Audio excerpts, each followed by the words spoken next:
As chair of the commission, I call this meeting of the Michigan Independent Citizens Redistricting Commission to order at 9:05 a.m. This Zoom webinar is being live streamed on YouTube on the Michigan Independent Citizens Redistricting Commission YouTube channel. For anyone in the public watching who would prefer to watch via a different platform than they are currently using, please visit our social media at redistrictingmi. Our live stream today includes closed captioning, ASL interpretation, and Spanish, Arabic, and Bengali translation services will be provided for effective participation in this meeting. Email us at redistricting@michigan.gov for additional viewing options or details on accessing language translation services for this meeting. People with disabilities needing other specific accommodations should also contact redistricting@michigan.gov. This meeting is being recorded and will be available at www.michigan.gov/MICRC for viewing at a later date. The meeting is also being transcribed, and those closed caption transcripts will be made available and posted on the michigan.gov/MICRC website, along with written public comment submissions. There is also a public comment portal that may be accessed by visiting michigan.gov/MICRC. This portal can be utilized to post maps and comments, which can be viewed by both the commission and the public. Members of the media who may have questions before, during, or after the meeting should direct those questions to Edward Woods III, Communications and Outreach Director for the Commission at woodse3@michigan.gov or 517-331-6309. For the purposes of the public watching and for the public record, I will turn to the Department of State staff to take note of the commissioners present. Good morning, commissioners. Please stay present when I call your name. If you're attending today's meeting remotely, please announce during roll call that you are attending remotely and disclose your physical location. I'll call on you in alphabetical order, starting with Doug Clark. Present. Juanita Curry. Present. Anthony Eade. Present. Brittany Kellum. Rhonda Lang. Present, attending remotely from Reed City, Michigan. Steve Lett. Present. Cynthia Orton. Present. MC Rothhorn. Present. Rebecca Satella. Present. Janice Follett. Present. Aaron Wagner. Present, attending remotely from Charlotte, Michigan. Richard Weiss. Present. Dustin Witches. Present. 12 commissioners are present and there is a quorum. Thank you, Ms. Reinhardt. As a reminder to the public watching, you can view the agenda at www.michigan.gov/MICRC. I will now entertain a motion to approve the meeting agenda. So moved. Motion made by Commissioner Witches. Seconded by Commissioner Rothhorn. Is there any discussion or debate on the motion? Hearing none, let's go ahead and vote on the motion by Commissioner Witches, seconded by Commissioner Rothhorn to approve the meeting agenda. All in favor, please raise your hand and say aye. Aye. Aye. All opposed, please raise your hand and say nay. The ayes prevail and the meeting agenda is adopted. Without objection, we will now begin public comment pertaining to agenda topics portion of our meeting. Hearing no objection, we will now proceed with the public comment pertaining to agenda topics. Individuals who have signed up and indicated they would like to provide in-person public commentary to the commission will now be allowed to do so. Please step to the nearest microphone when I call your name or number. You will have 2 minutes to address the commission. Please conclude your remarks when you hear the timer. First in line to address the commission is number 1.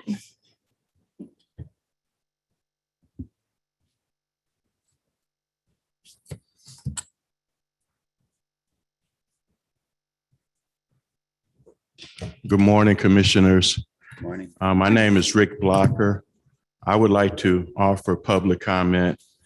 The number one criteria in your Michigan redistricting criteria priority order is to districts should be equally populated, mandated by the United States Constitution, and shall comply with the Voting Rights Act and other federal law. My understanding of the Voting Rights Act, and I have talked to a number of people who is that we should have 2 minority-majority districts. Your District 2, as it currently configured, only has a 37% Black or minority voting population, your congressional map, District 2. I have went back and researched the Voting Rights Act. I went back and looked at all the maps that was drawn that complied in 2010, and nowhere can I find this kind of percentage. We must have a majority minority district. It has been some migration of the population in Detroit, and you have already went to Southern Macomb County on your District 1 to get some more minority population. It is imperative that you look at your map and follow your number one criteria. The Voting Rights Act must be followed. I'm afraid if it's not followed, we're gonna put ourselves in an unnecessary situation of having people question, what are we doing in this particular situation? So please, please, please, please follow the Voting Rights Act. Let's get that number somewhere where we all can be comfortable. But 37% voting age population in District 2 is currently unacceptable. Thank you. Thank you for addressing the commission. Number 2.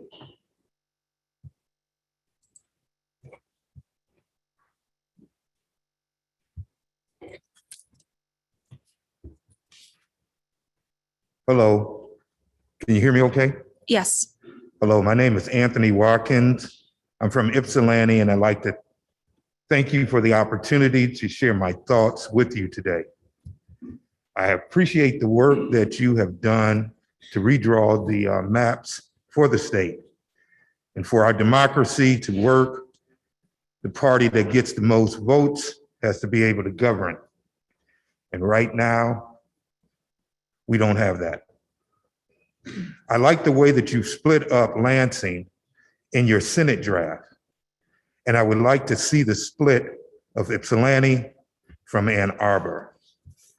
Ypsilanti has never had the opportunity to have its own voice in the state Senate, but it's very possible to draw a district that would likely send the choice of Ypsilanti's African-American voters to the state Senate.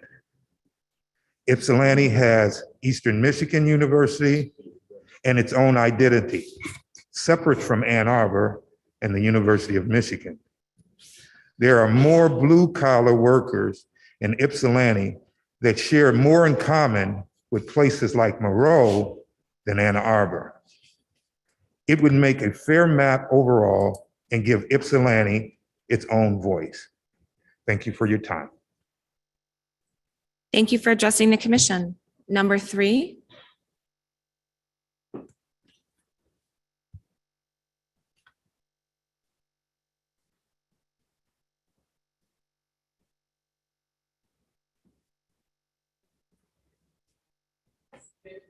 Okay, skip number 4.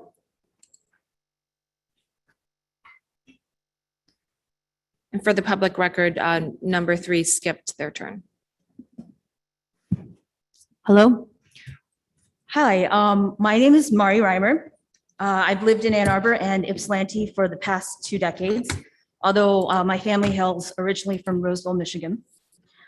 Once again, I'd like to thank the commission for hearing our comments and for all the hard work you've been doing in redrawing our state in a fair and nonpartisan way. I know it's hard. I would like to add my voice to the group of people who have been speaking to you about prison gerrymandering. I know a lot of people have spoken about this, so please excuse me if I'm telling you things that you already know, but the information is important enough that it bears repeating.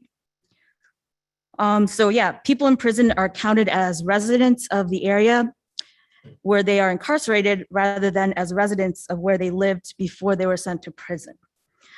Prisoners cannot vote, so they are being counted as bulk to give more political power to the district where they are imprisoned while not even having a voice in that region, not being able to vote. And this is relevant here at the Detroit redistricting meeting because Michigan's prison population comes disproportionately from Detroit. Wayne County has 20.7% of the state's population, but 29.7% of its incarcerated people. Okay, I'm running out of time. So anyway, this is disenfranchisement, as you know. The state legislature, some bills have already been introduced to outlaw this practice. There was an article in Time magazine about it. It's mainstream. It's a human rights and a nationwide civil rights issue. But the Redistricting Commission has the chance to right this wrong from the get-go.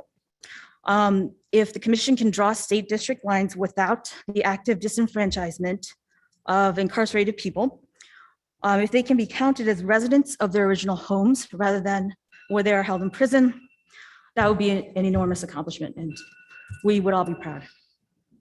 So thank you. Thank you for addressing the commission. Number 5.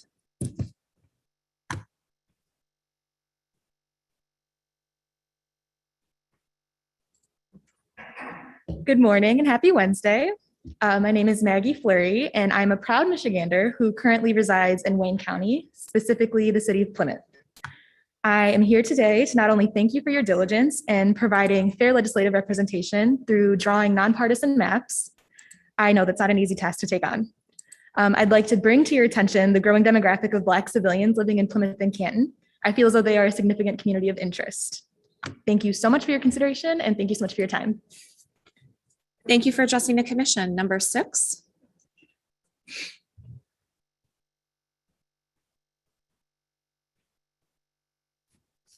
Good morning. My name is Sarah Habbo. I'm a Michigan attorney. I live in Southfield. And I'm going to talk about partisan fairness today. In 2010, Michigan's congressional districts resulted in a split of 8 Democratic districts and 7 Republican districts based on voter registration and partisan representation. When the 2011 census came out, the Michigan legislature, with the help of Rick Snyder, shifted the districts to split our districts to 9 Republican districts and 6 Democratic districts. And due to population changes in the census, the 15th congressional district, which was a predominantly Democratic district, folded into the 7th congressional, which was a predominantly Republican district. The impact of the gerrymandered districts is that during the 2008 presidential election, 12 of the 15 districts went for the Democratic candidate, Barack Obama. In the 2012 presidential election with the new maps, only 5 of the districts went for the same candidate, but Barack Obama still won the state. When partisan fairness isn't taken into consideration, the results lead to the voters ultimately being disenfranchised, especially in communities of color whose votes often get diluted. I would ask that you ensure partisan fairness in these maps, and like Mr. Blocker said, ensure that minority representation meets the Voting Rights Act. Thank you. Thank you for addressing the commission. Number 7.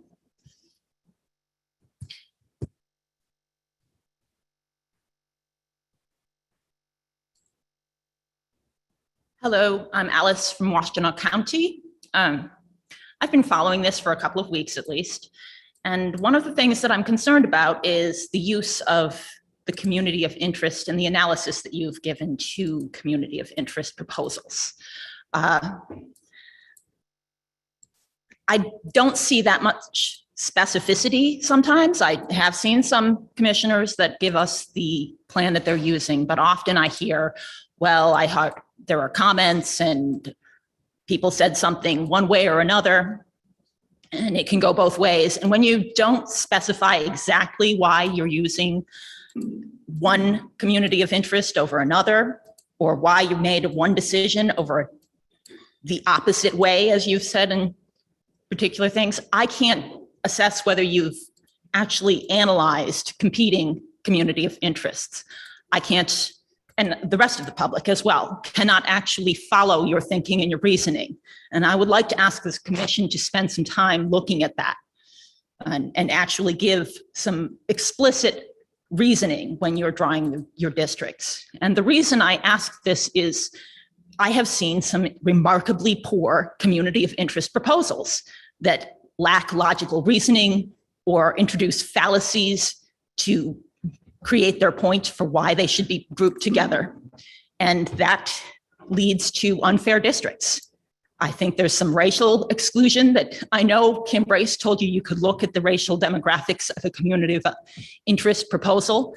And I really would like you to do that because I have seen community of interest proposals that exclude by race. I would say that Lake St. Clair district, that community of interest was definitely a exclusionary community of interest proposal. And hold that thought because I signed up for a second time. Thank you for addressing the commission. Number 8.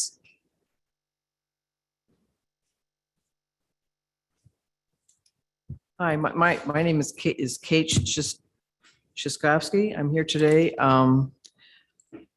from the city of Livonia.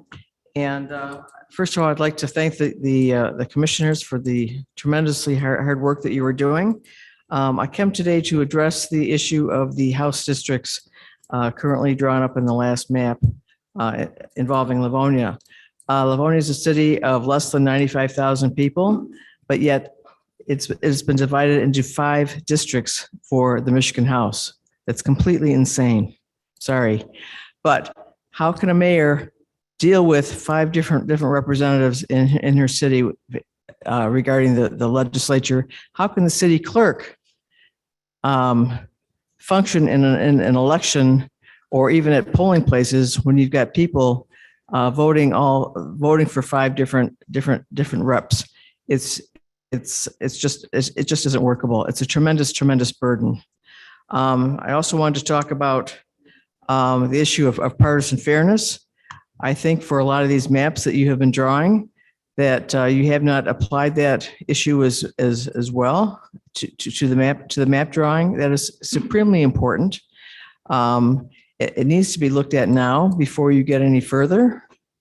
The whole purpose of this exercise for joining the commission was to achieve some sort of partisan fairness. Unless you start applying that standard now, you're going to have to just redraw everything. But what I would say is ultimately is that dividing a city of less than 95,000 people into five sections for the House district is just unworkable and burdensome. Thank you. Thank you for addressing the commission. Number 9.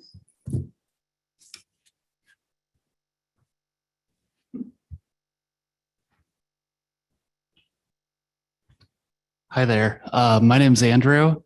I'm stopping in from Garden City today. I just wanted to start out saying that I appreciate all the work that you're doing and putting in to give us a fairer Michigan and for giving us the opportunity to speak. I wanted to attend on Monday, but the change in time threw me off. And that brings me to my first point. I love the work that you guys have done to make this a accessible public comment. There's a lot of really accessible options to it. I would love to see these meetings be held on a weekend in 10 years. So it's more accessible. My comment about my district is short. District 7, I believe that the area of Garden City, Westland, much of Livonia and parts of Canton, there is a large Asian American population, and I think that this should be considered as a community of interest. Thank you for your time. Thank you for addressing the commission. Number 10.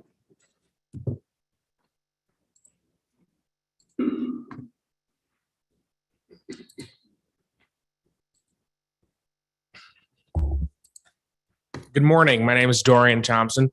For many years, the federal government has recognized Ottawa County as a community of interest. Between the Lakeshore and its agricultural prowess, communities such as Grand Haven, West Island, and Holland are tied together, just like communities of Zeeland, Hudsonville, and Jamestown.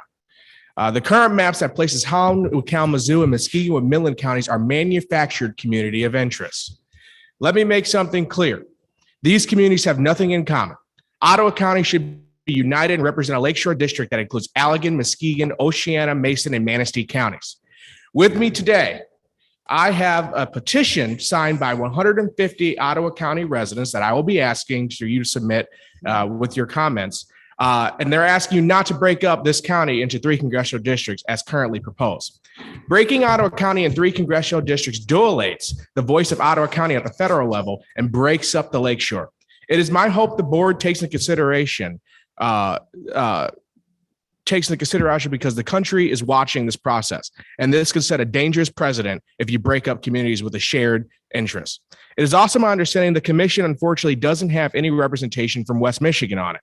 While this is extremely unfortunate, I believe it is even more important the commission listen to residents from West Michigan while drawing these maps, because looking at the maps and the criteria your commission has passed out this morning, sadly, you're not living up to your promise. I appreciate your time this morning, and I urge you to keep Ottawa County whole. Thank you. Thank you for addressing the commission. Number 11.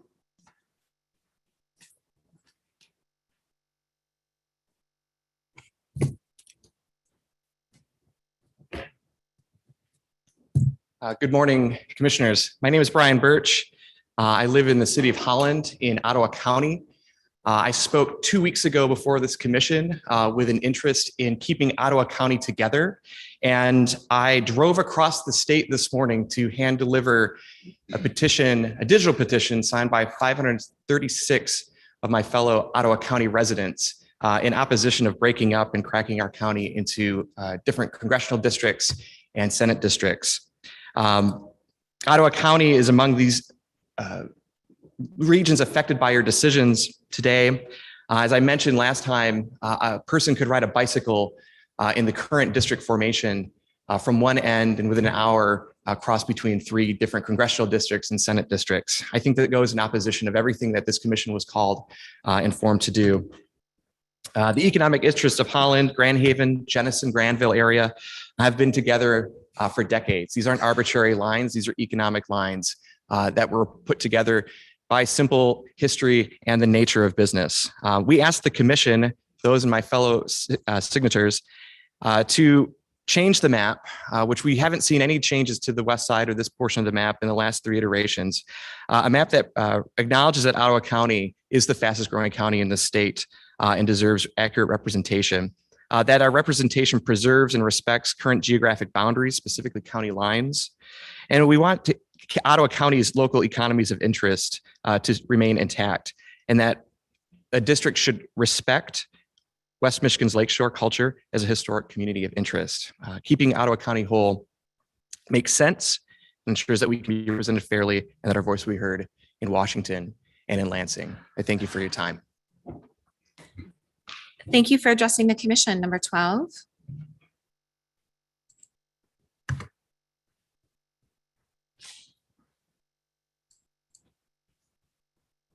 Do we have number 12?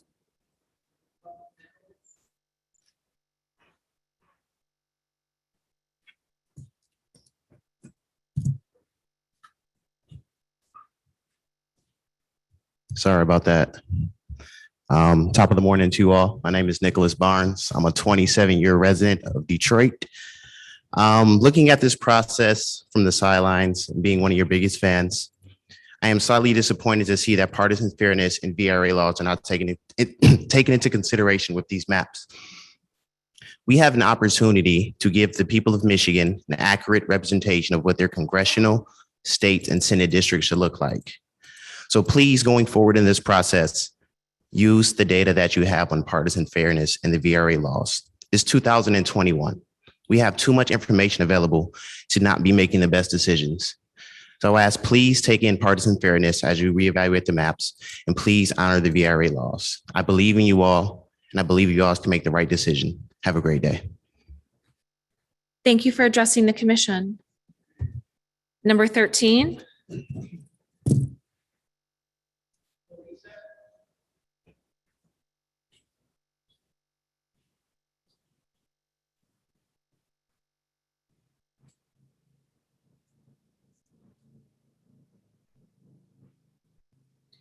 Good morning. My name is Felicia Banks. I thank you for allowing me to address the commission again today.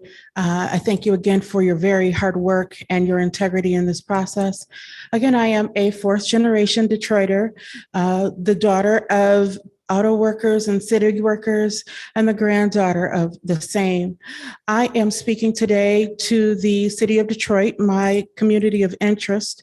And today I would like to highlight the section of Detroit spanning from 6 Mile and Livernois over to 8 Mile, and then as far north as Evergreen and Grand River. The reason for this particular highlighted is the concentration of the majority of Black-owned businesses within the city. I am highlighting this because I am concerned about it being diluted, its voice being diluted by the stretch into the communities on the other side of 8 Mile and into Oakland County. I would like for the commission to keep in mind that this community is very longstanding, has been and a source of community strength and pride for many years. And I am asking that the commission would be diligent in making sure that that community is not split up. I thank you so much for your time. Thank you for addressing the commission. For the public record, we did have a number 14, but that person had to leave. So we are going to move on to number 15.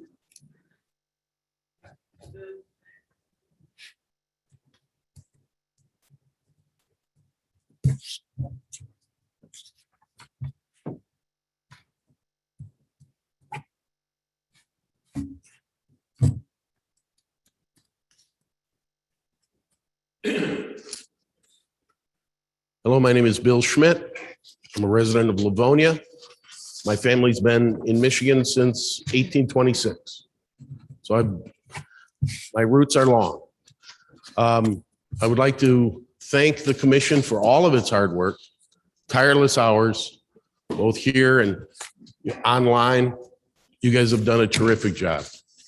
Thank you very much. The citizens of Michigan are counting on you.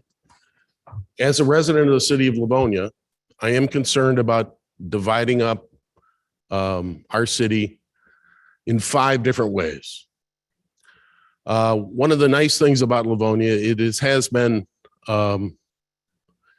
has had consistency through the years. Sometimes it's been Democratic.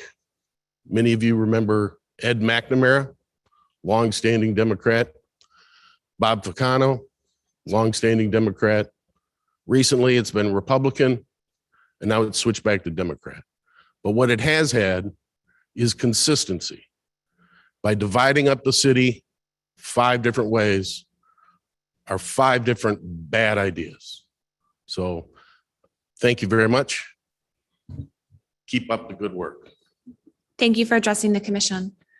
Number 16.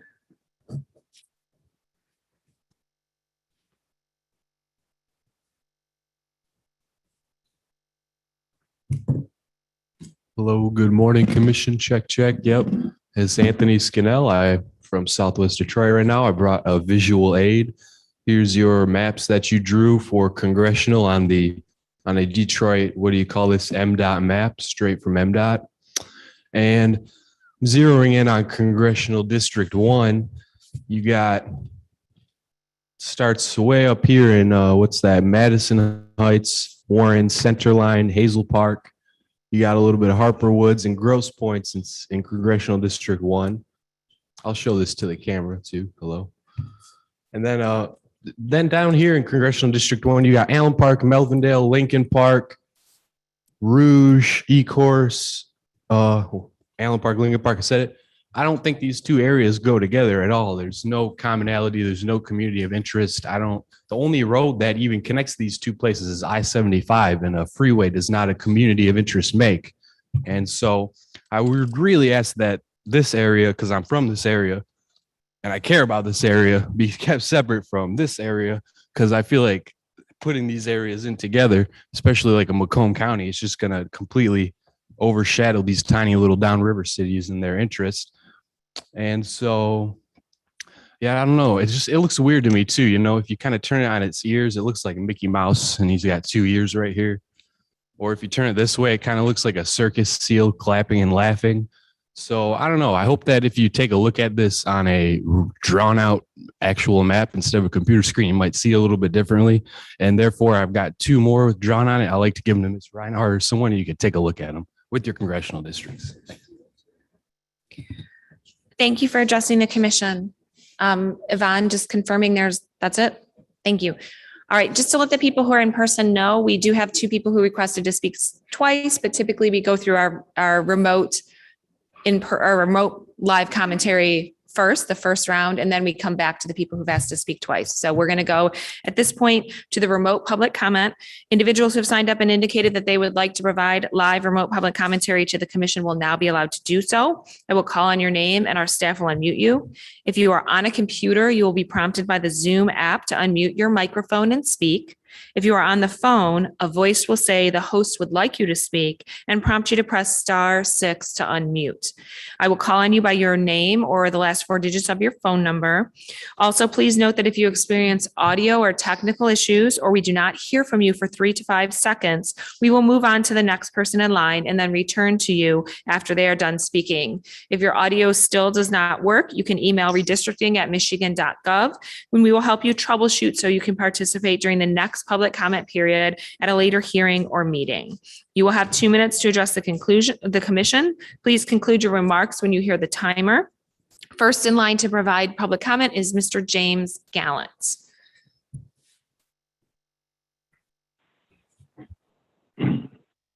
Oh, James Gallant, Marquette. These are my opinions. I'd like to continue our conversation about the rules of procedure and wondering why you did not publish the draft rules of procedure that you started deliberation yesterday. Now, you may think, well, you haven't started deliberation, but your current practice says you did. Commissioner Lett, a lawyer, was clearly engaged in deliberation and making recommendations, whatnot. So please publish that so that we can at least talk about that. And I think that is abusive. I think that it is abuse under Michigan's adult protection law for your staff not to actually provide you with what is the passages in Robert's rules, what is the rule now, what do they want it to change it to, and why do they want to do that? So you have informed consent. That's what we're looking for, is informed consent. That's what they've done. I believe that the staff has stolen the votes of the members by doing it on the side. You got sidebarred the decisions that you never even voted on, but you think that they override the parliamentary authority manual and the Constitution of the United States just based on your personal relationships with each other. That's not good. And the person that talked about, this is not about logical reasoning. This is the absence of logical reasoning. That is in the Michigan Public Health Institute. I provided you with that, the facilitated dialogue program. That is what that's built to do. And it's built, I believe, to circumvent Robert's Rules of Order, because it talks about how, and it's right in there. The guy said that. His guy's name is Doak. Just think about who are the parents that named their child Doak. Okay, it says right in there that you don't necessarily have to use logic to change the dominant narrative. You're trying to change the rules and the dominant narrative without using logic and just using, people just surrender. And this is, I'm telling you right now, this is my personal opinion, that the members of this commission are being abused literally under the Michigan adult protection law. We have Commissioner Kellum, obviously. We have Juanita, I would think would be next. Next Thank after you for that would addressing be the commission. probably. Next in line is Margaret Shankler.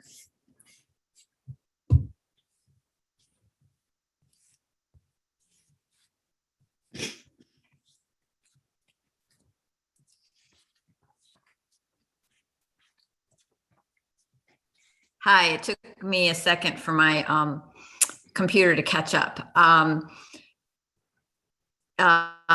This is Margaret Shankler.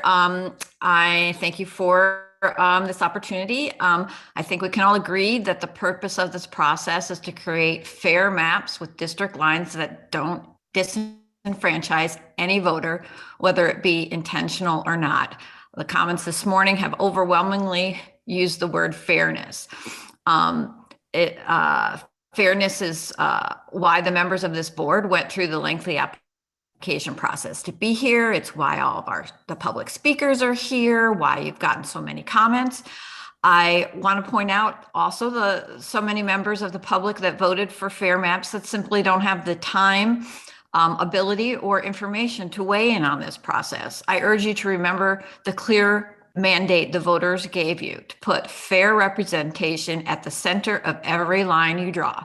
For example, it cannot no longer be acceptable to draw lines that give out county areas more representation than inner city ones, whether it be intentional or not. We all know the history here in Detroit, the most populous city with the largest concentration of minority voters, for decades living under the longest, most successful partisan efforts to undermine their voting power, largely through packing. It's time Detroit got its fair shake of districts. As the first independent commission created by the voters of Michigan, what you do here will set a precedent.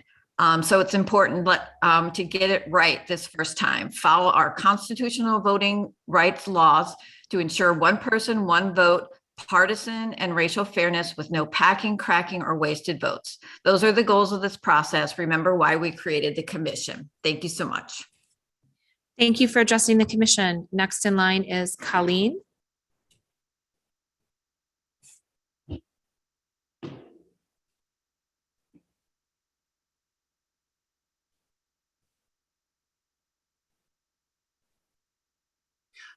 Hi, can you hear me? Yes, we can hear you. Hi, I'm Colleen Tawakla. I live in Brownstown. And as a Downriver resident, I believe that Downriver should be a single district that includes the municipalities of Wayne, Romulus, Taylor, Wyandotte, Huron Township, Brownstown Township, Riverview, Woodhaven, Trenton, Groseal, Flat Rock, Rockwood, Gibraltar, Ash Township, and Berlin Township, as well as the Huron River watershed in Wayne and Monroe counties. I believe these municipalities have a great deal in common, as well as sharing employers such as Beaumont Oakwood Hospital, Henry Ford Medical Center, Ford Motor Company, and Worthington Industries. Keeping them in a single district would be very partisan and fair, and fairness is the reason we are here today. Thank you. Thank you for addressing the commission. We are now going to move on to Irma Glasser, I believe is how you say it. It might be Glaser. That participant is not currently present. Numbers 4, 5, and 6 are not present. 4, 5, and 6. So we'll move on to Mitch.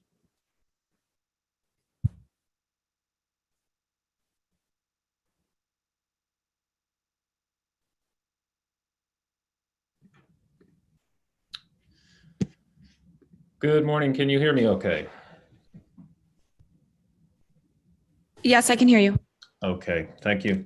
Good morning, commissioners. Thank you for the opportunity to share my comments.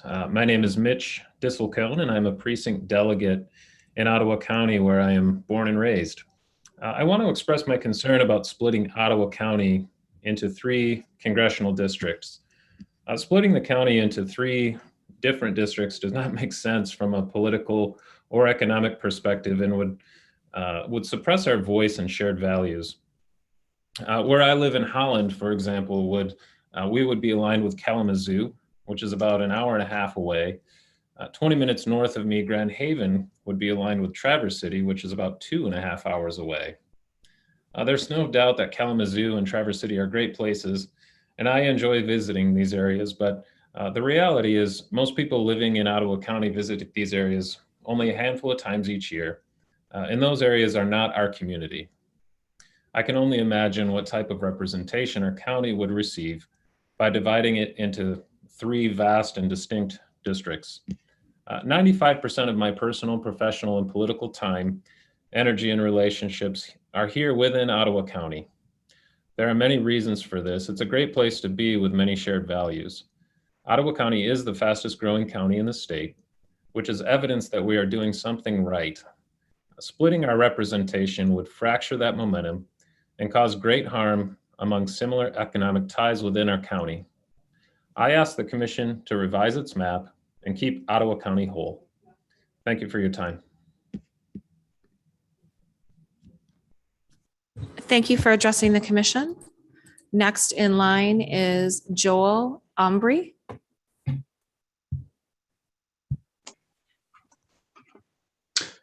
Good morning. My name is Joel Ombre. Thank you all for all of your hard work. Thank you also for taking input from citizens. Yours is a challenging task, and I wish you only the best in carrying it out. I urge you to keep 3 things in mind as you do your work. Number 1, as you know, the voters' choices, not the arrangement of the lines, should determine our elected leaders and thus the composition of our lawmaking bodies.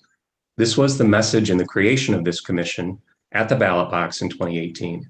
It was definitive, it was democratic, and it is your public trust.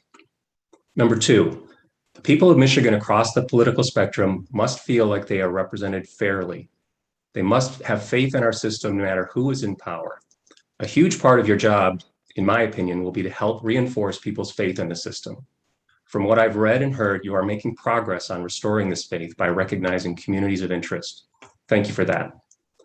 Number three, some adjustments are needed to maintain communities of interest, specifically to the current proposed state Senate districts here in the Kent County area. I believe the latest version combines some of Grand Rapids Metro with outlying townships from Ottawa County, which doesn't seem to make sense. It also combines East Grand Rapids and Cascade areas with distant and distinctly different areas of southern Michigan. What seems more straightforward is 2 state Senate districts, one in the north of the Grand Rapids metro area that contains East Grand Rapids and Cascade, and one in the south. So to recap, please honor the trust given to you by the voters of Michigan in 2018. Help restore citizens' faith in the system, be they liberal, conservative, or somewhere in between.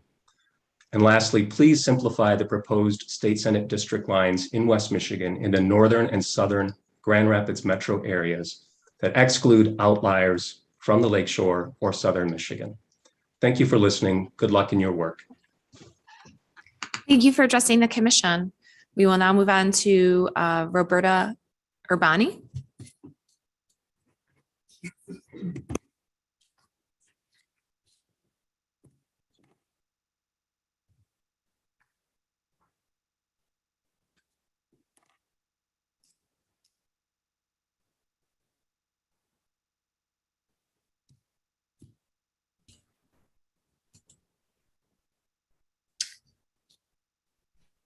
Good morning. My name is Roberta Urbani. I live on Grosse Ile, which is an island of about 10,000 people in the Detroit River in Wayne County. First, I would like to express my appreciation to the commissioners for taking on this very difficult and important task. My husband and I worked very hard on Proposal 2, collecting signatures and then going door to door to urge voters to vote yes. We are gratified to see the results of our efforts in the thoughtful and transparent work of the commission. I urge the commission to review their maps and the proposed Michigan AFL-CIO maps and recognize that in Southeast Michigan, the Downriver region is a community of interest. While every resident of the Great Lakes states and provinces is impacted by and concerned about the health of our abundant freshwater resources, to shoreline communities, it is of vital importance. The river defines our communities and our lifestyles, raises our environmental awareness, and affects our local economies. I urge the commission to combine the downriver communities of River Rouge, Ecorse, Wyandotte, Trenton, Grosse Ile, and Gibraltar, as well as neighboring communities such as Woodhaven, Riverview, Southgate, Lincoln Park, and others, in the congressional, state Senate, and state House districts they draw. Please ensure compliance with the Voting Rights Act. Free, fair, and competitive elections are critical to sustain our democracy and ensure that voters do choose their politicians and not the other way around. Thank you. Thank you for addressing the commission. Next in line is Nicole Hill.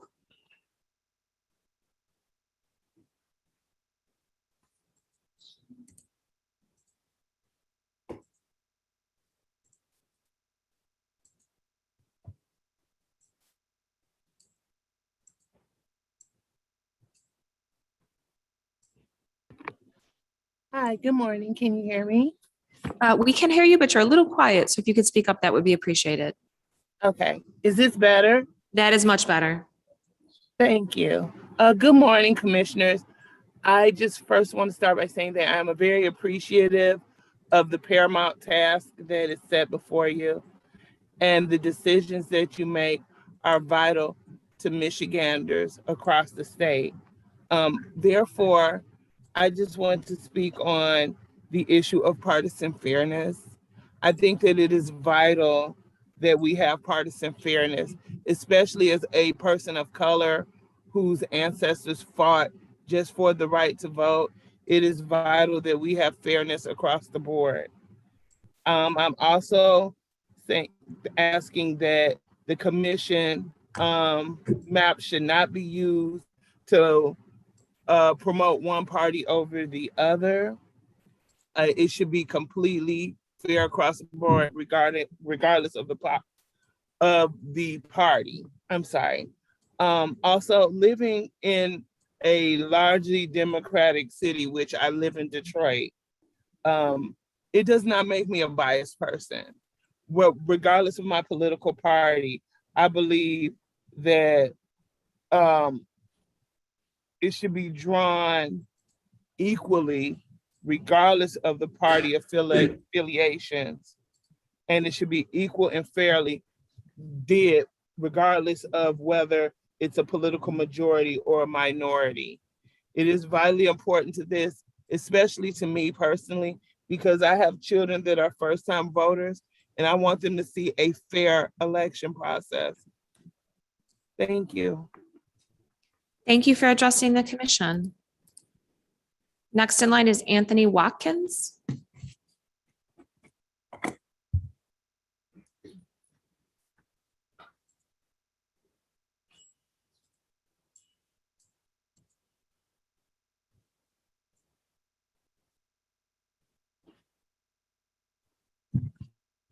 That participant is not currently present.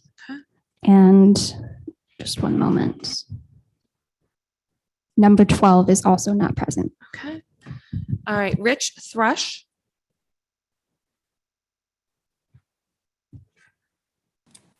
Can you hear me?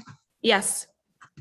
Good morning. My name is Rich Thrush, and I'm a longtime resident of the second largest city in Michigan, Grand Rapids in Kent County.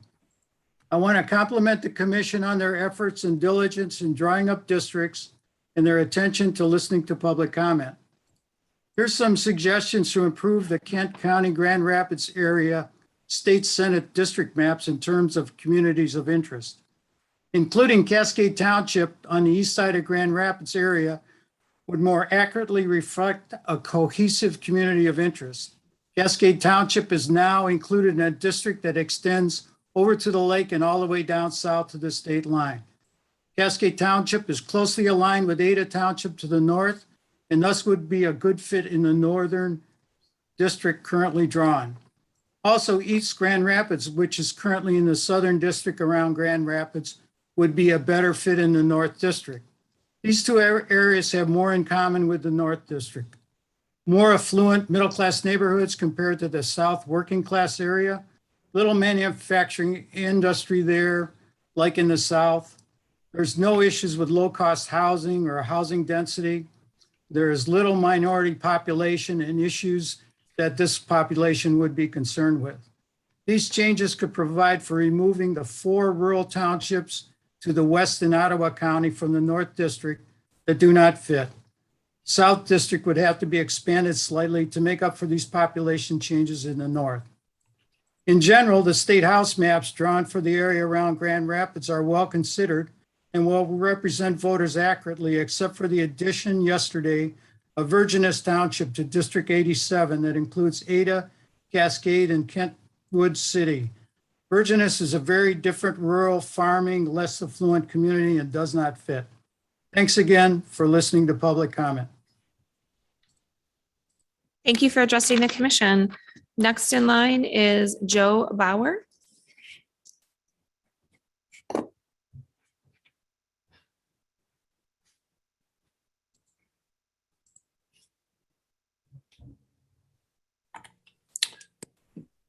Good morning. I hope I'm on now. Yes, you are. Good morning. I live in Kalamazoo, and my comments reflect a concern about the redrawn map for the state house seat in Kalamazoo. I lived in the city for 29 years, but I'm very much a citizen of the greater Kalamazoo region. My church is in Parchment. My doctor is in Ashtamo. We do much of our shopping in Kalamazoo Township. I enjoy downtown Kalamazoo's many cultural amenities, and we've got friends all across the county. In fact, as a resident of the region, I'm apt to have as much in common with someone living on Kalamazoo's east side as I do with a resident on the western edge of Portage. This regional mindset is shared by everybody I know, and it's often reflected in the way our local governments and businesses and nonprofits work together to guide regional economic prosperity, provide services like fire protection, deliver healthcare, address environmental concerns like PFAS contamination in the local watershed. I'm very concerned that the proposed State House district will impede this regional collaboration. It's my understanding that the new map mostly mirrors Kalamazoo's city borders. And as the region's center and its oldest, most urban and poorest community, Kalamazoo faces issues that its neighboring communities do not. At the same time, the city is home to the region's 2 hospitals, its county government, colleges, community amenities, and social services. So to me, the redrawn map will divide our region. I fear the separation could prompt other communities to leave Kalamazoo on its own to provide services and address challenges that, while lying within the borders of the city, affect the entire region. Please reassess the draft map and consider changing it so that the city of Kalamazoo is not separated from its neighbors, but remains an engaged part of the region. Thank you for your consideration, and thank you for your service on this important commission. Thank you for addressing the commission. Next in line is Reed Rosando.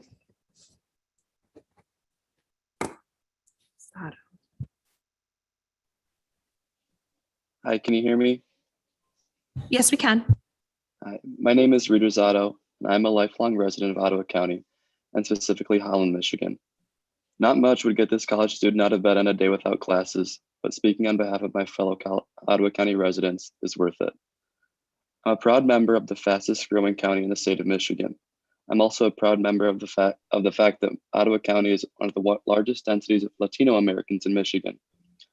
The growth of the Latino population directly coincides with the growth of Ottawa County as a whole. People, and specifically people of color, are coming to this part of Michigan for a reason, and that reason is opportunity. As a member of this community, I feel that the progress we've made in Ottawa County would be harmed if the current map is used. Our county's values and way of life is something that people want to be a part of, and a truly honest and fair redistricting process will protect this progress and keep Ottawa County whole. Lakeshore communities thrive in the West, and agricultural communities thrive across the county. The key word in all of this is thrive. The phrase I'll use is, if it ain't broke, don't fix it. Keeping Ottawa County whole is working. Splitting a thriving community into 3 is an idea that risks minimizing, if not silencing, the voices of thousands. This division or cracking of Ottawa County is an idea that must not be pursued. Again, a truly fair redistricting process will keep Ottawa County whole at the federal level. I would like to thank all of you for your work on this commission and hope that you'll protect the growth and future of Ottawa County by keeping it whole. Thank you. Thank you for addressing the commission. Next in line is Ophelia Torres.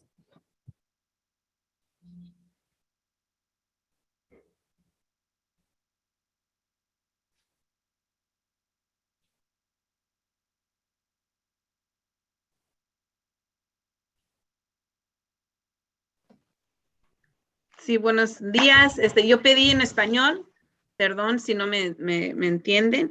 Yo me llamo Ofelia Torres y estoy aquí representando la comunidad de Southwest Detroit y del Down River, y les quiero dar las gracias por su tiempo y las mapas que han hecho. Y les pido también que mantengan en pensamiento las personas que hablan otros idiomas, no nomás inglés, que hablan en español, árabe, y que tal vez necesitan esa comunidad. Entonces vemos eso en Southwest Detroit y en lo que es Lincoln Park, Allen Park y Melvindale. Y también que mantengan las mapas justas para todas estas comunidades. Es lo que quería decir. Perdón, pedí un intérprete, pero no me lo dieron. Entonces, para que tomen eso en cuenta también.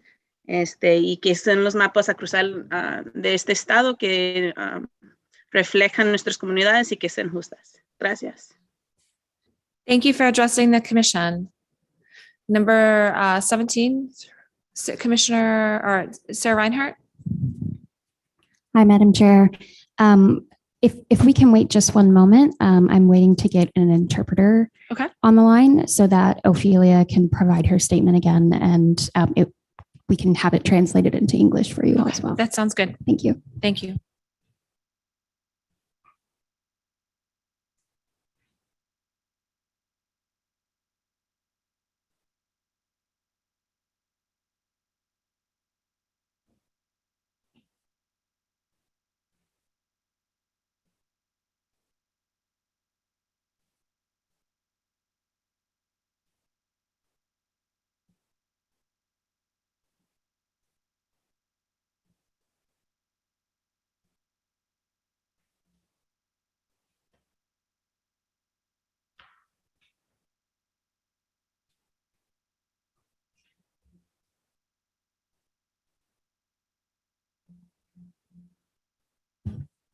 Madam Chair, Yes. while we're waiting for Ms. Reinhardt to facilitate that accommodation, I would like to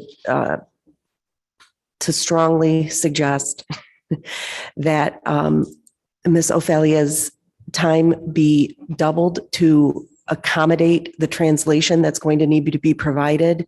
Her testimony is going to need to be translated in segments for the benefit of the commission and the ease of the interpreter. So if we could have two-minute segments for Ms. Ophelia. So, Ms. Reinhardt, is she going to speak again with the translator translating? Is that the plan? Our translator is now present. Anna, can you hear me? Yes, can you guys hear me? You're a little quiet. Okay, hold on. Can you hear me better? That's much better. Thank you. Okay. And Madam Chair, I think I understand what you're getting to. If it's real-time translation, then the 2-minute time frame is appropriate. But if it needs, I wasn't sure the method in which that it was going to proceed. If it's relayed in segments, the time should be doubled. And if it's relayed real time, the 2 minutes is appropriate. Anna, could you please relay to Ophelia that she will be given, that her statement will be translated into English for the commission, and that she will be given 4 minutes instead of 2 minutes to accommodate the time for translation. Will do. Buenas tardes, señora Ofelia. Mi nombre es Ana. Yo la voy a ayudar con la interpretación el día de hoy. Entonces le vamos a dar la oportunidad de que los vuelva a hacer. Lo que les quería decir a la comisión, si por favor habla como en segmentos para que yo les pueda traducir exactamente lo que usted está diciendo, le agradecería. Muchísimas gracias. Por nada. Okay, we're all set. Y le van a dar 4 minutos, con eso así podemos hacerla bien. Okay. We're all set, Sarah. You can set the timer. Thank you. And you can let her know that she can begin whenever she would like. Bueno, señora Ofelia, cuando quiera ya puede empezar. I think she froze. Oh, she froze. Yeah.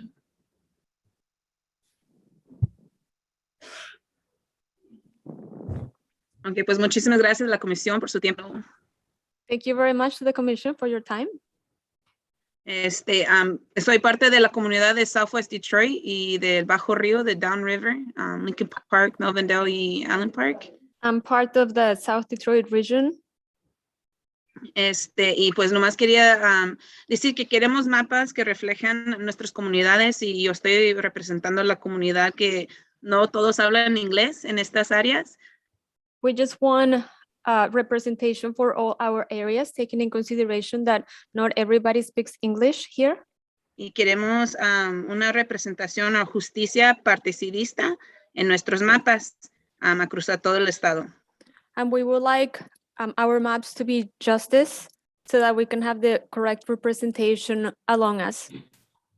Entonces, pues muchas gracias por eso. Queremos que las comunidades inmigrantes y las comunidades que no hablan todo el inglés, que sean es una comunidad de interés para nosotros. So también incluimos a nuestros vecinos de Dearborn en ese mapa.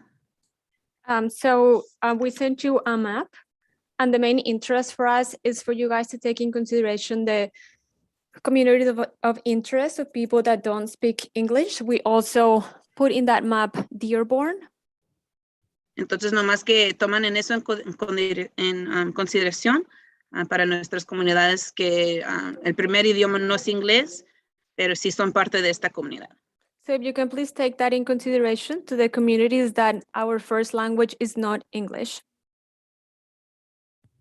Y que reflejan eso en nuestros mapas y que sean justas a cruzar todo el estado. Y es todo. Gracias. So that this will reflect in our maps and there's fairness all across the state. Thank you. Thank you for addressing the commission, and thank you to our translator for assisting us there. Muchas Nikki, gracias, señora Ofelia. Que tenga un buen día. You guys are welcome. all right, we will now move on to Nikki Becerra.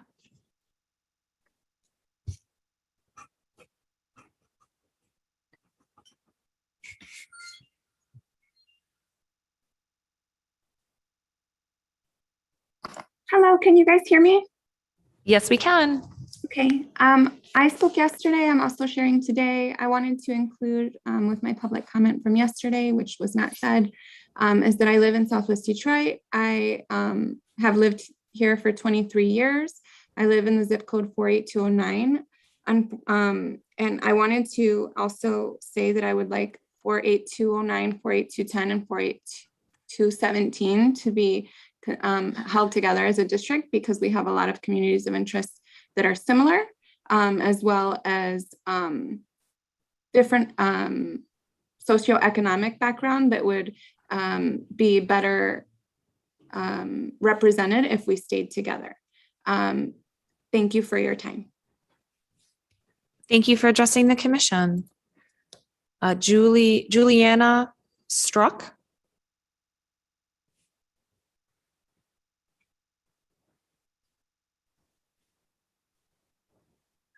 Good morning. Can you hear me? It's a little faint, so if you could speak up, that would be appreciated. Great. Okay. Can you hear me now? Is this better? Yes, that's better. Great. Good morning, commissioners. My name is Juliana Strike, and I am a student at Hope College in Michigan. Before I begin, I would like to take a moment to thank you for your work, as this is not an easy task. During my time at Hope, I have come to love Ottawa County and its distinct culture.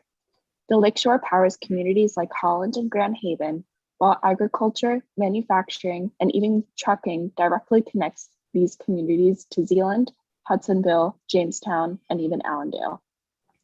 The more time I spend here, the more it becomes clear to me that its distinct culture provides such a marketable environment within the county. Thus, Ottawa County should remain whole at the federal level. Separating Ottawa County into 3 congressional districts would not only diminish the voice of Michigan's fastest growing county, but it would also make it harder for Ottawa to continue to grow in the future. The current draft maps do not make sense. Holland isn't in a community of interest with Kalamazoo. It should be with the rest of Ottawa County, as well as Allegan and Muskegon counties along the lakeshore. People like me are choosing to come to Ottawa County for a reason. Please keep Ottawa County together so we can build a brighter future. Thank you so much. Thank you for addressing the commission. At this point, we move on to Jane Ann O'Neill.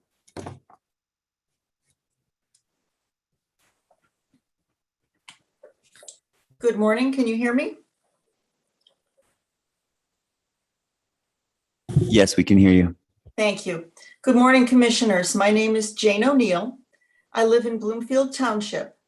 When I moved here 30 years ago, my mailing address was Birmingham, then that was changed to Bloomfield Hills, but I live in the township where we have a beautiful senior center and a beautiful library of our own, a library that has reciprocity with the Birmingham Library.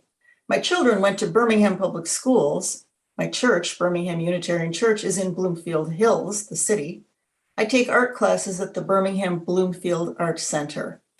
I'm saying all this because I've heard that the district was drawn that includes Bloomfield Township and Bloomfield Hills, but does not include Birmingham. But it does include Auburn Hills and Orion Township. This does not make a lot of sense to me. Bloomfield and Birmingham are so similar and interconnected. People often say one when they mean the other. I ask that you reconsider this district with these communities of interest in mind. And to each and every commissioner, I want to thank you personally for taking on this very important work. I am very concerned about climate change, and that's why I've been paying attention to the redistricting process and worked on the campaign for Proposal 2 that created this commission. Fair voting districts is the only way we will get the right people in office who will address this crisis. I firmly believe that this will impact the actual future of humanity. Thank you. Thank you for addressing the commission. At this point, we will move on to Tony Daunt. It's interesting.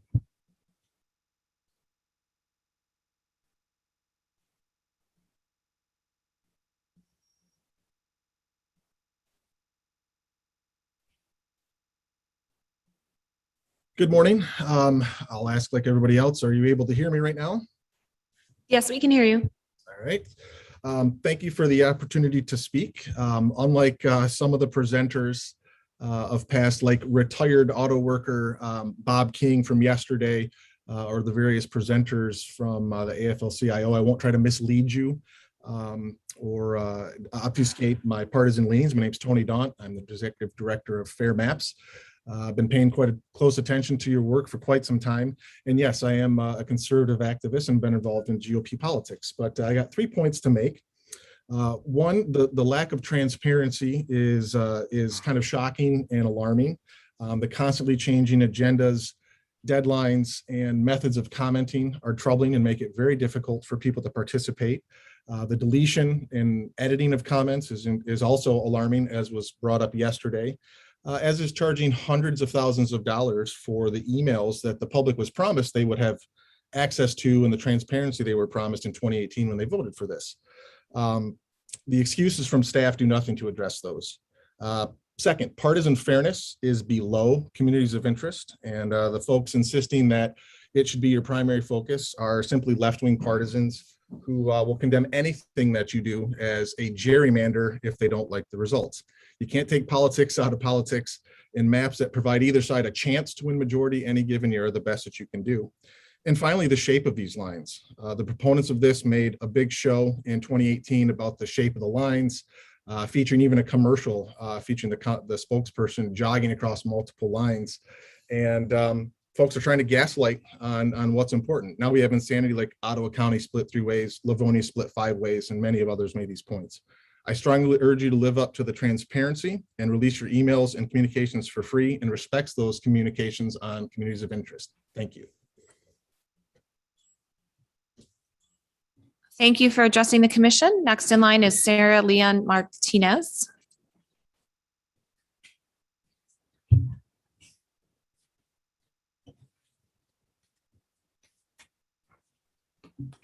Hello, can you hear me? Yes, we can. Okay, my name is Sarah Leon Martinez, and I am here to make a comment about Southwest Community. I am not born, but I was raised here in Southwest Detroit. I have lived here my entire life. I personally know Ofelia Torres and Nikki Becerra, who spoke before me. I would like to take a moment to admire Ofelia because it is not easy to get in front of a crowd and speak a different language, which I think is extremely important. I was invited through DHDC, which they both work for, and it is my understanding that they proposed a map that includes like-minded people in our community of interest. We are a majority of Hispanic people here, Hispanic-owned businesses. It is extremely important that we have equal representation so that our community thrives. We have always been looked down as a minority, and I don't think that's fair. We are getting stronger. We are doing everything that we can to provide a better future for ourselves, for our children, and for our grandchildren to come. Thank you very much. Thank you for addressing the commission. Morgan.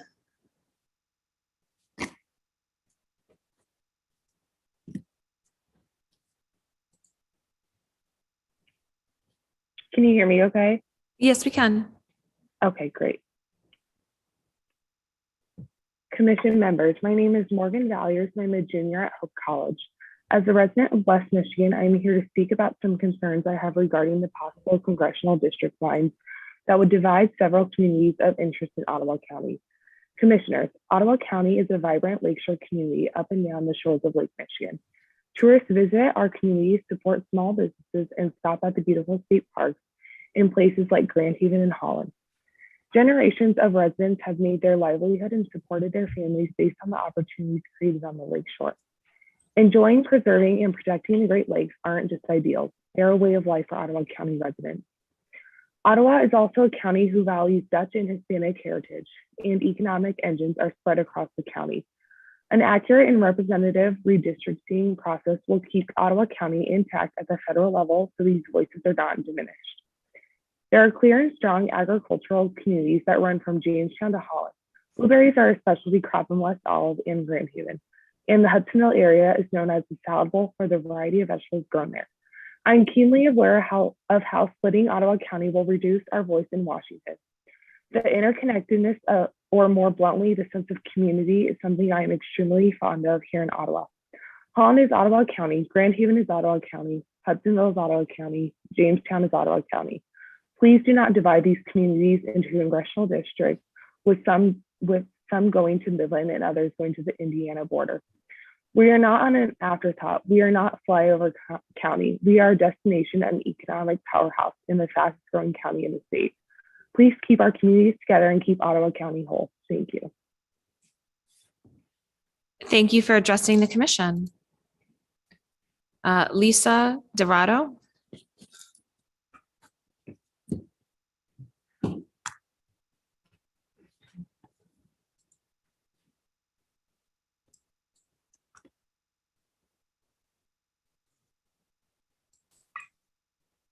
Hello.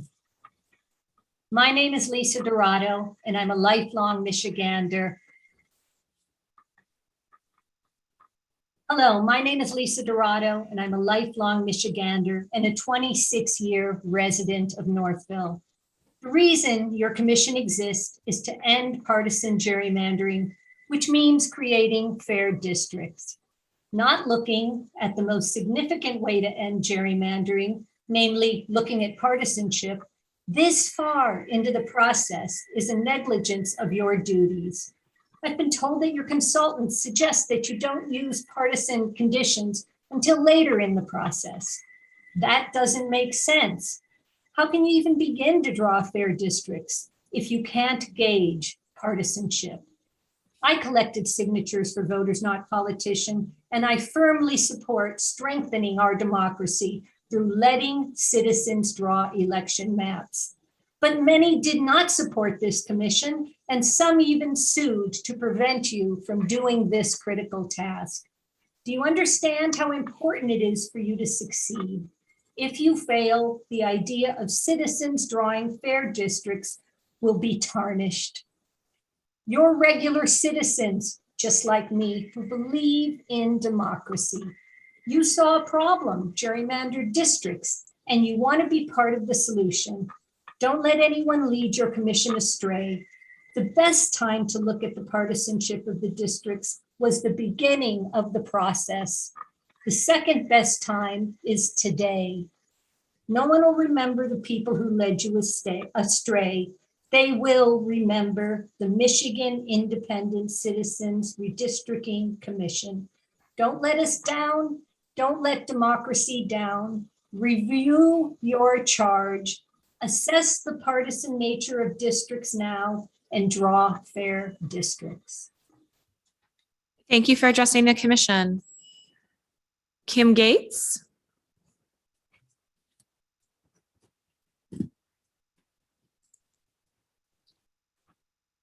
Hi there. Good morning.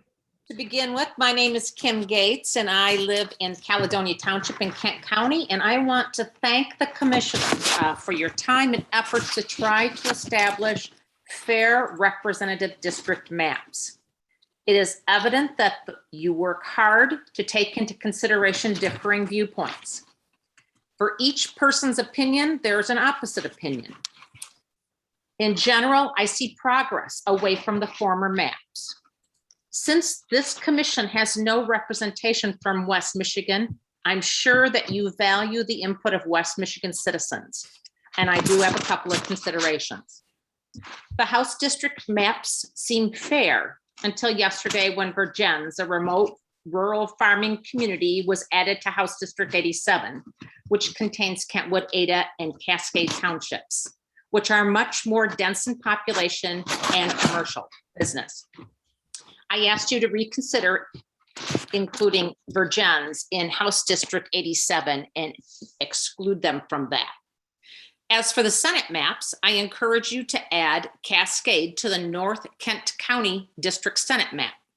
Cascade is now included in a map that goes all the way from Kent County, where it's located, to the southern state line.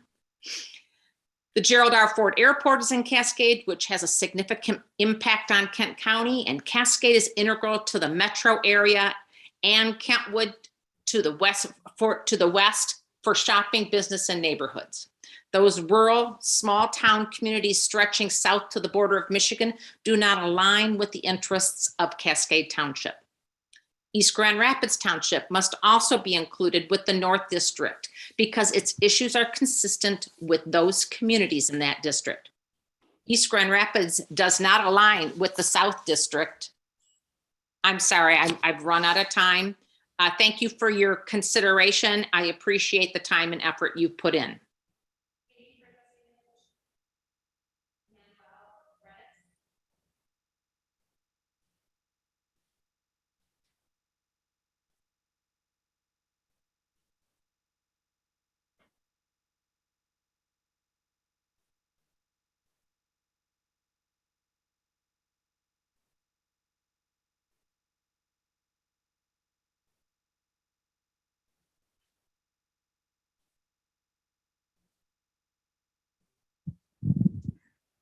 Manuel, if you're able to unmute yourself, you're free to address the commission.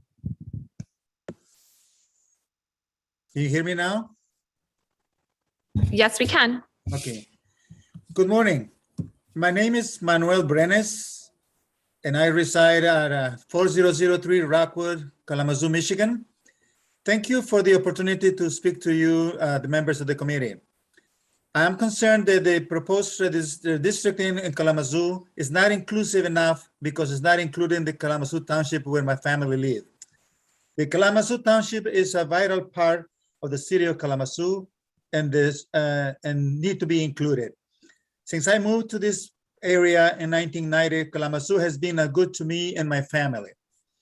Our school district serves students not only from the city, but also Kalamazoo Township, Ashimo Township, and adjacent areas in Parchment. The Kalamazoo Promise also provides scholarships to students of these surrounding areas. And the purpose of the Kalamazoo Promise was to promote economical growth and encourage the families to stay and not leave the area. I'm a retired school administration, very proud of being in Kalamazoo. And I feel in the way the map is being designed, disenfranchise my family. Please include our township in the new redistricting. We appreciate for your effort and thank you for all the work you do. Thank you. Thank you for addressing the commission. Sophia W.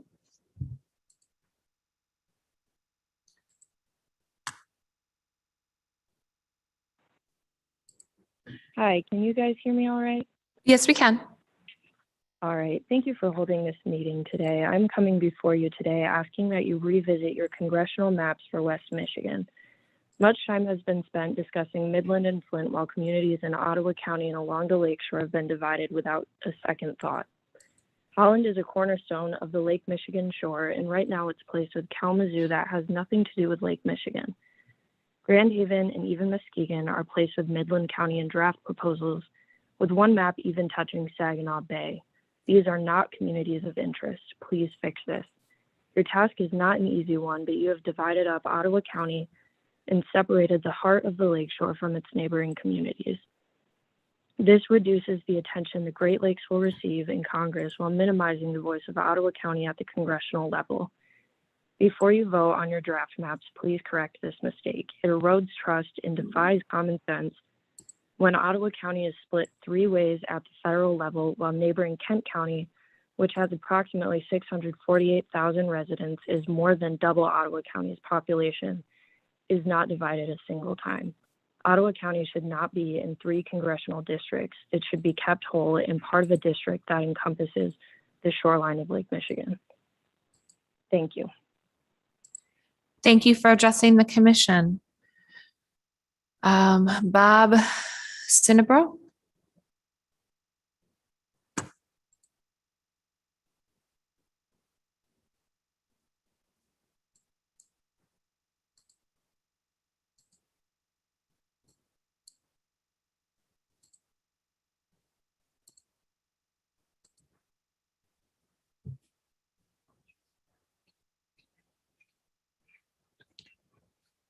Bob, you're unmuted and free to address the commission.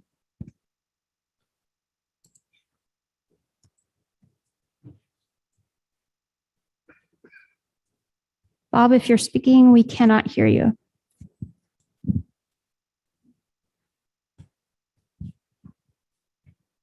Looks like Bob may be experiencing some technical difficulties, so we can move on to our next participant and return to him later. Sarah Howard.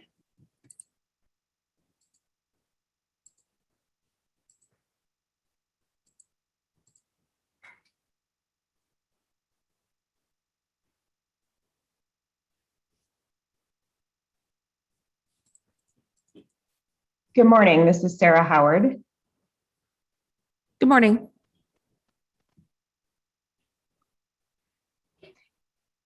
Good morning, commissioners. Good morning, Chair Satella. It's good to see you this morning. As you know, I'm the attorney for the Fair Maps project of the AFL-CIO. We want the commission to be successful in drawing fair and constitutional maps. We know that this is a difficult task. There's no way for you to make everyone happy. And it's impossible to perfectly reflect each community of interest in its own ideal configuration. Communities of interest sometimes have vague boundaries. They can overlap, they can conflict with one another. You already know that you will have to pick and choose which communities of interest to prioritize, and you've already started to do so. There will be communities of interest that you can't reflect in the state house map, but that you can in the state senate or vice versa. As you have to pick and choose between communities of interest, remember that you have 6 other criteria that you must follow. When multiple communities of interest exist, the Constitution of Michigan obligates you to prioritize the communities of interest that best help you draw a map that complies with the other 6 constitutional criteria, including partisan fairness. There are plenty of submissions in the portal and from public comment that will help you get to fair maps. We already know, and you probably do too, that your draft maps disproportionately and significantly favor one political party over the other. This is contrary to what the voters intended when they amended the Constitution. In order to fix this and to get to partisan fairness, you will have to change your maps to prioritize different combinations of communities of interest than what you have now. Michigan Constitution doesn't permit a map that adheres to a certain set of communities of interest, but has a 5% efficiency gap. It does permit a map which adheres to a different set of communities. Thank you for addressing the commission, Ms. Howard.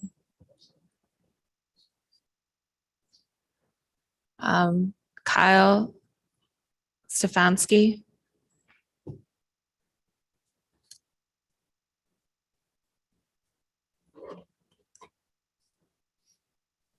Yes, hello, can you hear me? Yes, we can. Great. So yes, hello, my name is Kyle Stefanski. I want to thank you. I want to thank you all for allowing me to address the commission again.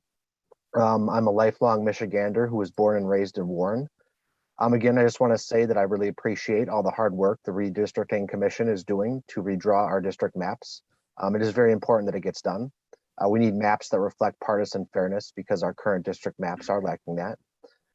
Today, I would like to give some comment on how the city of Warren should be redrawn in regards to state senate districts.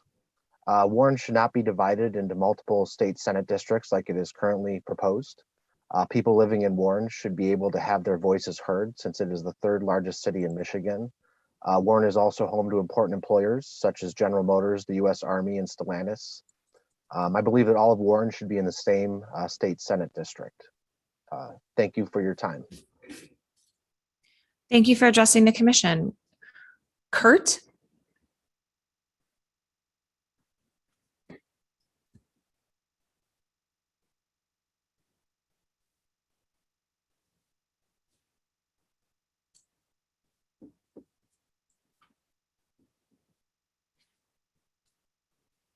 Kurt, you are unmuted and free to address the commission.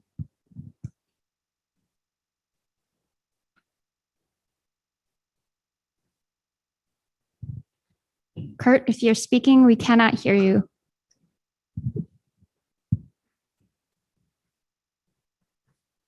It looks like Kurt may be experiencing technical difficulties. We can move on to the next participant and return to him later. John Keenan.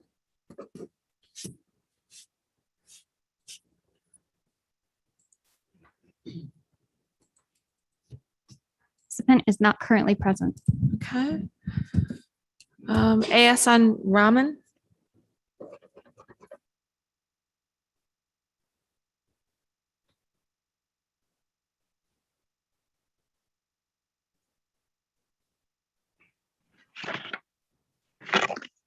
Good morning. Can you hear me?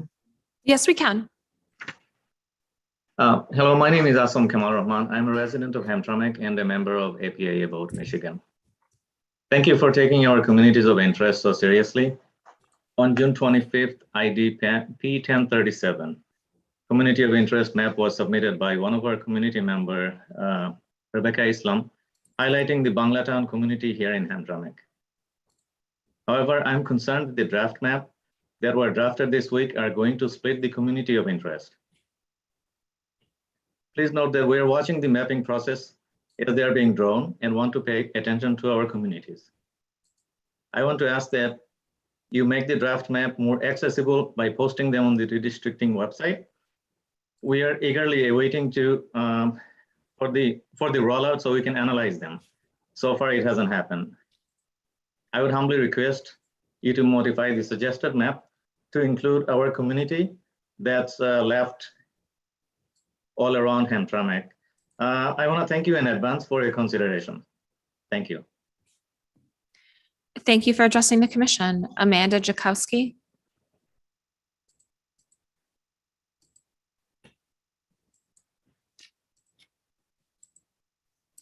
Okay, can you hear me? Yes, we can. All right.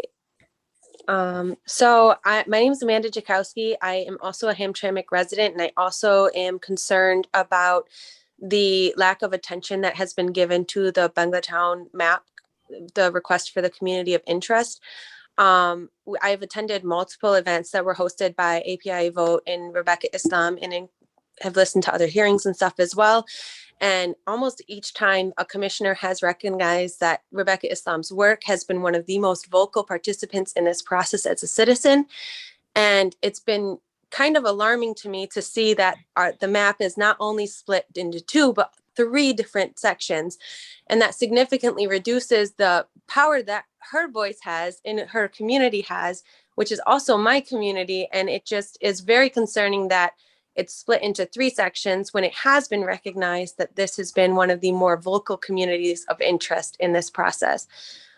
This is a very high immigrant population. It's there's strong ethnic and economic ties. Everything is there that would make this a community of interest for this mapping process, as has been explained to us, and what a community of interest is. And so I would just request that you really reevaluate your mapping lines, the drafted lines for the Banglatown and Yementown area, and make sure that there is a unified voice provided to these people. Thank you. Thank you for addressing the commission. Curtis Fernandez. Madam Chair, number 4, Irma Glacier has joined the meeting. Sure. So let's go to Irma Glacier.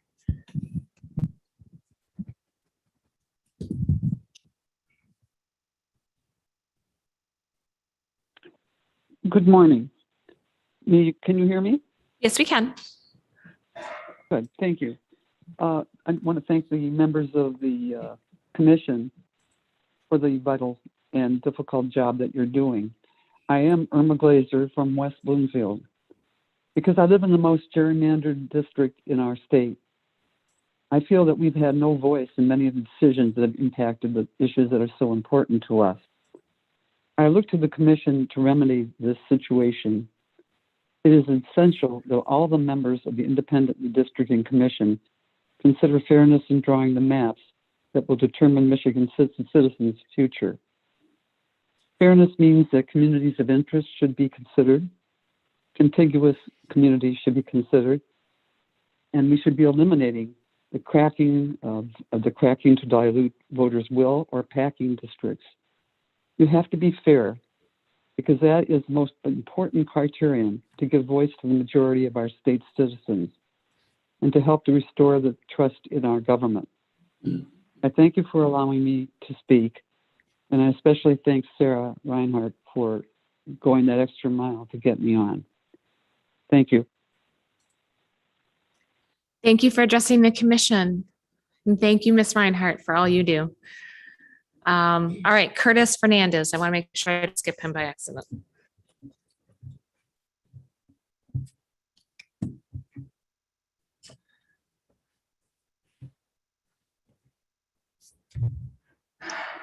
Hello, are you able to hear me? Yes, we are. Hello, my name is Curtis Fernandez, and I am a community organizer with API Vote Michigan. I want to thank the commissioners for all the work they have done thus far, as I appreciate that this is very complex work.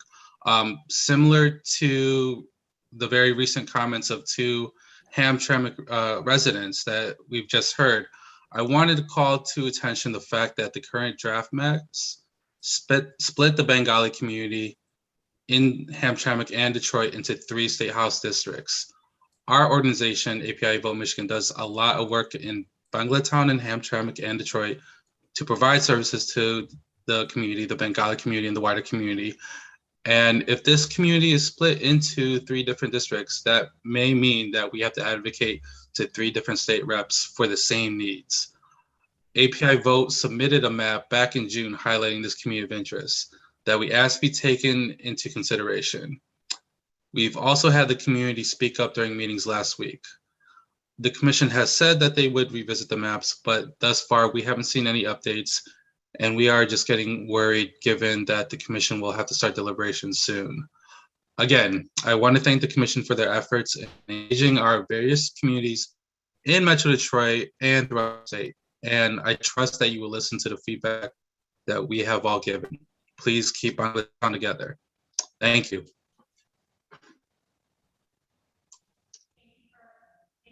Oops. Thank you for addressing the commission. Amanda Oster.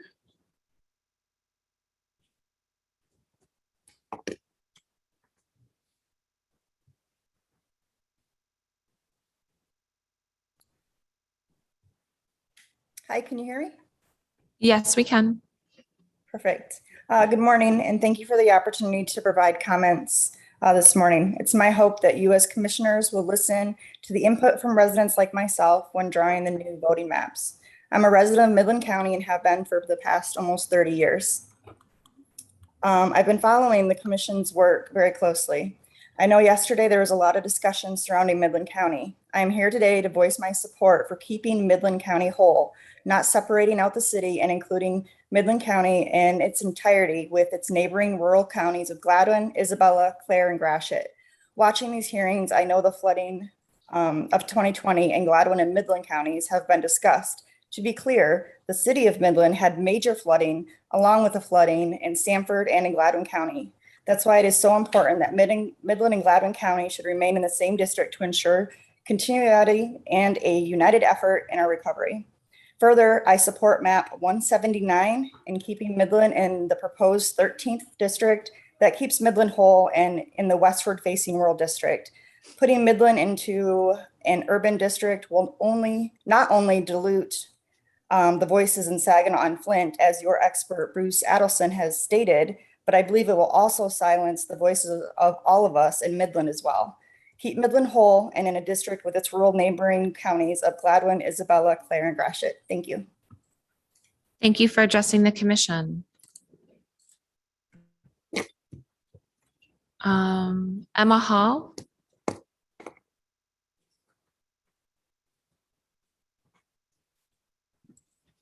Hi, can you hear me? Yes, we can. Okay, perfect. As stated, my name is Emma Hall, and I'm a student at Hope College in Holland, Michigan. I want to thank you, first of all, for taking the time to listen to what all of us have to say, and I know that your job is not an easy task. Although I was not born and raised in Ottawa County, I have come to love the area as well as the people in it. I have loved living on the coast of Lake Michigan, and I know this is something that I share in common with many others across Ottawa County. Lake Michigan is an integral part of the economy of Ottawa County, and enjoying, utilizing, and protecting the Great Lakes aren't just ideals, but a way of life for many of these residents. This is shown through the generations of residents who have made their livelihood and supported their family based on the opportunities created from living by the lakeshore. A fair redistricting process requires that Ottawa County remain intact at the federal level. However, with lakeshore counties such as Muskegon and Allegan, splitting the Ottawa County into 3 federal districts would not only create inefficient and inaccurate representation, but it would also harm the future prosperity of Ottawa County. Again, like I stated before, I was not born in Ottawa County, but I have realized how the place is connected so closely to the lakeshore, but also the agriculture. By splitting up the county, you end up hurting the agricultural voices of the blueberry farmers in Grand Haven, as well as different producers outside of Zealand and vegetable and floral growers throughout Hudsonville, Allendale, and Jamestown. Ottawa County is Michigan's fastest growing county for a reason, and this is because the people want opportunities that Ottawa County has to offer. If the committee decides to keep the current draft of the district map, it will diminish the opportunity that people are seeking as well as their voices. So I urge you please not to break up Ottawa County, and I also thank you for listening. Thank you for addressing the commission. Adam Krosaleski.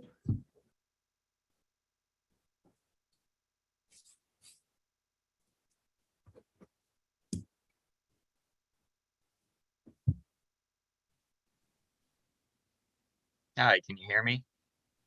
Yes, we can. All right, great. Thank you for holding these meetings. First of all, I know it's a lot to hear from a lot of different people about a lot of different places of the state. I just want to make a few comments in regards to where I live, Aranac County. I was a county commissioner for 6 years, and I've looked through several of the proposed maps, House, Senate, and congressional, and there are only a few, actually, I think there may only be one congressional map that actually includes Aranac with what I would call our communities of interest based on social, economic, and civic ties. Aranac County and Bay County are very closely linked. We share Bay Aranac ISD, Intermediate School District. Students from Augrey and Standish go to Bay City for career technical education. The Bay Area Community Foundation oversees the funds for the grants that help Aranac County. We share Rotary clubs. Many residents live in Aranac but work in Bay City. We do have residents of Bay City and Bay that work in Aranac, particularly in the school district.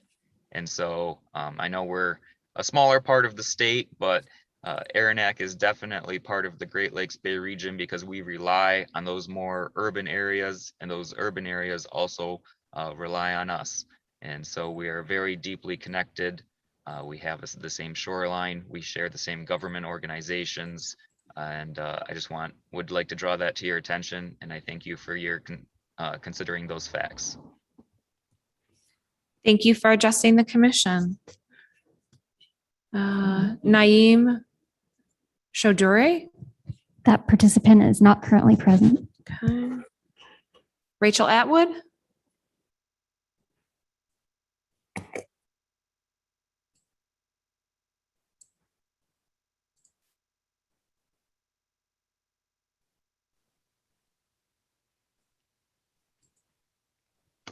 Hello, can you hear me?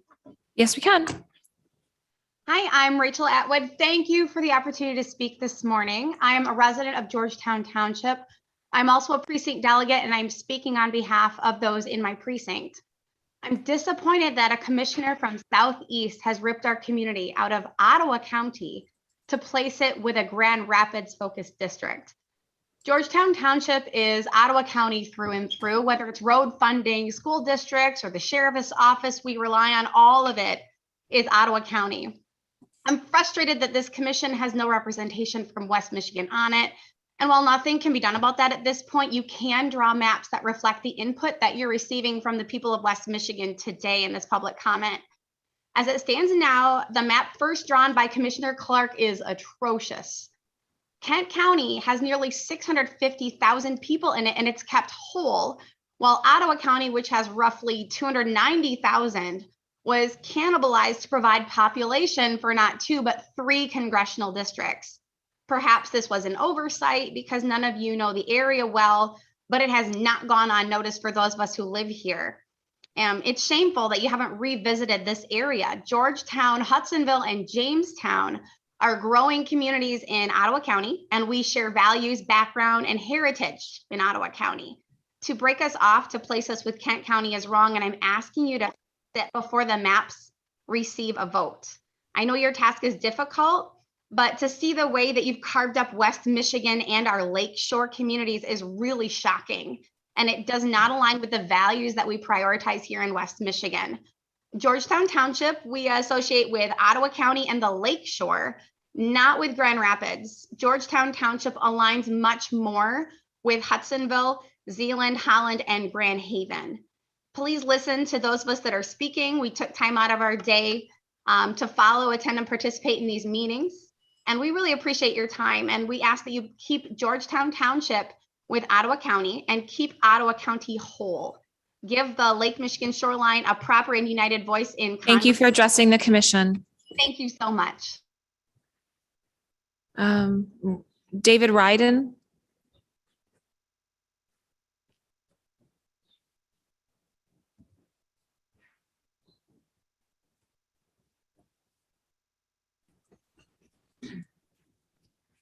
Good morning. Can I be heard?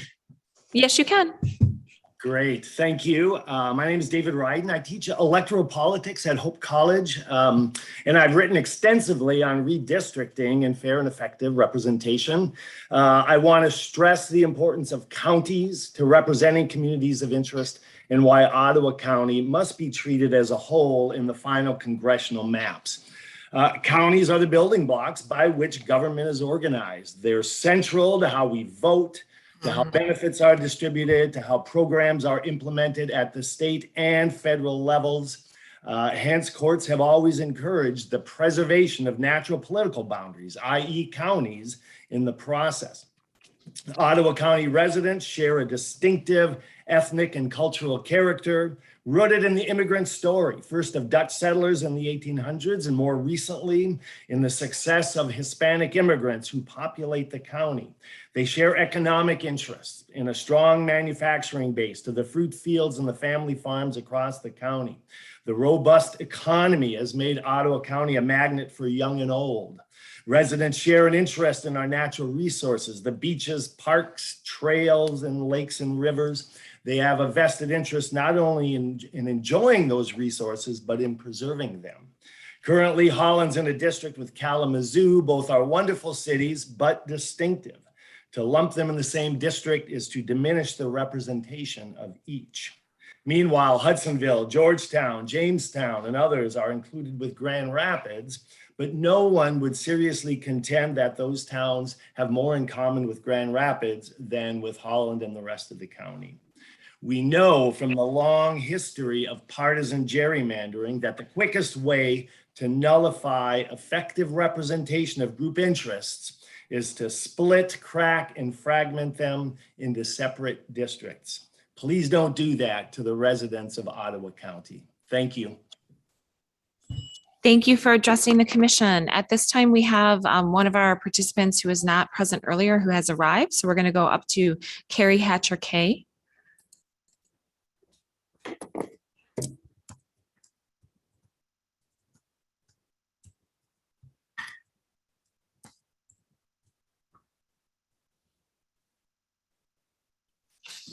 Good morning, Commission. I really appreciate your taking the time to listen. Let's see. Good morning, Commission. I really appreciate your taking the time to be as diligent and thorough as you are to listening to all citizens of our state. I'm a clinical psychologist and have made it my life's work and passion to be a listener, to help individuals, couples, families, and communities heal. It has come to my awareness and close personal connection that there's a community of people who've been punished for mistakes that they've made and end up being punished for a long time and maintained in cell blocks called prisons.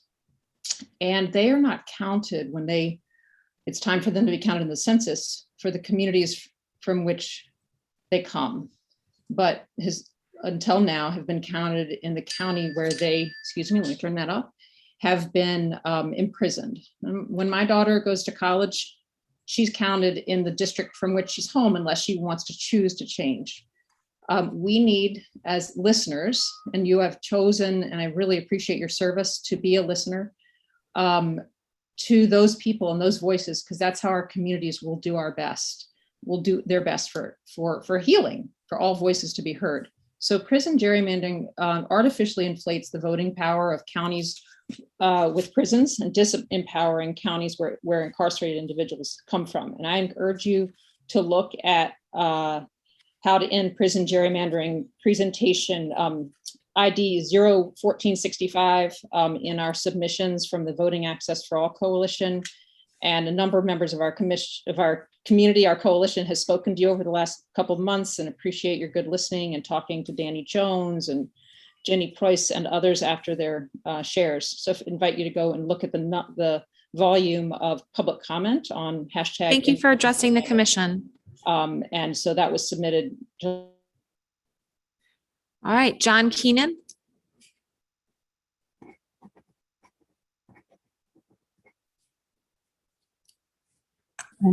Hello? Hello? Yes. Can you hear me? Yes, we can. Okay, I want to thank you, first of all, for putting me back in the lineup. I was having technical difficulties. My name is John Keenan. I'm a 26-year resident of Northville. After reviewing the current plans, I'm not sure you truly understand that the reason your commission exists is to end partisan gerrymandering. So the fact that you are not looking at partisan issues this far into the process, to me, appears to be hindering your work. I've heard that your consultants suggest that you don't use partisan conditions until the end of the process, but that just seems ridiculous. How can you ever begin to draw fair districts if you can't gauge partisanship? Your job is to draw districts as close to zero political bias as possible. Yes, you have other requirements too, but creating fair districts across the state is critical. I know you are citizens who want to make a difference. You saw the gerrymandered districts of the past and you wanted better. I want better too. Don't let anyone hijack your commission. Begin now to assess the partisanship of the districts you are drawing and prioritize partisan fairness. That is why you exist. That is literally your job. Please consider the importance of partisan issues as you continue your work of redistricting. Thank you so much. Thank you for addressing the commission. So we are going to go to Bing.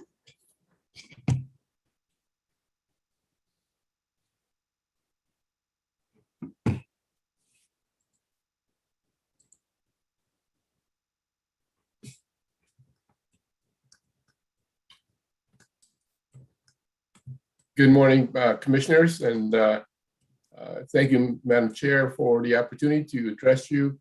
My name is Bing Goey. I am a resident of Grand Rapids. I've lived in Grand Rapids since 1960 as we arrived as a family, as immigrants from, we were all born in Indonesia. I'm currently a member of the West Michigan Asian American Association.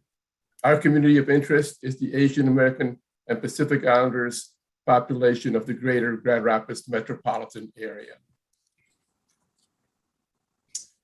Gerrymandering has divided our community and other minority communities, leaving us virtually unrepresented and disenfranchised. We believe that the previous gerrymandering is a large factor for the fact that no single person of color has held a state office from the greater Grand Rapids metro area for the last decade. When we don't have a place at the table, we don't have a voice. The Asian American population share many commonalities with other larger minority populations, but we are especially concerned about a lack of representation of West Michigan Asian American citizens at the city, county, and state levels of government. In the greater Grand Rapids metro area, Asians are one of the fastest growing populations. Our needs, concerns, contributions, and presence are often unheard and unaddressed.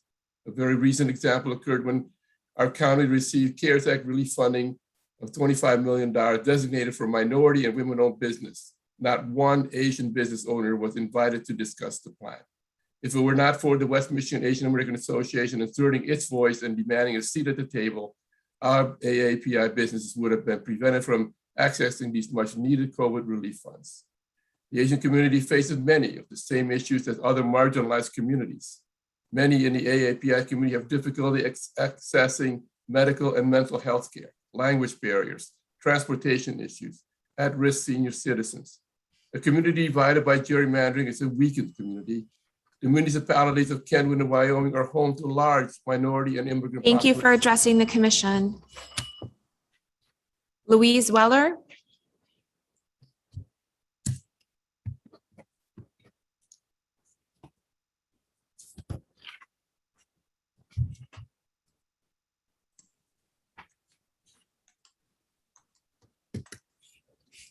Can you hear me? Can you see me?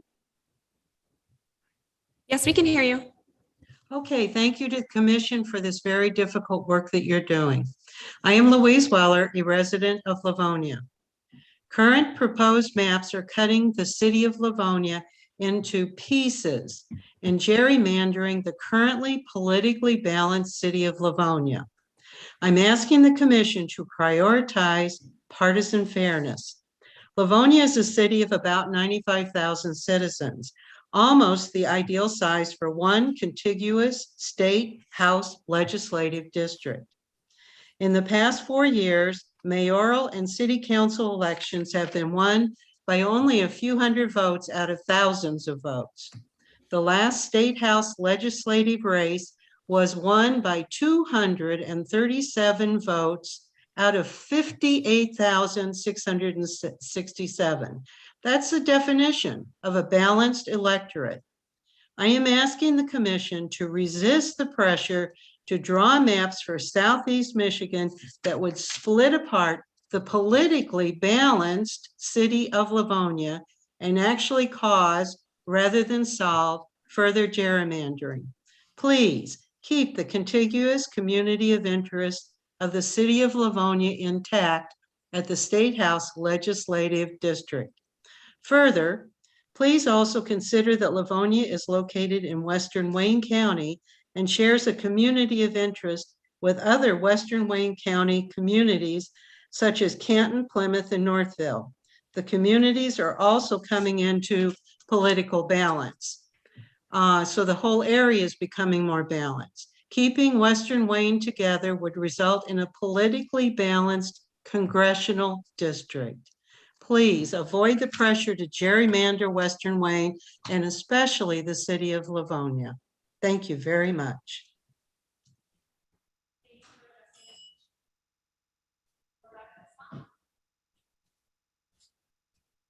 That participant is not currently present. Jennifer Schlitt.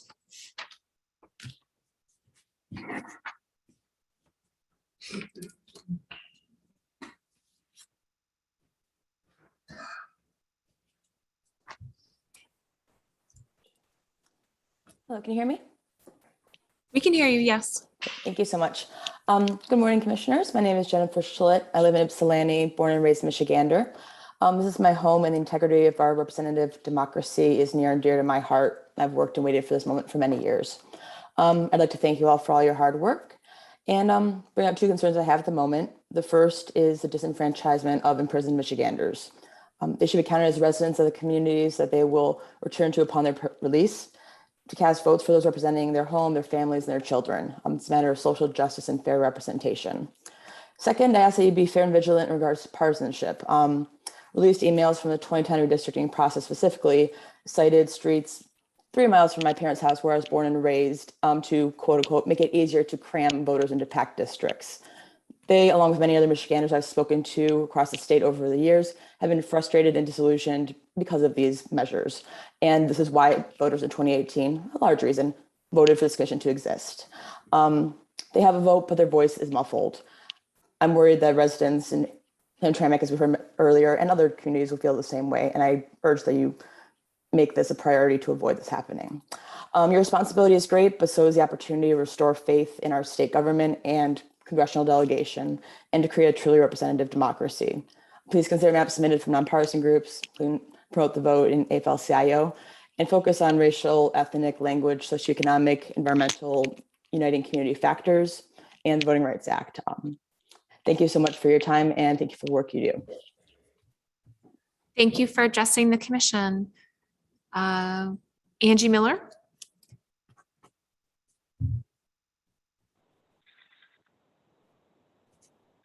Good morning. Can you hear me? Yes, we can. Thank you. Hi, my name is Angie Miller, and I'm a lifelong resident of Saginaw County. I'd like to take the opportunity to thank the Commission for all the work you're doing. I spoke to you in person in Midland in May and virtually on September 20. Today, I am again speaking to you about the congressional map, which includes Saginaw, Genesee, and Bay counties. There was discussion yesterday regarding the 4 congressional maps that have been drawn and if there were congressional maps that could be eliminated. Much of the discussion was centered around Saginaw and Genesee counties. I ask you to remember, on Monday, September 20th, Mr. Adelson and the Commission reviewed the newly drawn Saginaw, Genesee, and Bay County congressional map, District 11. Mr. Adelson took a look at the election result data and stated, and I quote, "The election results do provide for an opportunity to elect here." Mr. Adelson at the time said he preferred the map with the Saginaw and Genesee and Bay to the map which Saginaw and Genesee split. When the Commission and Mr. Adelson reviewed the map which included Midland, he specifically looked at Midland election result data. Mr. Adelson stated, Midland not only doesn't support candidates of choice, but overwhelmingly doesn't support candidates of choice. It potentially dilutes the minority voting strength. Mr. Adelson further stated, to me, there is more of a compelling reason not to include it. From what we have seen from the elections, it has more of a dilutive effect. I realize you have some hard decisions ahead of you. I ask that you consider the data. In this instance, the data clearly supports a congressional map that connects Genesee, Saginaw, and Bay counties.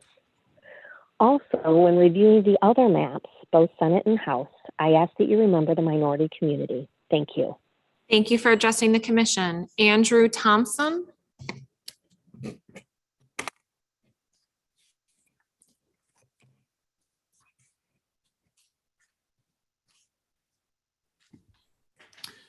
Good morning. My name is Andrew Thompson. I've been a resident of the city of Detroit since 2008, and I'm a proud union member of the Lecturers Employee Organization, AFT Michigan Local 6244, AFL-CIO.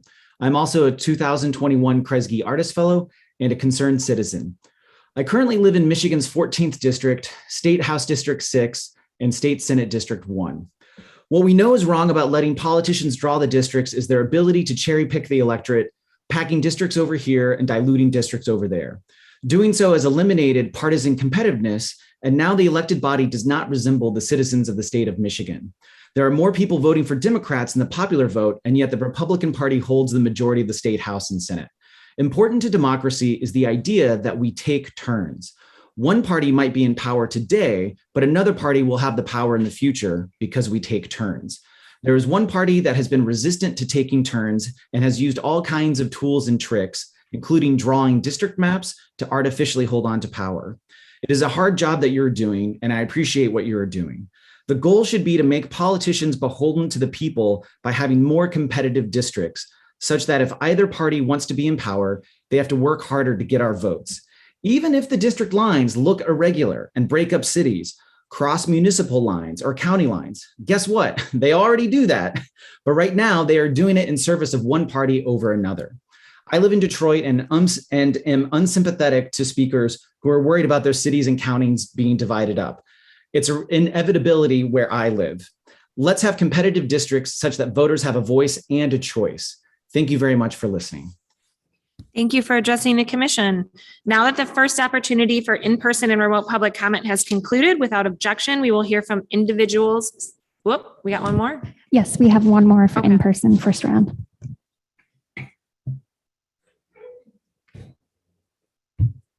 Morning.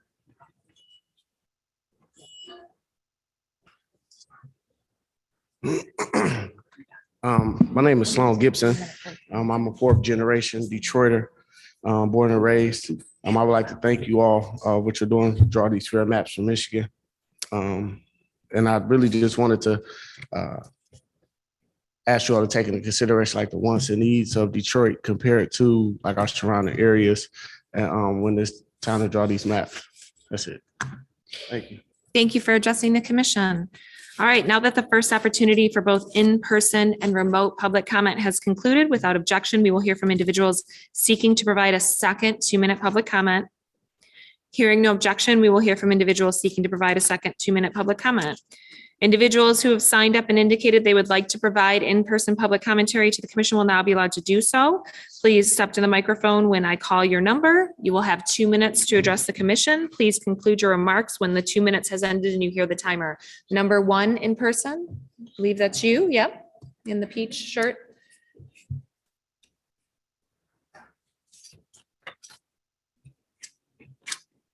So I was speaking previously about the need for specificity and evidence-based analysis of communities of interest. And I would just like to bring up the rural-urban divide that I have seen this commission honor in creating rural districts versus urban districts. And I have seen it happen on several occasions.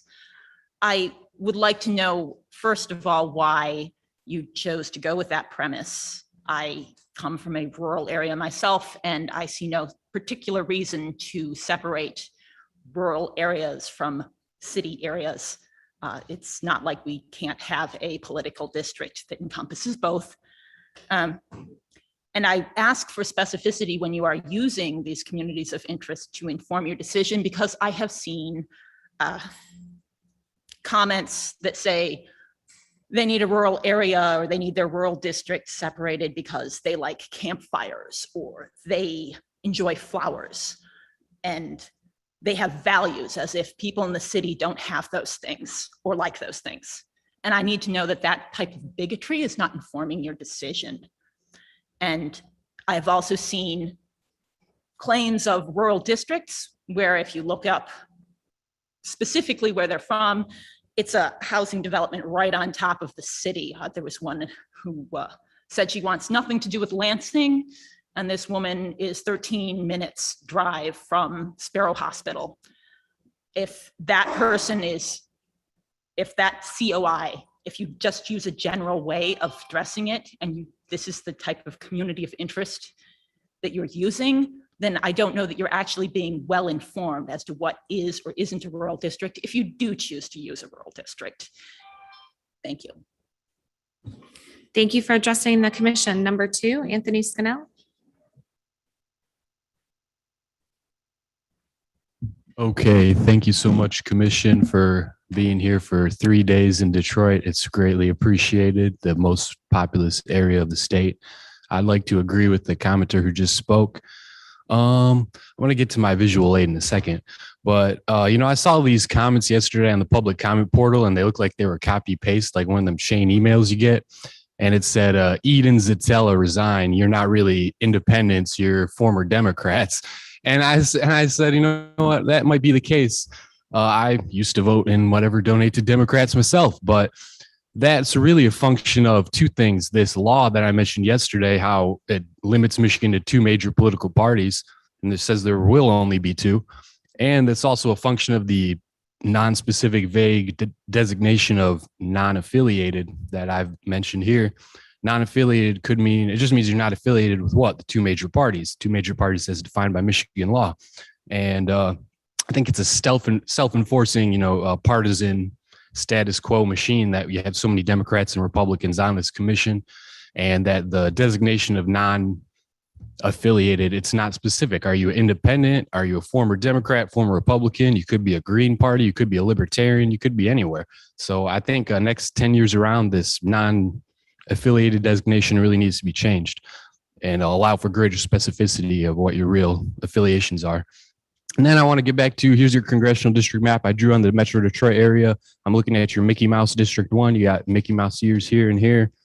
And once again, I'd like to state that these tiny little downriver cities, Allen Park, Melvindale, Rouge, Ecorse, Lincoln Park, have absolutely nothing, no community of interest in common whatsoever with Warren, Centerline, Hazel Park, Madison Heights, friggin' Harper Woods, Grosse Points. I don't understand what the justification for putting these is together. And remember the steelworker from yesterday, she didn't want to be with these either. Neither do I. Thank you. Thank you for addressing the commission. At this point, we will return to our live remote public commentary. Oh, we got one more. Go ahead, ma'am.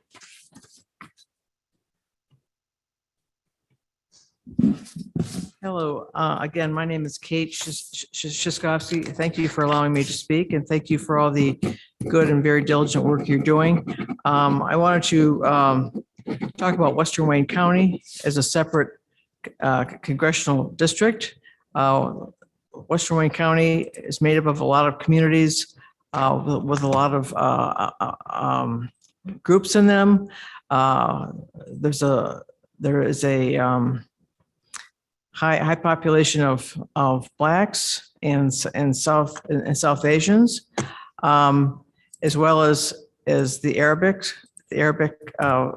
community. And I would just say that I would encourage you to make a congressional district incorporating all of Western Wayne County together. Also, I'll go back to what I said before about Livonia being split into 5 portions. That's not a way to make a community feel together and being able to work together to get things done. So I would encourage you to look at that proposed map again and look at it and consider very strongly not splitting Livonia up into 5 parts. Thank you. Thank you for addressing the commission. All right, returning to remote person comments. You will have 2 minutes to address the commission. We'll follow the same process as before. And please, when I call your name, allow our staff to unmute you and you can address the commission. First in line is James Gallant.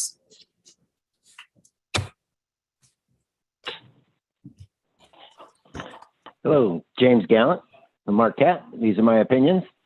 And commissioners, why did you just allow your self-identified secretary without a vote, Sarah Reinhart, to unilaterally suspend the public comment rules on the fly?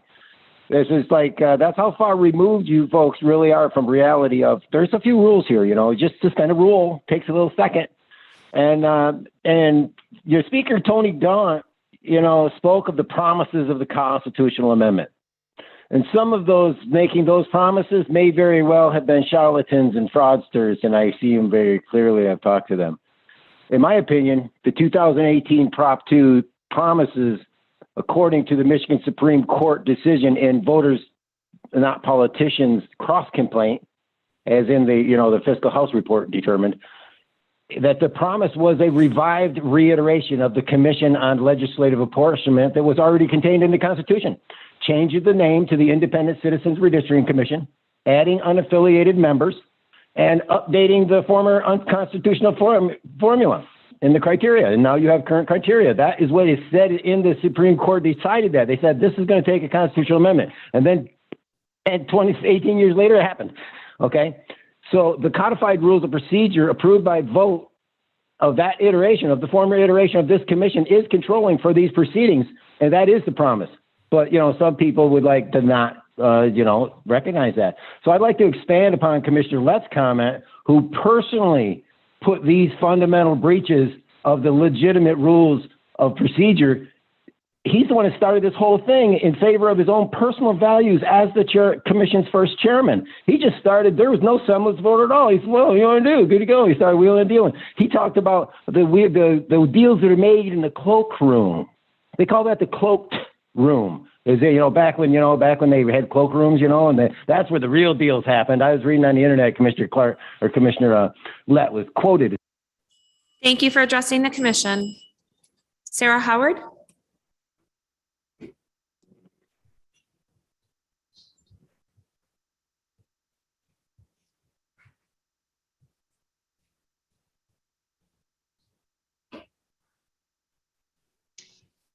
Good morning again, Commission. My name is Sarah Howard. I represent the Fair Maps Project. Last week, we recommended some changes you could make to your first draft state Senate map to help it move toward partisan fairness with a 0% efficiency gap. Given that your current state House map is only 0.35% less biased toward the Republican Party than the intentional 2011 gerrymander, we wanted to provide some help to fix the state House as well. First, we are concerned that your Detroit area maps will reduce the number of representatives from the city of Detroit. We believe that the Voting Rights Act analysis will require you to make some substantial changes there. Unpacking Ann Arbor, Greater Lansing, Kalamazoo, and Saginaw would give these metro areas much better representation and would greatly help the partisan fairness of your overall state House map. A VRA analysis using primary elections may show that it's possible to draw two Democratic leaning districts between Saginaw and Bay City, with at least one district's primary dominated by voters of color. Keeping Flint together would allow you to draw a majority Black district plus additional districts nearby that would improve the overall partisan fairness of the map. We fear that a VRA analysis will show that 37% is not enough in this part of the state. Reuniting Albion with Battle Creek would benefit that heavily African-American city much more than putting it with the overwhelmingly white rural areas as you have done. Restoring the Southwest Lakeshore District would be much better from a community of interest perspective and for partisan fairness. We want you to succeed in drawing fair and constitutional maps, and this is how we think it can be accomplished. Thank you for your time this morning. Thank you for addressing the commission. That concludes our public comment for this morning. I'd like to mention that all emailed and mailed public comment is provided to the commission before each meeting. And commissioners also review the public comment portal on our www.michigan.gov/MICRC website on a regular basis. We appreciate everyone who provides public comment in whatever way they choose to do so and invite them to keep sharing their thoughts, communities of interest, and maps. Without objection, we are going to take a 12-minute break so everybody can stretch and take care of some personal needs. Hearing no objections, we are going to stand in recess until 11:30. It's currently 11:18. Thank you, everybody.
All right.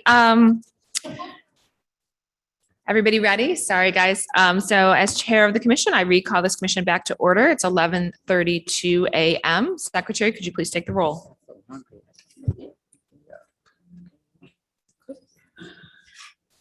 Commissioners, please say present when I call your name. If you're attending today's meeting remotely, please announce during roll call that you're attending remotely and disclose your physical location. I'll start with Doug Clark, Present. Juanita Curry, Present. Anthony Eid, Brittany Kellum, Rhonda Lang, Present, attending remotely from Reed City, Michigan. Steve Lett, Present. Cynthia Orton, present. MC Rothorn, Present. Rebecca Satella, present. Janice Follett, present. Aaron Wagner, Present, attending remotely from Charlotte, Michigan. Richard Weiss, Present. Dustin Witches. Present. 12 commissioners are present and there is a quorum. Thank you, Ms. Reinhardt. Next, I'd like to move on to unfinished business and agenda item 5A. Complete any unfinished business from the previous meeting. So we skipped one item on the agenda yesterday, the process for deliberation of draft proposed maps, including determining the number of maps to post, which maps to post as draft proposed maps prior to public hearing. Without objection, I would like our executive director, Sue Hammersmith, to facilitate discussion on this topic. Please proceed, Ms. Hammersmith. Hi, I would like to say that Sarah Reinhardt has volunteered to chat about the deliberations portion of the process. So I would like her to weigh in here.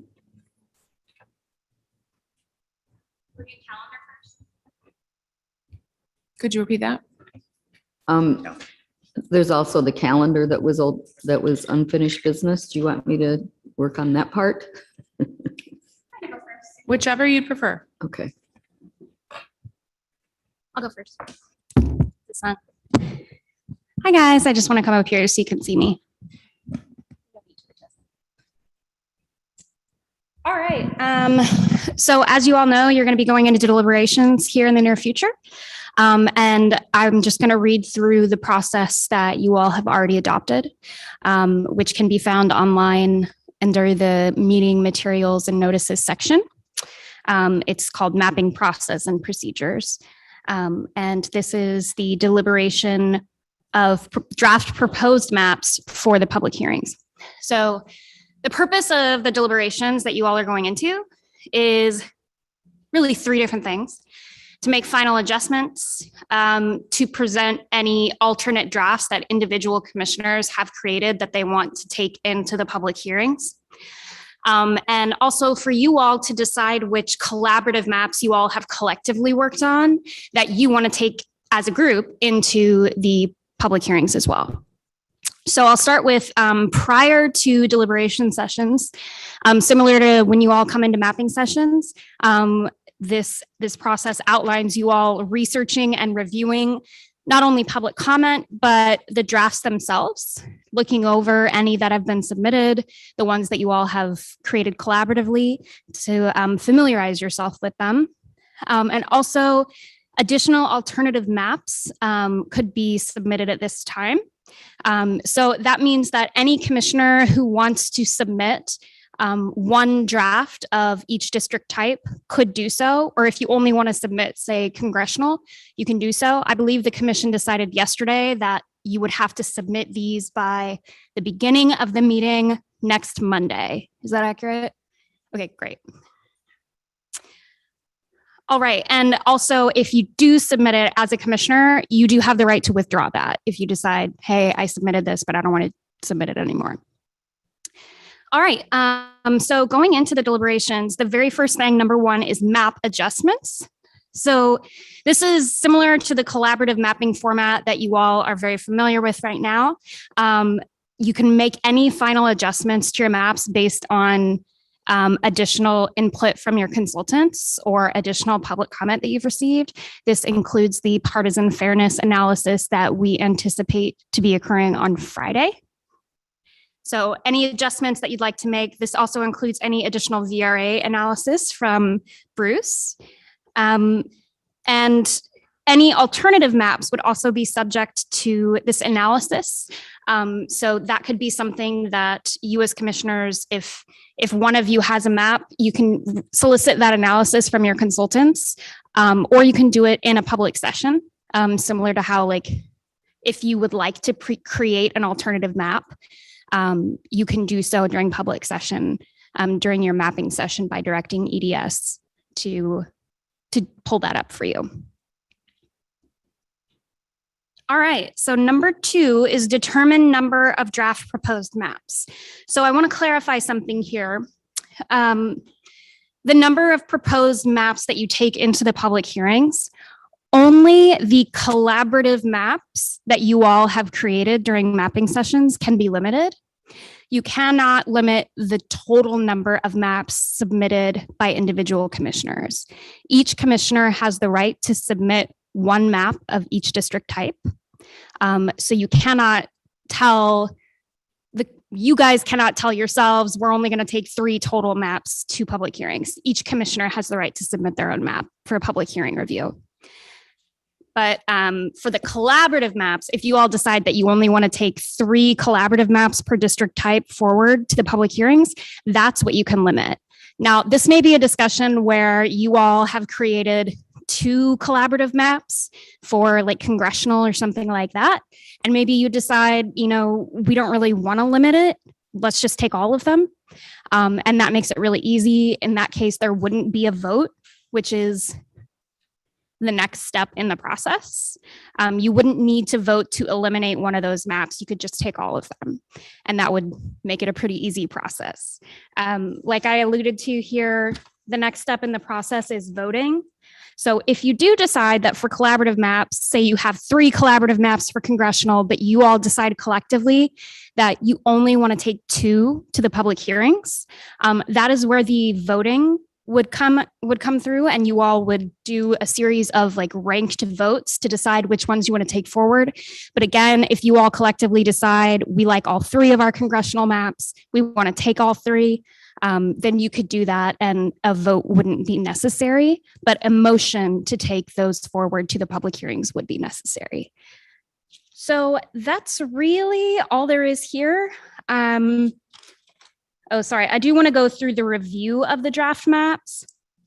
So the deliberations consider you all presenting the maps that are up for being presented for public hearings. And there is a process written out here to cover that. So the commission you all will discuss maps as they are presented. You'll start with the collaborative maps, and they'll be presented to you all by your chair or vice chair. First, and you'll go in the order of how the maps were created. So I believe the order of that would be state senate, and then congressional, and then House. After that, any individual commissioner who's created an alternate map that they would like to take forth to the public hearings will be able to present that map to the commission. And similarly, if any commissioner wishes to withdraw their alternate map, they can do so at that time as well. Mrs. Reinhardt, Commissioner Orton has a question. What's up? I have a question. You said they would be presented in the order that we made them. So Senate, House, Congressional, or whichever way. Yeah. Do we have to do them in that order? No, not at all. really like Not that at all. order. That's how this process is outlined. But if you would like to go in a different order, you're welcome to do that. As Doug always likes to say, continual process improvement. You all are more than welcome to edit this process as you see fit. But just going over here, what's been adopted by the commission currently.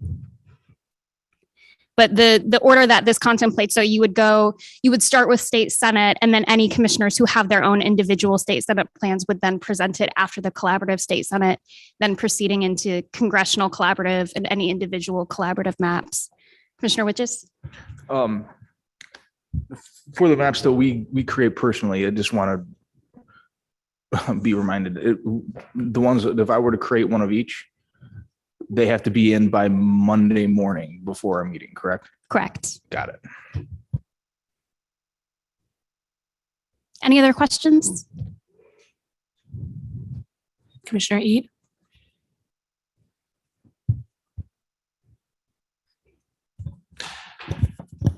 I understand that every commissioner has the right to propose their own map for each of the three under the Constitution. But do all of those, I thought that was more of an end process. Do all of those need to go to the second round of public hearings? That would be a determination for each individual commissioner to make. The commission collectively cannot deny any one commissioner their constitutional right to put forward a map for consideration during public hearings. Sure. Any other questions? Any other questions on the process as it's laid out here? MC? Because we're talking about the deliberation process, and you mentioned there was some mapping in there also, but I'm just thinking about how the full review of and the full sort of deliberative process will take place more or less Friday after we have partisan fairness. And yeah, what I'm thinking about is that, Monday and Tuesday, I'm thinking about the schedule. That's what I'm thinking about. Is like how we can use our time well, and that this deliberative process that you're outlining really feels like it's going to start on Monday. Maybe we can take some actions today and tomorrow, but it just feels important to recognize that we're potentially able to deliberate with all the tools we need after Friday, or on Friday, I suppose. Is that accurate? That is accurate as the process is laid out.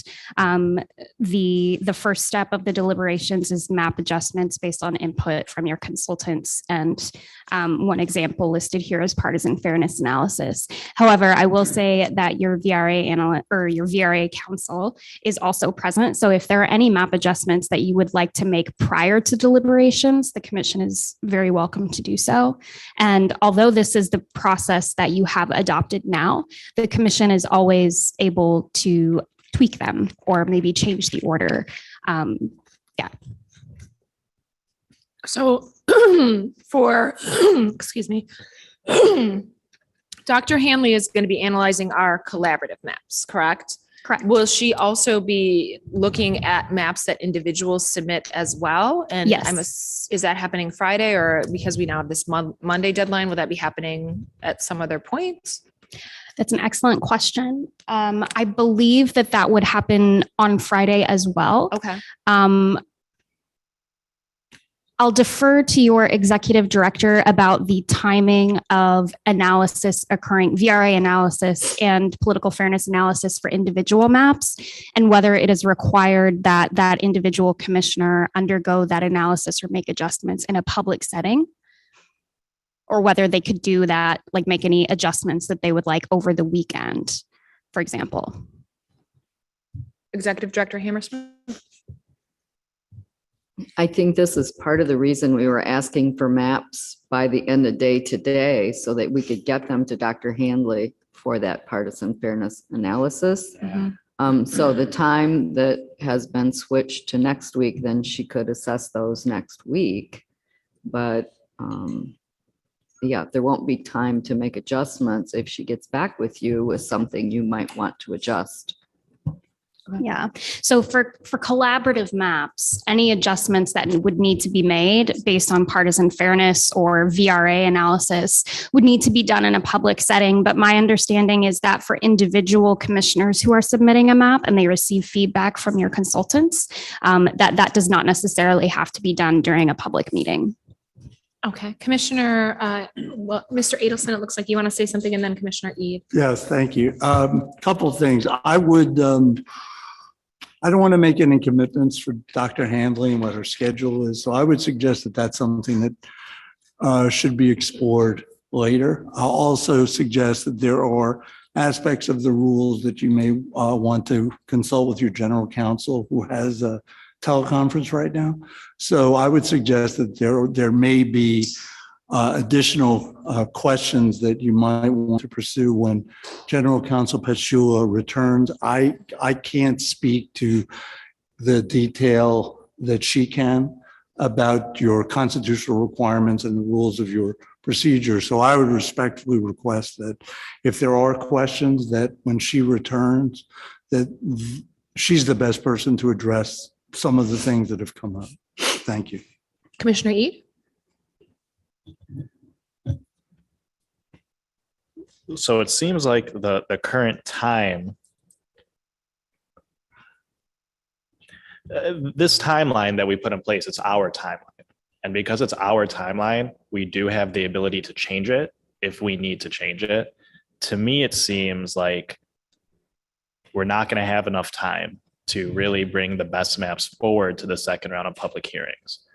In my opinion, what we should do is think about extending our time a little bit so we have a longer amount of time to look at these maps with the complete both the VRA analysis and partisan fairness analysis. And if we're not going to get that until Friday, only being able to submit maps until Monday is wholly not enough time. Now, I understand that that might cut into our public hearings a little bit, but I'd rather have better maps at those public hearings than worse maps and more public hearings. So we just might need to take a look at changing that timeline a little bit. Thank you, Commissioner Eid. I understand that that is the next item up for discussion, calendar, and your executive director is going to walk you all through that. But before we move on, I just want to quickly summarize one more time exactly what the deliberation process is as outlined in your adopted process. So prior to deliberations, you all will research and review and submit any maps that you want by Monday morning. And then the deliberation process itself begins with any additional map adjustments that you all want to make based on information from your consultants or public comment. Step 2 is you all determining the number of collaborative draft proposed maps you want to bring through to the public hearings. Step 3 is review of all collaborative draft maps as well as any individual submitted maps from commissioners. And step 4, if it comes to this, is voting for the number of maps that, or for the actual maps that you want to bring through, unless you all decide that you just want to bring them all through, which is fine too. Commissioner Orton, did you have a comment? You're all set? Okay, so I think at this point, we're going to go back to Executive Director Hammersmith.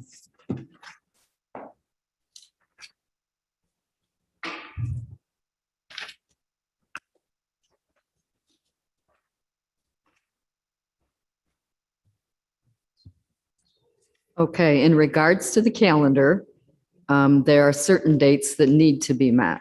So if you extend the time now, then your Friday, November 5th is your voting date for your proposed maps that you're going to put forth for the 45-day period of public comment. So that date is really non-negotiable for you to vote on the final maps on December 30. So if you want to change something in this time period up until that point, then you can change. It's your schedule. You know, you could do 4 public hearings in some weeks if you. Edward's gonna not like that. 3 are hard enough, but you know, those are some options you could consider. And also there's Friday, October 29th and Monday through Friday, November 1st to the 5th for those deliberations on your proposed maps. And I want to note that November 2nd is an election day, so we have no MDOS staff that day, so we would be unable to hold a meeting. So there's only 5 days built in for your next round of deliberations. So just so you're aware of the dates. Ms. Reinhardt. Thank you. Apologies for the late update, but I just wanted to outline that, yes, November 2nd is an election day. However, our department recognizes the strain that the commission is on time-wise, and our staff can be made available that day for a meeting. Thank you. Thank you, Ms. Reinhardt. Yeah, I personally don't want to extend our timelines. I think that's going to create more of a crunch on everybody else. And I would rather have us be in a position where we get our analysis from Dr. Hanley and Mr. Adelson, and maybe we can't narrow it down to one map. Maybe we have 5. I would rather bring 5 maps and get the process rolling than move deadlines. I think we've spent an enormous amount of time on these maps to date. I think we've given careful consideration to every line that we've drawn. We've considered communities of interest. We've considered Voting Rights Act. We've considered all of this as we've moved along. So I think at this point, the partisan analysis and the voting rights analysis is important. And I anticipate we will have some changes based on that, but I don't think pushing things out farther is necessary to accomplish those changes if we are prepared and efficient with our time by preparing before we come to meetings. Commissioner Orton. I also don't want to push our timeline out, but I feel very pressured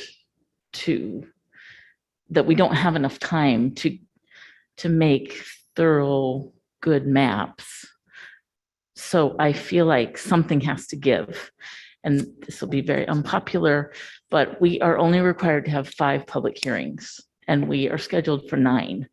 So I think maybe the hard choice is maybe we give ourselves another week by getting ready of a few of those.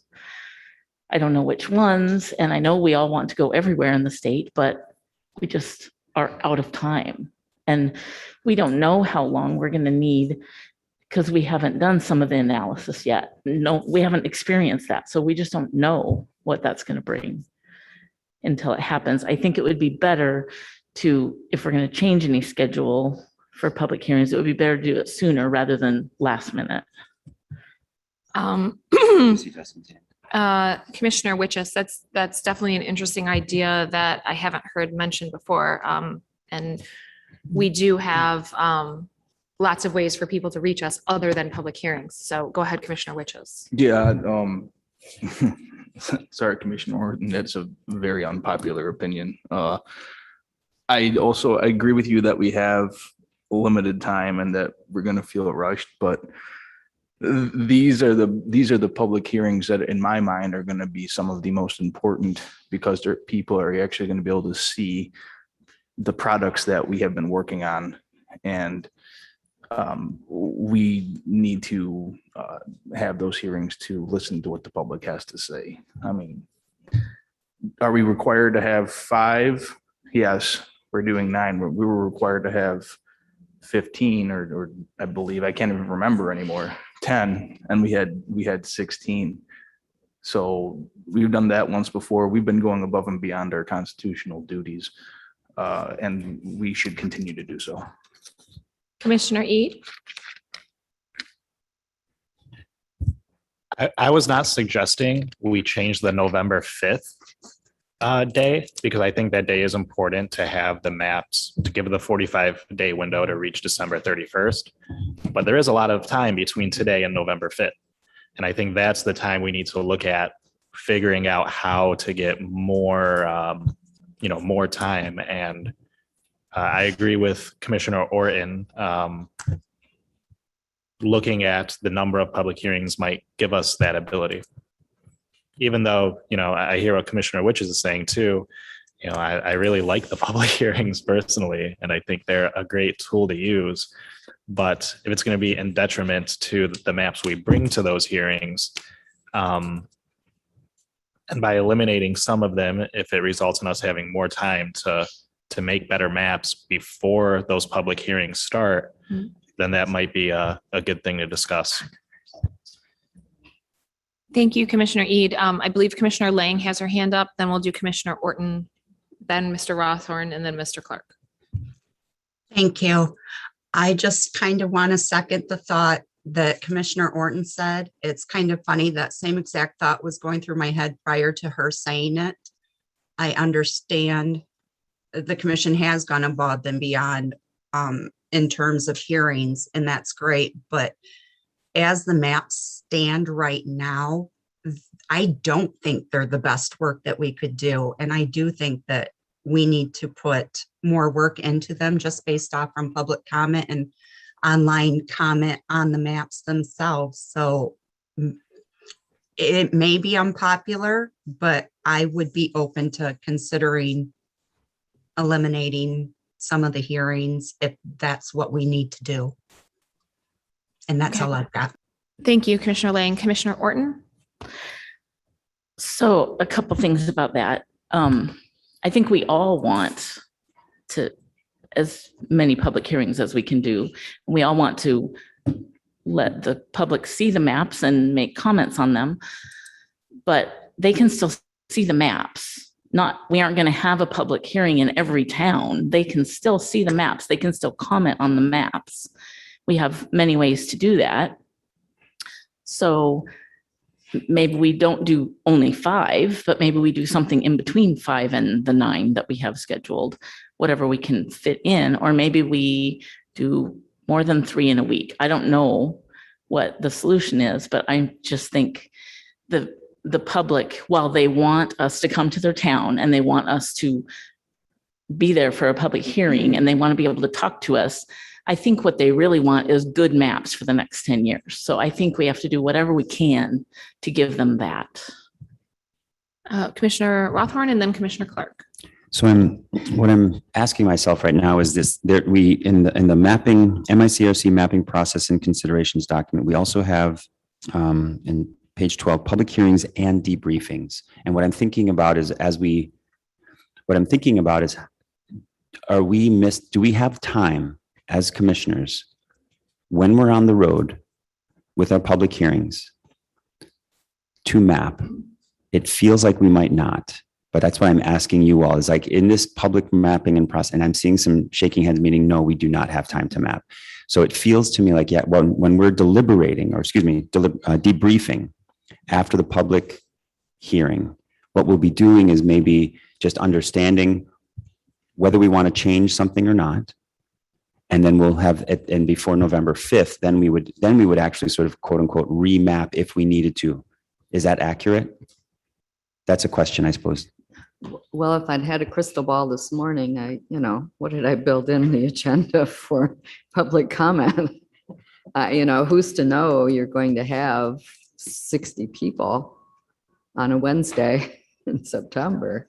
So again, we don't, I think the maps really bring people out. They want their opinions heard. They want to share their communities of interest. So the public hearings are scheduled from 1 to 4 and 5 to 8. The plan is to have some time in the 1 to 4 meeting to debrief on the previous public hearing. I don't know how much mapping could be accomplished during that time. 1 to 3:30, sorry, 1 to 3:30, 5 to 8. Ms. Reinhardt and then Commissioner Clark and then Commissioner Riches. Thank you. So appreciate the comment, Commissioner Rothorn. I think that there's a couple of considerations here regarding mapping during or prior to public hearings on the days of public hearings during those debriefing sessions. So first, the Constitution does require that prior to public hearings, maps be published.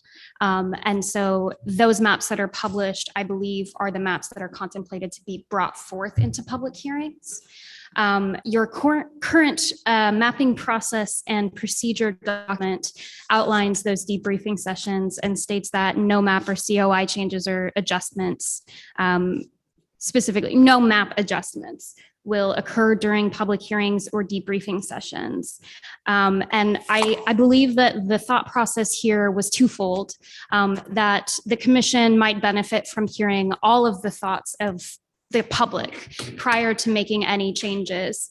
And second, also, if you change the map after, say, the first public hearing, then those in subsequent public hearings will really be commenting and providing comment on an entirely different map than the individuals at that first public hearing had an opportunity to comment on.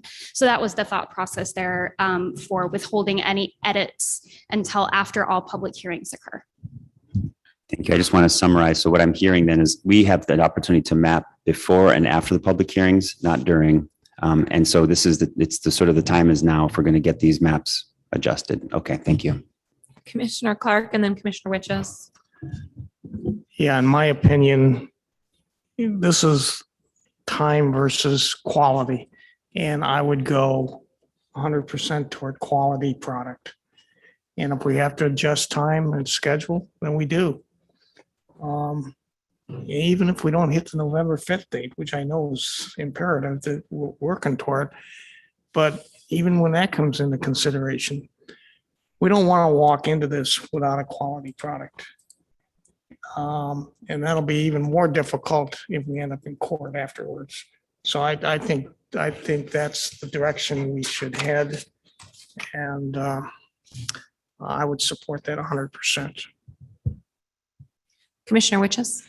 So I thought of a nice little radical idea here. So we can't make changes to the maps while we're on our public hearings. We don't do that. We have the ability to make a copy of the maps that we have been working on and clone them over, much like how we've been doing the collaborative mapping process now. I'm still totally against getting rid of any of the second round of public hearings. However, what we should be doing after the first public hearing, eating something, go and then potentially have a meeting there to at least take a cloned map and get the big ideas of the things that we've heard for that particular meeting down on something. Then we have our second public hearing that evening. And then we have an hour after that particular meeting where we do the same thing. So that when we're done with all of the actual public hearings, we now have everything written down and placed in the software already somewhat, so that we can reconcile those particular ideas into making quality maps. What kind of thought does that, anyone have thoughts on that? General Counsel? Thank you so much, Madam Chair. So publishing the maps puts the public on notice what plans they're coming to talk about. And I appreciate Commissioner Witches's problem-solving attempt, but that would result in multiple versions of different maps that the commission would then have to go back and reconcile during the deliberation, rather than going through all of the rather than going through everything at the end and making the changes at one time. Let me say it more clearly. So the commission's going to be having the public hearings. After the public hearings, they'll be doing the debriefing sessions where the commission will be noting those major ideas or changes or suggestions or proposals, whatever word you want to insert. And then when it comes time to deliberate and make map adjustments, you'll be working through the material captured in your debriefing sessions. So it will, in effect, be what you're suggesting, Commissioner Witches. You just will not have multiple different plans that you'll have to overlay, you'll have to talk about, you'll have to revise. You'll have the guidebook being the debriefing session to guide the map drawing after the conclusion of the public hearings. Is that responsive, I hope? But I would not recommend, and you'll have to integrate them. Commissioner Witches? So follow up. Okay, so not doing multiple clone maps. How about just one clone map of each type that we can, for an hour or so after the public hearing ends, we can go in and jot some ideas down and where we want to potentially make changes there. That way we only have one particular item to overlay on our completed maps to make changes. I mean, I see the issue of time. We have plenty of time, in my opinion, and we can work slightly after a particular meeting to take a look at or discuss what it is that we heard. Commissioner Rothorn? What I'm aware of is how I'm just thinking about how the 4 congressional maps, how we have to keep track of it all. And so I'm worried that the more clones and differences we make, that keeping track of it, I mean, I think it's for the public as well as for ourselves, making sure that we understand as much as possible what the reason is for the clone, for example, what the alternate version is. I'm recognizing the need to actually just track all of this and hold it, right? Because there is complexity here, and we're trying to do something complex, and being able to deliberate with all of these things, holding all of these complex things. I have to have a reason that I'm holding them all. Sometimes it doesn't make sense.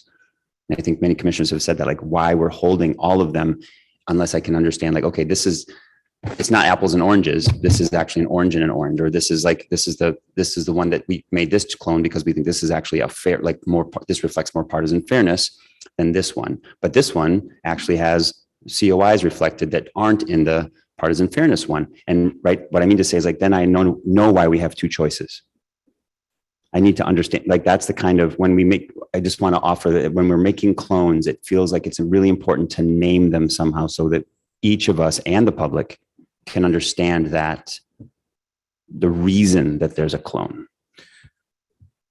Commissioner Witches? I think I made it pretty clear that I'm against removing public hearings, and I'm going to leave it at this particular statement. During the course of our time, I've heard many, if not all of you, say, we want more public comment, we want more public comment, we want more public comment, multiple times. And you are now going against what you said and wanting more public comment by taking the ability for the public to come and give public comment away. The fact that we're even thinking about doing this is mind-boggling to me. And if it even comes up to be a vote, I'm telling you right now, it's going to be no for me through and through. Commissioner Lett? Changing or adding things to the maps that we put out prior to our public meetings coming up, whether we have 5 or 25. There's a basic unfairness to the public if you start changing them as you go. The reason being, the first one that you have, those people looked at the maps that we're taking on the road, and they made their comments or make their suggestions based on that. And then if we come along and say, okay, we're going to clone this, we're going to put in these changes, and we take that and add it to the next meeting, then the first meeting didn't have an opportunity to talk about that. And they may not like what you did. So the idea behind taking all these on the meetings is, here's what we're looking at. Make your comments. We'll take them into consideration at the end of the road trip, and then we'll put out for a second comment period what we've come up with based upon what you've told us. And my second point, as long as I got the floor, is why aren't we meeting next week? We got a whole week. Why aren't we using that? So I would say for next week, that was sort of kicked around, that we definitely can do that. But the constraint we have there is that 3-day period that we need to get the maps over to Department of State so that they can post them out on the website, which is why I will support Commissioner Orton's concept of actually reducing some of the public hearings. Specifically, that way that would give us a whole nother week to work on maps if we need to. So rather than starting the hearings October 11th, start them the week after, which is the 18th. And I mean, my personal thought is we could do 7 instead of 9. We could potentially eliminate Marquette because there frankly isn't a lot of changes in those maps up there from what they had previously. And then we have Grand Rapids and Kalamazoo, which are really close together. We could pick one or the other. And then we could still have 7 meetings, which I think is sufficient. We still have the portal. We still have the My Districting site. We have people able to submit comments in multiple ways. They can dial in remote. I don't think we're limiting public comment by doing that. But I think if that gives us that 2-week period to maybe come up with better maps that everybody is more aligned around, I think that's a great option. And I definitely agree we should and use that time next week. And then I agree with you as well, Commissioner Lett, that I don't think we should be redrawing maps on the fly. I think we need to be comfortable with what we have going in, and then we will listen to public comments on that. And then at the very end of it, we can make changes if we so desire. Commissioner Clark. I agree with Steve. One alternative that came to mind was, why don't we just have one map of the House, the Senate, and the Congress. And solidify that and present that to the public as our recommended maps to go forward. So we'd only have the 3 maps, and we can get that done this week and the beginning of next week if we have to.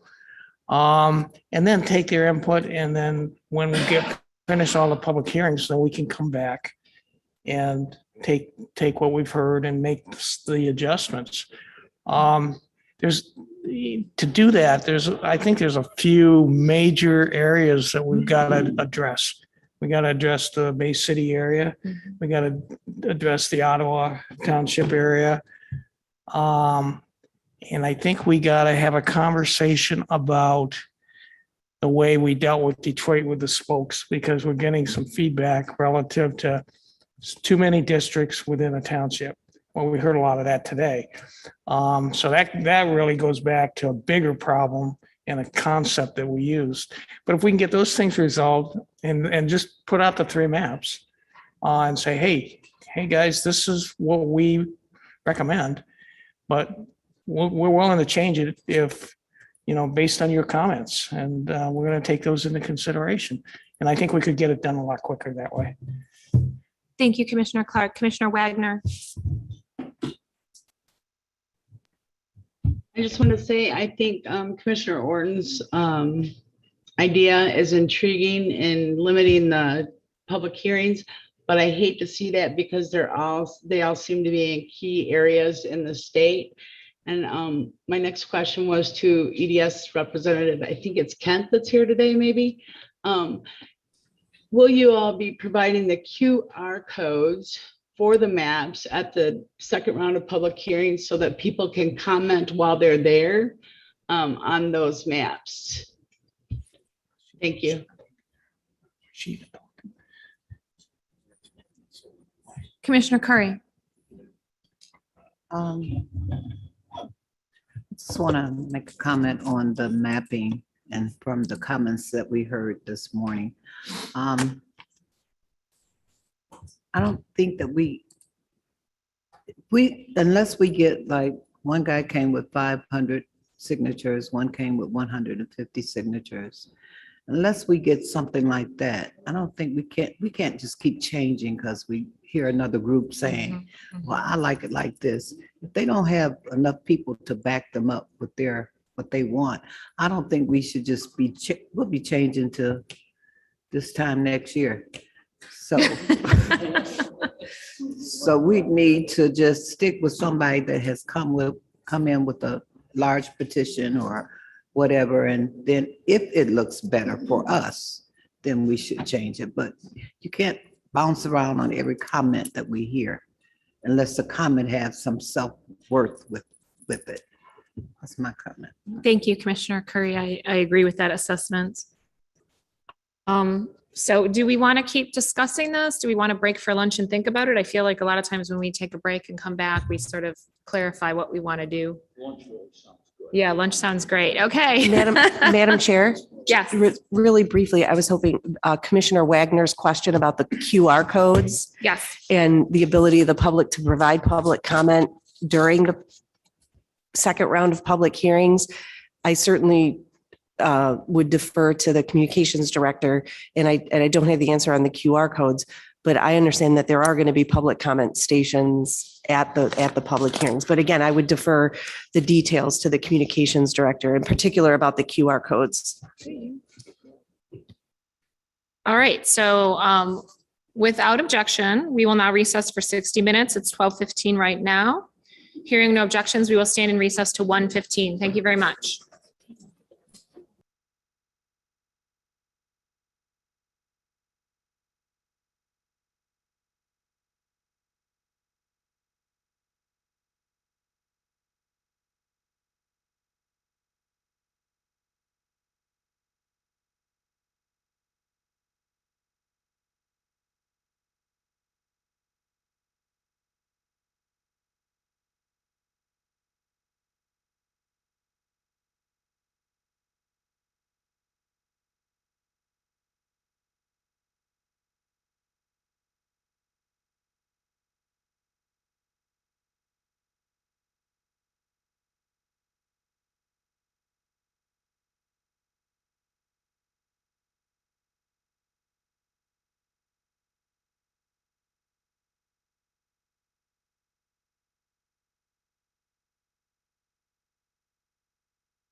Yes.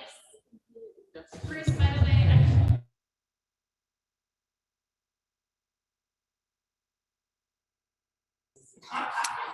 I call this meeting of the Michigan Independent Citizens Redistricting Commission back to order at 1:16 PM.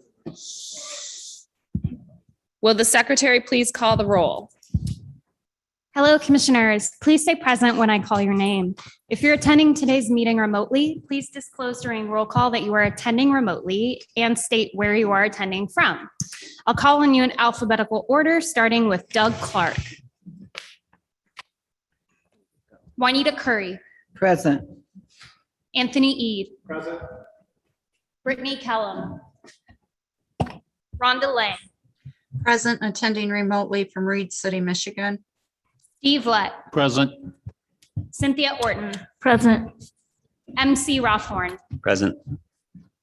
Rebecca Satella. Present. Janice Villette. Present. Aaron Wagner.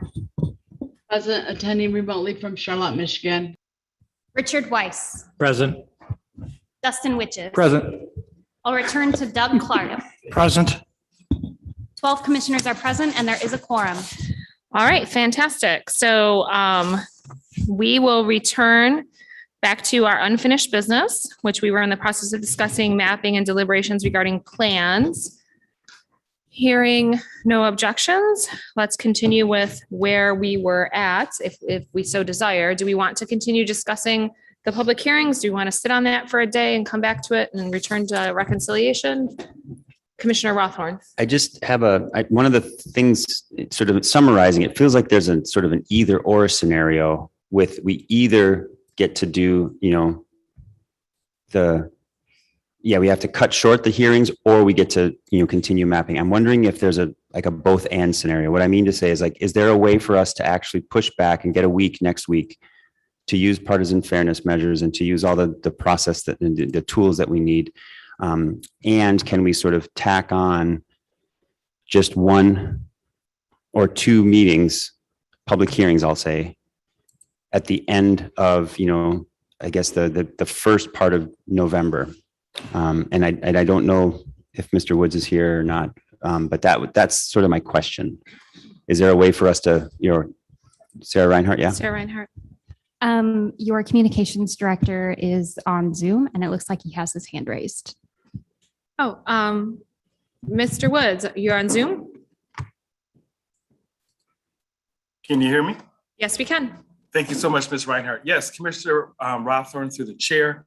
I did reach out and have talked with both Treetops as well as Flint, and they do have dates available on November 1st and November 2nd. So we wanted to move the event in Gaylord to November 1st and wanted to move Flint to November 2nd.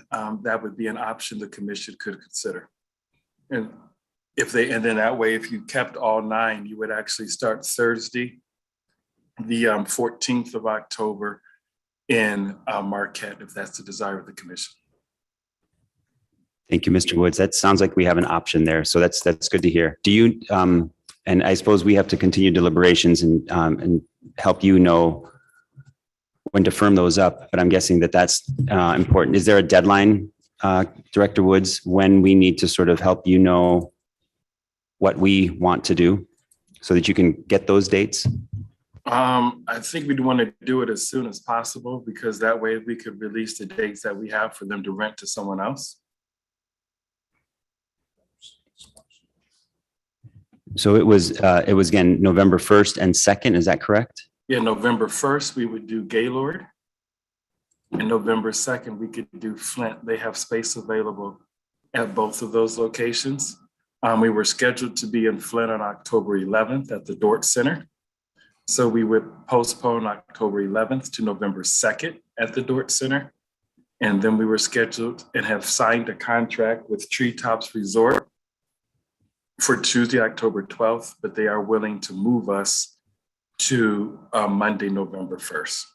Excellent. And I'm wondering, because November 2nd is election day, I'm wondering in terms of Department of State, is there a conflict or potential conflict, or is there a reason that we couldn't do November 2nd in Flint if we wanted to do the public hearing? I remember you said that your office understood the pressure that we're under, but is there, I'm thinking about how we can make this decision as a commission, recognizing all the pieces that need to be in place and knowing that we want to do it as soon as possible, but maybe we can do it tomorrow or make that decision tomorrow so that you can help us understand what the costs and benefits might be. Is that? I think that I can confirm if you were to host a public hearing that day that, oh, sorry. We can't hear you. Yeah. I think we could accommodate that. If you decide to host a public hearing that day, we will do our best to accommodate and make it work. Thank you for that. So, I guess I'm thinking about that's an option. I do feel like I need a summary from maybe Executive Director Hammersmith, maybe like where we are, because I remember you were trying to help us pull this all together. And I feel like I would benefit from sort of some options and what's happened, and maybe just understanding where we are, help us understand where we are right now. So we talked yesterday about using the first 2 days of next week, Monday and Tuesday, to complete your draft maps. And then that would allow 3 days for the mapper and CSS to be able to produce the maps, publish the maps, and the documents that were needed for public posting prior to the public hearings. If you wish to take more time next week, you could meet all 5 days next week. MSU Union Hall is available, and they've given us contracts for those days. And then you would then allow 3 to 4 days the following week for everything to be published. And then start October 14th at Marquette with the dates that Edward has suggested. If you take the first 2 and bump them into November 1st and 2nd.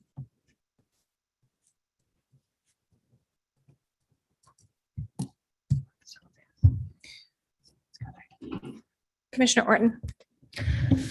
I feel that that's much better because that gives us more time after we have the analysis on Friday to look over what we have and what we need to do. Any other comments or discussion? Let me look on Zoom. Madam Chair, I just had a clarifying question. So then if the public hearings end on the 2nd, then the commission would have 3 days to do the deliberations and the adjustments? Again, I don't. Okay. Commissioner Orton. Okay, I didn't realize that. So is that because we're saying that November 5th is the drop dead deadline? Mm-hmm.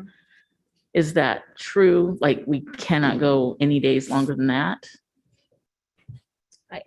I believe that is a drop dead date because that is the latest day we can approve and still have the 45 days for it to become final or for additional public comment before it becomes, it's not final at 45 days. What is it? Madam Chair, that would trigger, the publication would trigger the 45-day period for public comment, the final public comment period on the final proposed maps. That would make after the 45-day period, that is the soonest the commission could vote to adopt any maps. So that puts us at a December 30th vote date. Is that correct? Okay. And that date is what we really sort of have to hit from a planning for elections concept for everybody else down the line from us. That was my understanding. So commissioners, maybe what's before us is, the value of this week and shortchanging our final week of deliberations after the public comment. That feels like the choice that we have to make here. I'm just wondering, like, what level of changes are people feeling are necessary to the plans we already did? Because we have the 2 Senate maps, we have 4 congressional maps, and it looks like we have 1 House map at this point. Commissioner, or I always want to call you Commissioner, Sarah Reinhardt. Sorry, just wanted to alert you that Commissioner Lang's hand is raised. Oh, okay, I can't see her. So Commissioner Lang, go ahead. I was just making sure that I heard you guys right, that you're talking about potentially having a hearing on November 2nd, which is Election Day. Is that correct?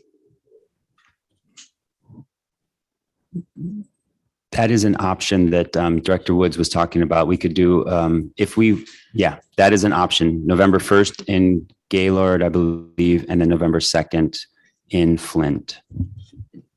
Do we really think that having one on Election Day is the best route to go?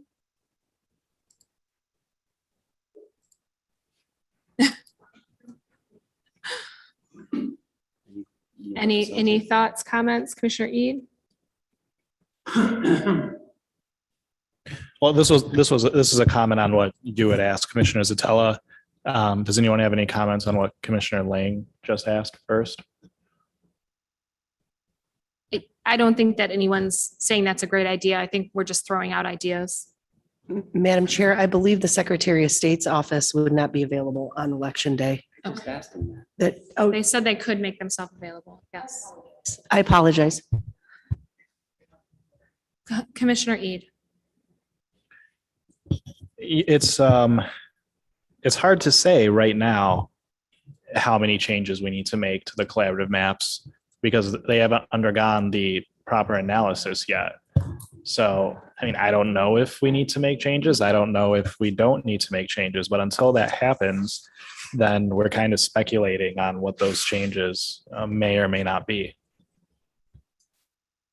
Commissioner Orton.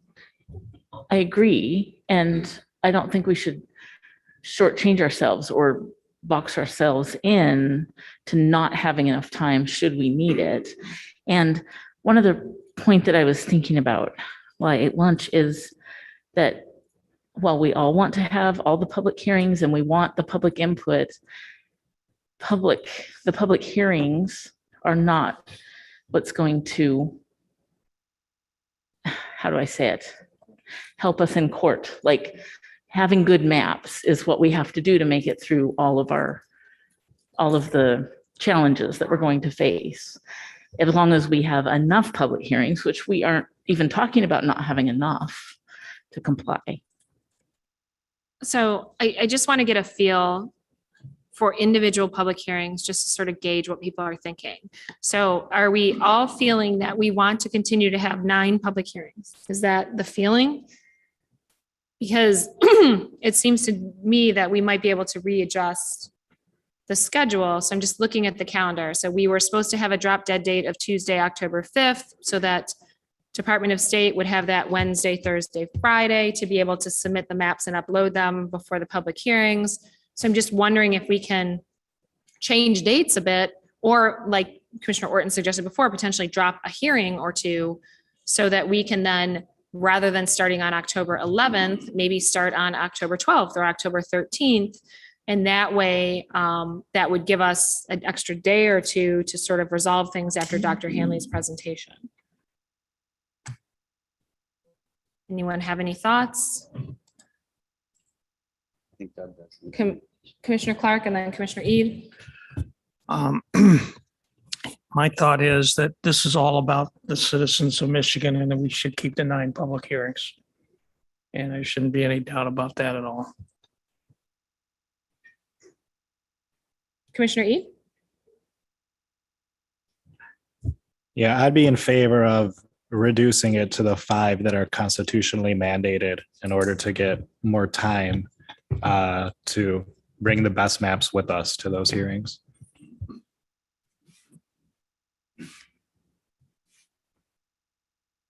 Commissioner Clark, I don't think everybody heard you in the room with your comments, so could you restate it? Oh, yes. Sorry about that. This is all about the citizens of Michigan, and therefore, I think the 9 public hearings are warranted so that we get the broad geographical perspective of the state on the proposed maps. Commissioner Lang, did you have a comment? Yeah, since it seems like we're doing kind of a polling here, I'm going to go along with what Commissioner Eid said. Which was reduce the number of meetings, just to clarify. Hearings. Hearings. Correct. Yeah, Correct. I personally am in favor of reducing the meetings. Particularly hearings. Everybody keeps correcting me. I mean, I personally am in favor, as I've said before, is eliminating the Marquette hearing because we have 3 hearings that first week. I think if we chose not to go to Marquette, that would only put 2 hearings that week and we could potentially reposition those and then pick up a few days. And, you know, we've been to Marquette before. I don't really think we've seen a lot of public comments since we were there. We got a lot when we were there, which were very helpful. And I think we have natural geographic limits on what we can do in Marquette anyway. And I think the people up there sort of recognize that. I mean, we're not going to have Marquette or the Upper Peninsula split into 2 for a congressional district because we can't based on population. So at a minimum, I think we should consider not going to Marquette. And then that would reduce 1 hearing from that first week, and then we can potentially juggle the other hearings. Commissioner Woods, did you have something about Gale? What did you say about the treetops? The treetops can change the date or they can't change the date? I thought you had mentioned something specific about treetops, and then we're going to go to Commissioner Lett. They can change the date. Are you able to hear me? They can change the date? Yes, they can change the date. Okay. Commissioner Lett? While I understand your reluctance to go to Marquette, I think we should keep in mind that the Upper Peninsula feels extremely slighted in this whole process. And to now come along and say, we can't do anything for you anyway, and so we're not coming back, is just kicking dirt in their face. Thank you for that feedback, Commissioner Lett. Mr. Clark? I agree with Commissioner Lett on that. And we don't want to isolate a portion of the state at all. And we need to include them and make sure that they are included. Commissioner Rothorn?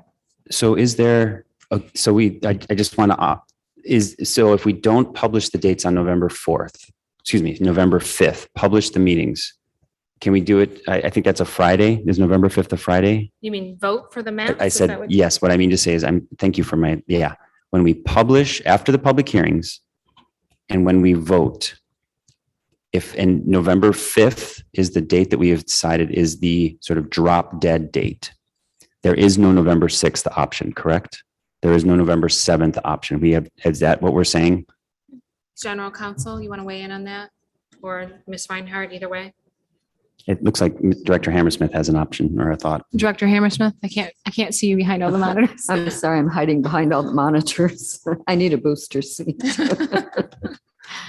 Yes, November 5th is the date that is required in order to give the mappers time to get everything published. I mean, all the data has to be published. Every piece of data that you've used, maps like are produced right now for the apportionment in the state of Michigan, the CSS are going to produce those maps for us. And EDS is going to produce maps for us. So they need that time. We've got to have that published and right. Commissioner Witchus and then Commissioner Clark. So it's appropriate to call ourselves a legislative body, correct? Okay, so there's a reason for why I asked that question. If November 5th is the drop dead date, which is fine by me, and I'm still not in favor of reducing any of those particular public hearings. If members of Congress need to do things where they're working 12 to 14 to 15 hours or pulling all-nighters at one particular point to meet a particular deadline, we should be under the same rules and regulations or to be subject to those same things to meet a particular deadline. Like we have the time to do it. If we need to work 10, 12, 14 hours one day or 24 hours one day, for example, as an extreme, on the November 4th or 3rd to get it done, then we need to do that. Yeah, we're not a legislative body, so I would say that to start with. I would also say that's easy to say when you don't have children and you don't have a spouse and you don't have a house to maintain and you don't have people to care for, and you don't have a job part-time. I'm like, that's very easy to say. I number one, don't think it's necessary that we need to kill ourselves. And I've said this repeatedly, that when people are overworked, they make bad decisions. So I don't think working all-nighters is going to give us better maps. I think it's going to give us worse maps. All right, so in the interest of moving forward, because I don't think we've really, go ahead when I'm done, Commissioner Clark. I don't think we've really reached any consensus. So I think at this point, what we should do is go back to our mapping, and maybe tomorrow morning, we'll have a better feel for how we're progressing, because I don't think we have any consensus whatsoever as to where we stand right now. And I think maybe spending some time finishing these maps up might help us get some clarity on that. So Commissioner Clark, I will let you provide a comment, and then I think we're going to move on. And mine's a question to our executive director. Who requires November 5th date? You indicated somebody required it. And I still am interested in making sure we produce the product we want. And if the date slips, it slips. So who's the person? Well, this is the date on the schedule in order to meet the timeline to have the final maps voted on December 30th. So we just took the December 30 and backed everything up, provided this to the commission. You decided it, but we really can't change it and meet the deadlines that in order to be knowledgeable and helpful to the Board of Elections. I mean, they're on the other end with a compressed time frame. So they need our vote by December 30th. So that's how we backed into the November 5th date. Yeah, I realize there's all this downstream work that other organizations have to do. What would a week delay? Why wouldn't that be acceptable? If we chose to adjust the dates. Executive Director Well, something we can discuss. or General Counsel, whoever wants to weigh in on that. I think, Sue, did you want to, I don't want to, so, okay, so I think much like the commission losing 6 months, the Bureau of Election for updating the QVF, which is over 8 million data points for the qualified voter file. The commission, again, the candidate filing deadline. There are all these critical, which the legislature bills were introduced to modify the statutory filing deadlines for nominating petitions and so on and so forth that are in committee. They're not being moved on. So the date of December 30th is critical to that downstream work. So really, I see the question before the commission as whether prior to November 5th, you want to devoting the time to mapping and the work product or the hearings. And that there cannot be any more days added before November 5th. So the question is, how are you structuring your work time, whether it's adding more hours as Commissioner Witjes and other commissioners have advocated for in the past, whether it's those details. And certainly we acknowledge none of us know the extent of the map adjustments that would need to be made either for the compliance activities prior to the second round of public hearings, or certainly to the what will need to be modified or what the commission elects to modify after the second round of public hearings. But really, that's the question before the commission is what are you prioritizing in your work prior to November 5th?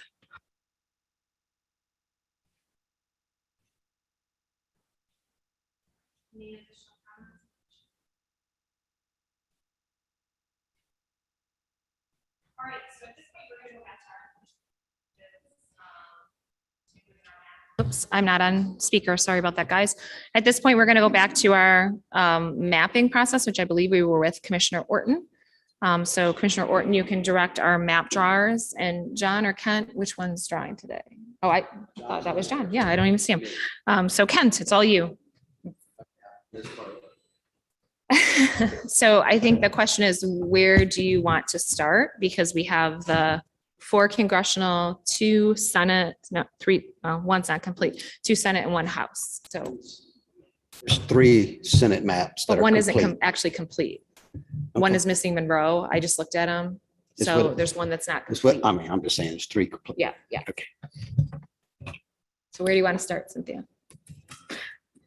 So yesterday, I think we kind of left it, we still didn't have a good process for this. So I'm wondering, how do we want to do this? Like, I don't, we've been rotating through commissioners and they move districts and things, but I don't see that working well in this process. So I think we need to come up with a good process for how we're going to either compile the 4 maps down into 1 or 2, or just what we're going to do. I don't know the answer to that. If I, excuse me, Chairman. Yes, go If I ahead. recall, Commissioner Orton, we had 4 of them. I think we had gone down and briefly looked at each one. Is that right? Yes. So you had moved on to that point of, is it going to be 4? Or are we going to change some? Is it going to be 3? Or is it going to be 2? Is that, okay. And I honestly think it might be, and this is just my suggestion, feel free to say no. It might be easier to start with the Senate because we only had 2 maps for the Senate, and the difference between the 2 was one combined Battle Creek and Kalamazoo and the other did not. So that might be an easier place to start than with 4 congressional. So go ahead, Commissioner Velez. Well, I think Cynthia, and correct me if I'm wrong, you're also was thinking that we shouldn't go through and take turns, that maybe we should just bring up a map and talk about about it. what what somebody remembers, that they heard or what. Because going around and taking turns isn't going to work. No, I in my agree. opinion.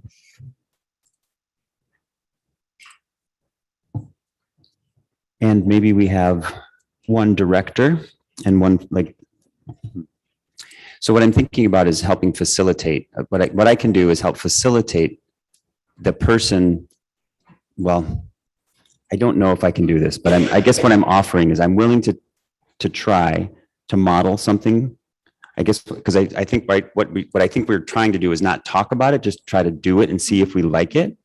And so what I'm going to try to do is, is model it. What I'm thinking about, again, it's okay. And it is me. And what I'm trying to do is do this in a collaborative way with, I suppose, we're going to start with the Senate. And what I'm going to ask, I'm just going to ask questions. Are there any strong feelings right now with any one commissioner that we start with the Battle Creek and Kalamazoo together or not? Commissioner Orton?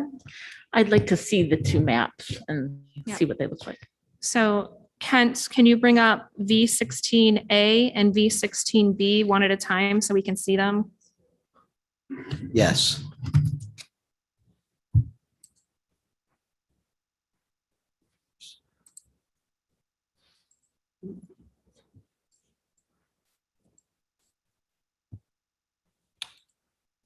Commissioner Witches? Just a thought, since we have the maps drafted with our lines, would it be a better idea to take the regional approach this particular point in time, put those on, and then say, well, let's look at the West region, and if anyone has anything to say or suggest for that particular region, then we all deliberate on that, and then move from region to region around on each map? I'm just asking, that might be a good idea. I kind of like that. So I think it might be easier to resolve the first issue of Battle Creek versus Kalamazoo and then just work off 1 map rather than, because they're the same except for that deviation. But then maybe go to regions and see, I think that would make sense. Yeah. But I think we sort of should discuss this. So this is the one with Battle Creek and Kalamazoo together.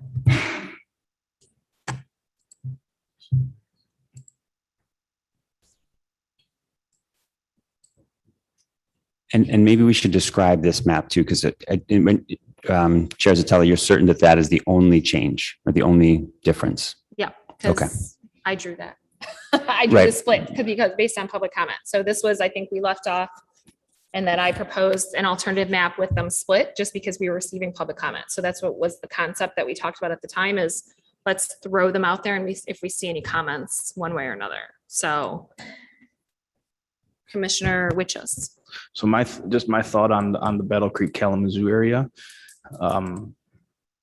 is we have them together in one map and we have them split in the second map, which would be the house. So we're taking into account the individual are saying they should be together or they should not be together, depending on which map you're looking at. So we're accommodating both is what you're saying, just on different maps. Correct. Okay, and we have them together. We have, hold on. Let me look. We have them separate for the house, obviously, because of size. And then congressional, we have them separate too. So maybe that's something to think about. Congressional, they're separate. House, they're separate, obviously, because of size. So maybe putting them together here might, yeah, I think it makes sense. Because I mean, I feel like for this particular combination, we have received a lot of conflicting comments. Some people said put them together. Some people said keep them apart. Anyone else? Commissioner Eid?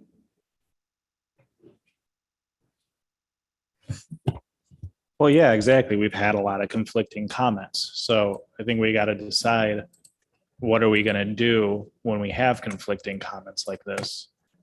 Because either way, it's going to support one community of interest. Either that community of interest is Battle Creek being with Kalamazoo or without being Kalamazoo. So communities of interest are supported either way. Maybe we should look at some of the other metrics to determine which way to go. And maybe we should do that for all of the areas where there are these conflicts. We could look at it on Friday, if it being with Kalamazoo or not being with Kalamazoo produces a different level of partisan fairness or a different level of compactness or something like that. And maybe that can kind of lead us in the right direction for which one to choose to bring forward. So I think that's a very astute comment, Commissioner Eid. And we can make that decision that we want Dr. Hanley to look at both of these and tell us which one is more balanced from a partisan fairness perspective. And that might resolve the conflict. So. The other data point that I think that Commissioner Eid brings up is that we can look at, and this is where I'm challenged. Our general counsel is not in the room yet, so I'm going to withhold it. But what I'm thinking about is like looking at the old maps. And what I'm thinking about is number 5, that we shall not demonstrate or give an advantage to an incumbent. And if we have a district that is the same as the old district, right, we may be unintentionally giving an advantage to the incumbent. But I'm listening. I'm hoping that, so I'll repeat that because I do want to try to understand if my thinking is accurate. And the goal again is to try to understand data points and how we make decisions. And what we could do is look at the old map, the 2010 districts. And if we have a district, if we have drawn a district with the fresh start that we did and created a district that also is the same as the 2010 district, then we may unintentionally be giving an advantage to an incumbent. And I'm wondering if that's accurate in my head or if that's faulty reasoning. Through the chair to Vice Chair Rothorn, Commissioner Rothorn, if I understand what you're saying is compare the maps to do an incumbent analysis. No, I would recommend that the constitutional language is they shall not favor or disfavor. Let us always be precise. Districts shall not favor or disfavor an incumbent elected official or a candidate. First of all, I don't know how you would for the candidate thing, but districts shall not favor or disfavor an incumbent elected or a candidate. The commission doesn't even need to consider incumbent data. Once you have that data or that knowledge, any decision you make will either favor or disfavor an incumbent. So I think this is another instance where the partisan and the political things should not be influencing or weighing on the districts that the commissioners are drawing. Is that responsive, Vice Chair? Yes, thank you. Commissioner Clark? Yeah, we've got two maps here. And can somebody explain what caused us to make a second map? What was the logic behind that? It was simply the feedback about Kalamazoo and Battle Creek. So we have one map that has Kalamazoo and Battle Creek together. This is Okay. what you're seeing right here. And then there's a second map that has Kalamazoo and Battle Creek separate. Okay, and that's. So that's- can you actually pull up that second map? So everybody's got to see the one with them together. So you want to bring up the V16B? Yeah, V16B. So that means some of the surrounding districts got reconfigured. Right, it's more like the Yeah. one wraps kind of around the other one. Correct.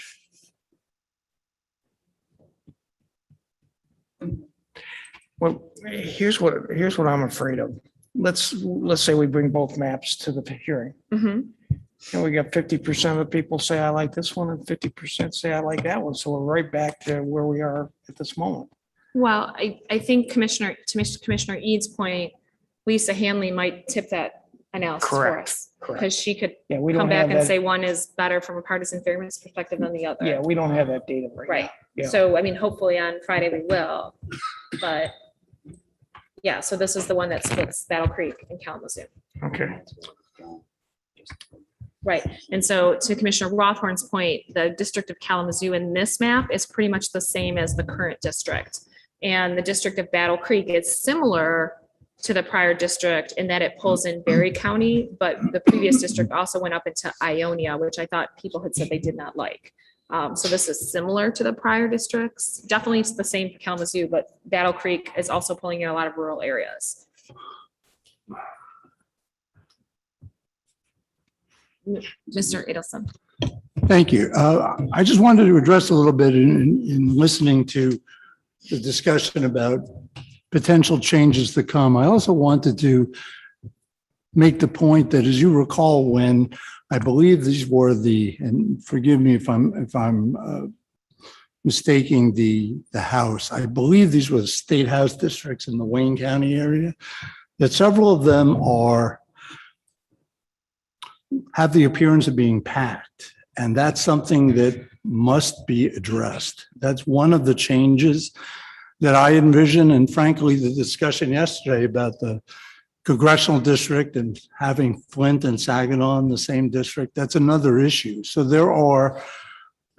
I don't have a list of things that I know, an inclusive list must be addressed, but the packed districts are absolute. I mean, that's as we talked about at the time, that was an issue. And then we have the same issue, a similar issue to what we talked about yesterday, combining two majority or plurality Black cities in one district rather than splitting them to dilute the minority voting opportunity. And also that to split them also raises some other issues that are beyond the voting.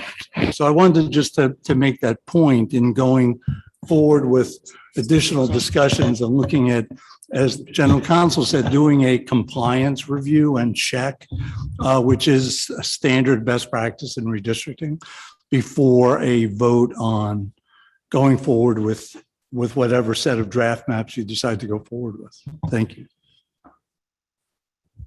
So just to sort of expand on Mr. Adelson's point, when we have Kalamazoo and Battle Creek separated, we end up with District 21 for Battle Creek. That is 6.7% African-American. And the Kalamazoo district is, hold on, I'm scrolling up, 13.8% African-American.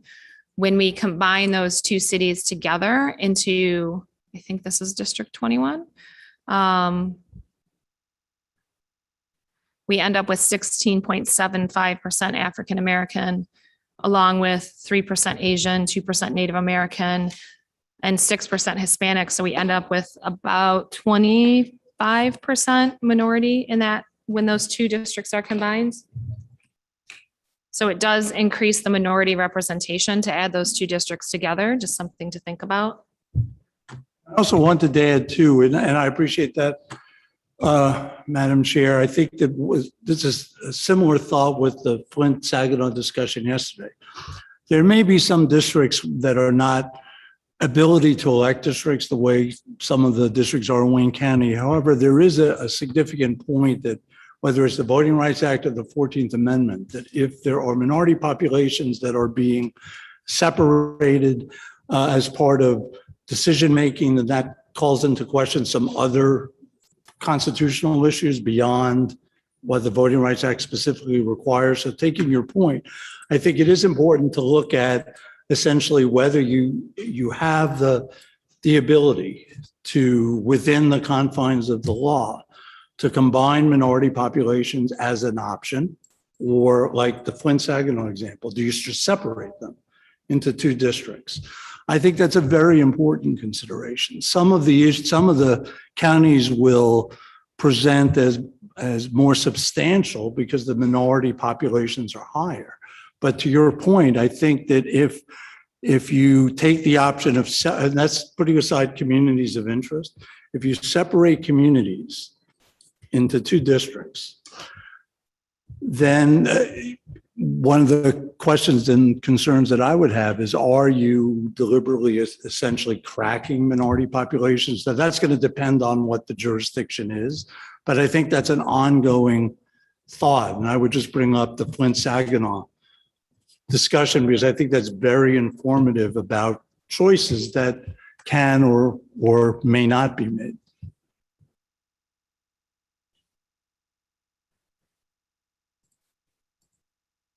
All right, sorry, I'm just looking.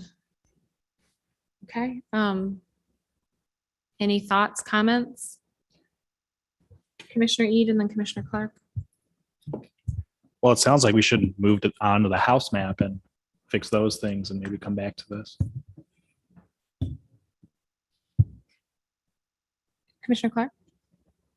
Yeah, as Anthony had said before, I think the significant thing is Lisa's or Dr. Hanley's analysis that she's going to present to us. I see where both maps are relevant to present at a hearing, but we may eliminate one based on what she says. So I would wait on that and move on to the house maps. Okay, so you're proposing we just wait on these two maps and move on to the house? Or House or Congress, either Or one. Congress? Yeah. I think that's reasonable because I want to see what she has to say. Commissioner Orton, it is technically sort of your turn. Are you comfortable with that? Did you hear what he said? I'm sorry. Yeah, Okay. whatever people want to do, this is fine.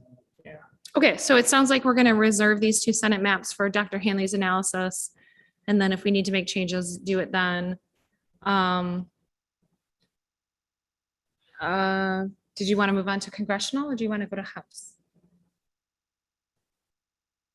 Commissioner Clark, go ahead. Yeah.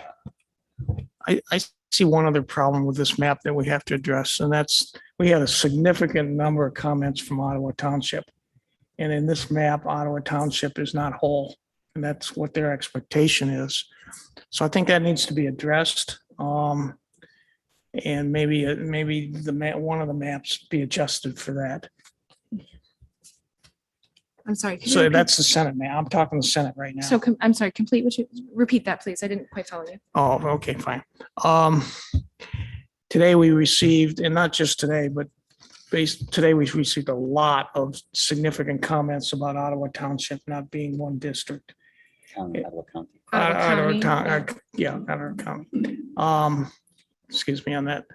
So I think might be to our benefit to, at some point, to adjust one of these maps so that we reflect their expectations. And we can have a discussion on that before we go and actually do it. But I think that, to me, that the relevant things we've got to resolve are Ottawa Township, Bay City area. Did we do the right thing in Detroit with the spokes? and then the Kalamazoo and Battle Creek thing.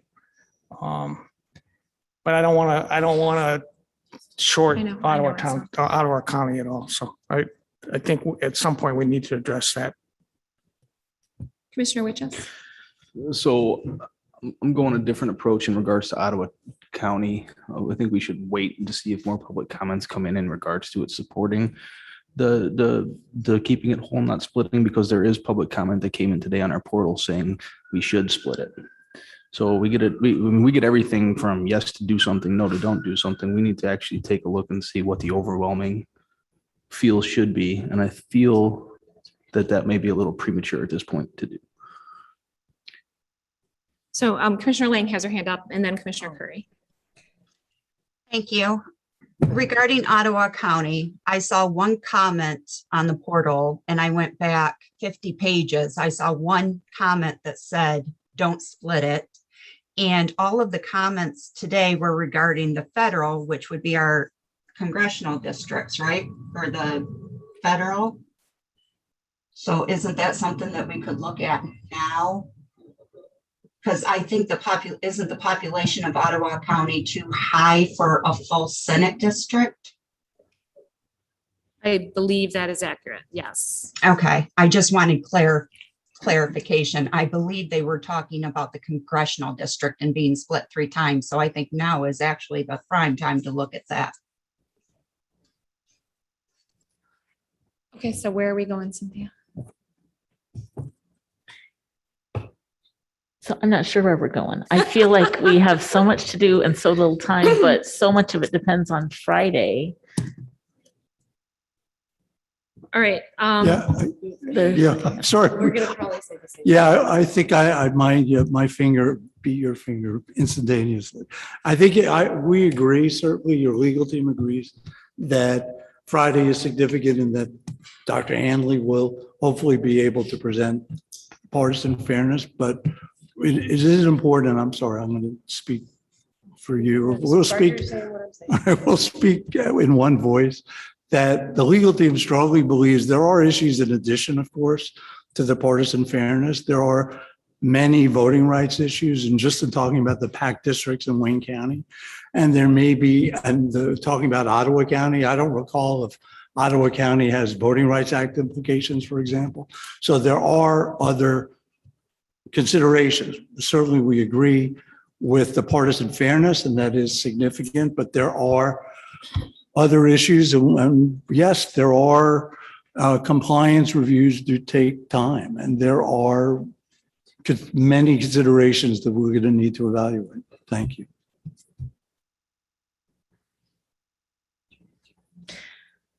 Okay, so I guess I don't know where to go. Does anyone want to take over? So Commissioner Curry. Commissioner Curry still has a comment. So let's see what Commissioner Curry would like to. I forgot.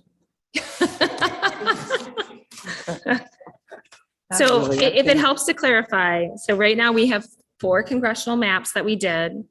Version 1 has Flint separate from Bay City and Saginaw. Version 2 has Flint combined with Bay City and Saginaw. Version 3 adds Midland City only in with Flint, Bay City, and Saginaw. And then version 4, we had a start of trying to bring Muskegon in with Grand Rapids, but we did not finish that, but that was the attempt there. So there's one little area we have to tweak, but that does not include Midland with Saginaw and Bay and Flint.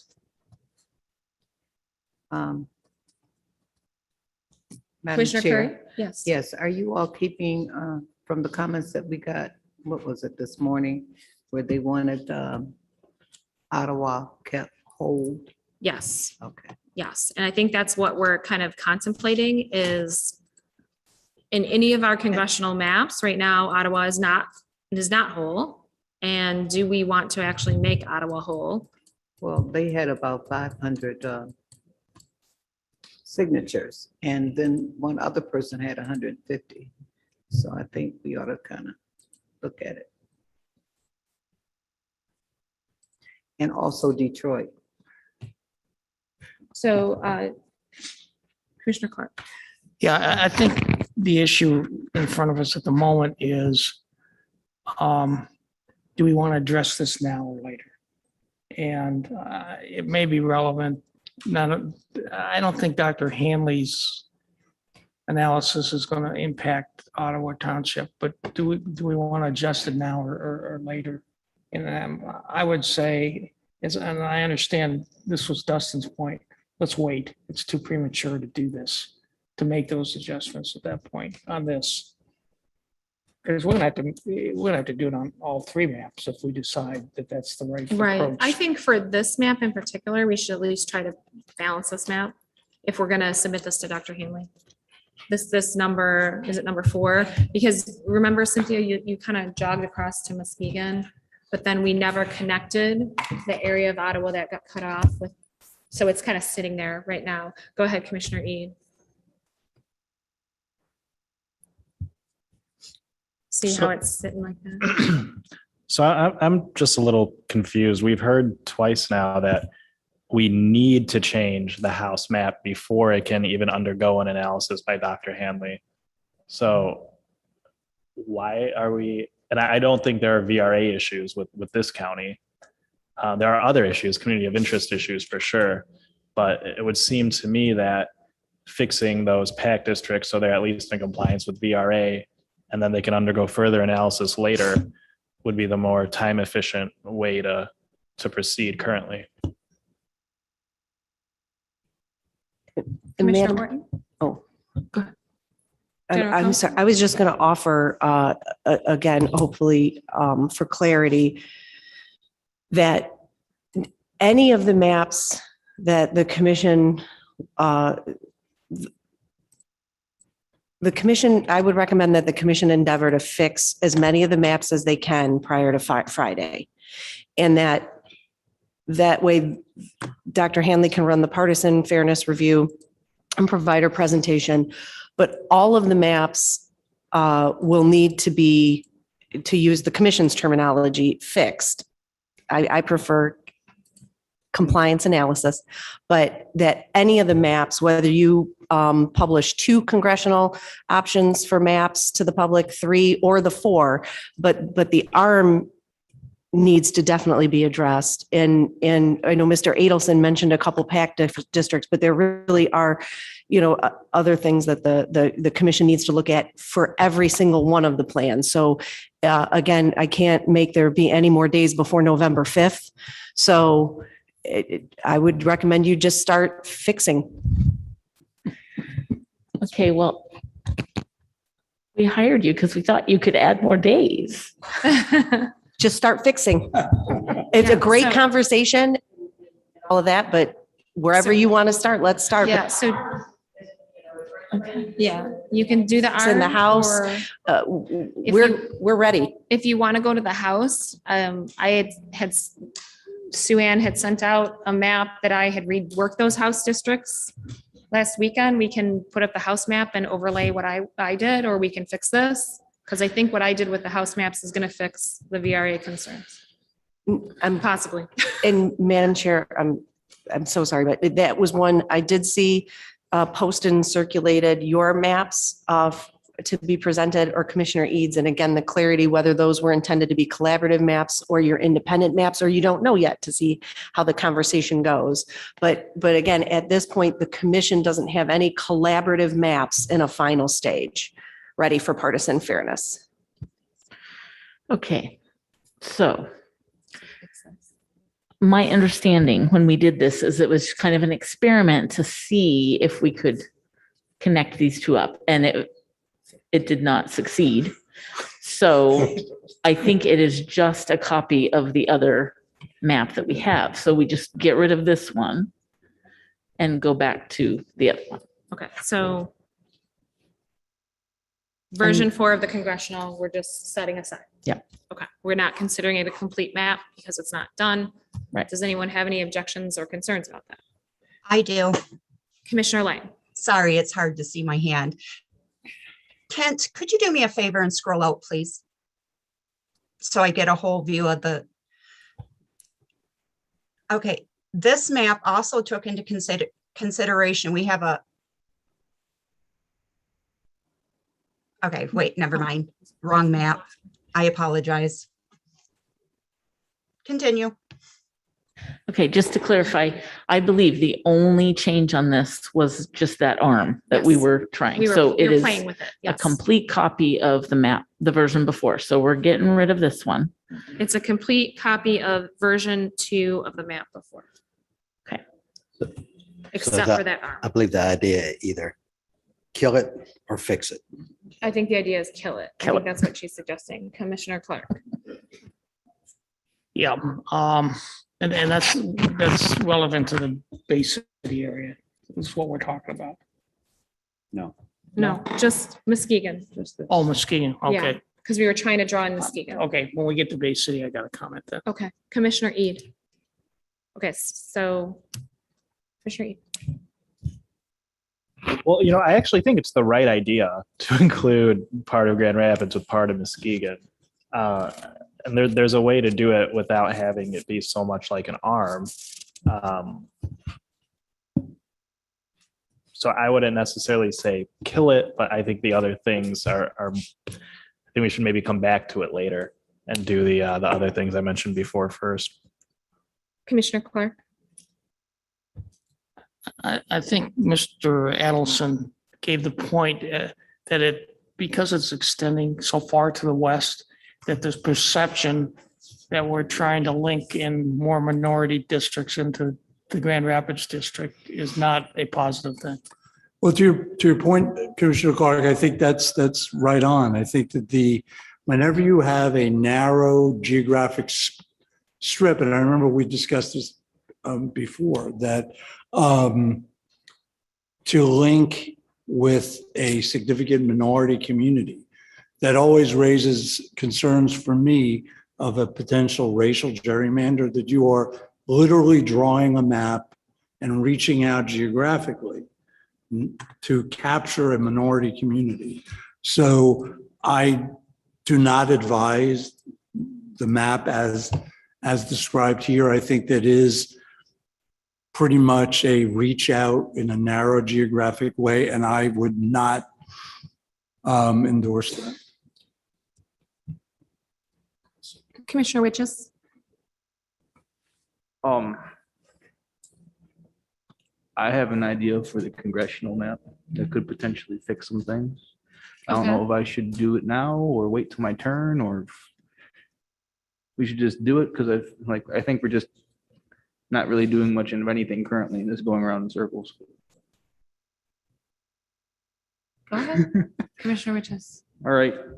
So do you have your own map you want to bring up, or are you just going to work with this one? I want to work with this one. Okay. Because I didn't send this over to anybody for review, so I just did it a couple minutes ago. All right, let's just get rid of, let's go to manage districts and. Chair?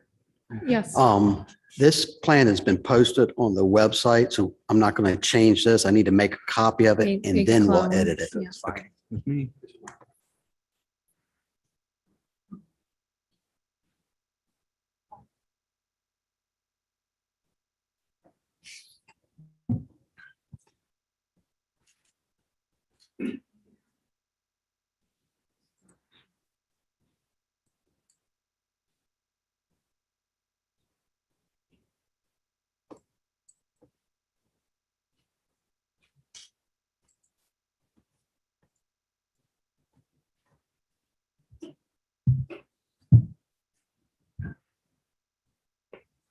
And that's assuming it's okay for me to just go. I didn't want to take anyone's turn if anyone had any ideas.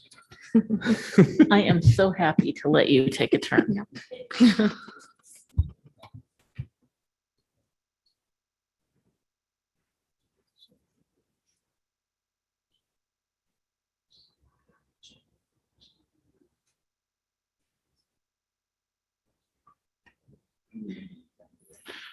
All right, so.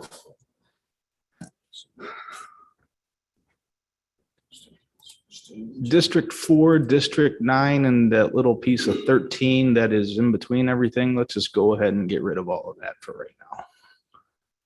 Yep. 4, 9, and 13. Is that what you said? 4, 9, and just that piece of 13 that's in between the District 4 and the island of 13, I'll call it.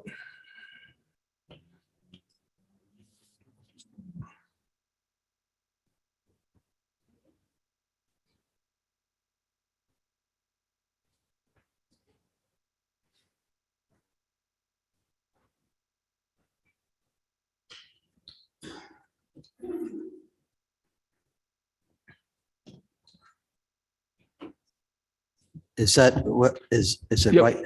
That's fine for now. It's gonna change a little bit more, but let's get rid of District 9 in its entirety as well. Delete 9 and Nope, take the whole thing. Okay. It's easy. No, I'm not taking the whole thing. All right, let's put the counties of Berrien all the way to Muskegon in District 9. All of Berrien? Yep. Okay, that's going to impact 8 as well. That's, yep, we're gonna make adjustments to 8 as well. Okay.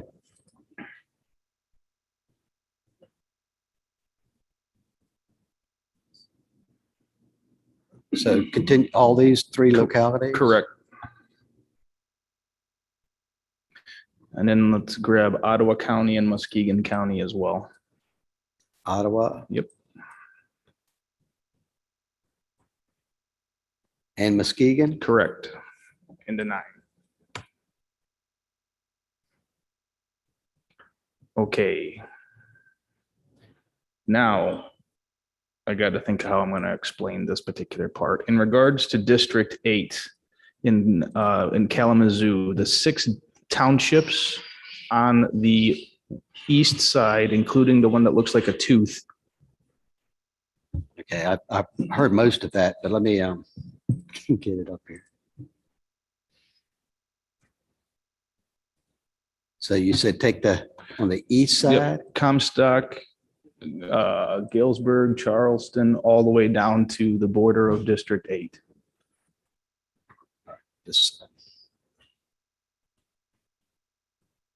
That area? Nope, the 6. So the bottom. Nope. The east side. There's the first 2 rows. Yep, we'll do that. Yep. And then the very top 2 of what you just selected don't include that. Okay. Put that into District 8. 8.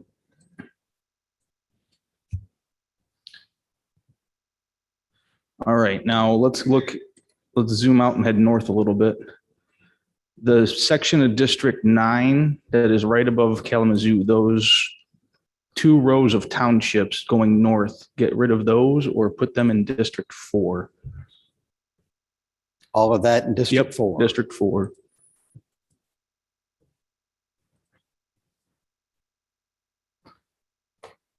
All right. The part of District 4 on the south, the 8, actually, yep, all of Kalamazoo, Portage, and the 4 at the top, put that in District 4 as well.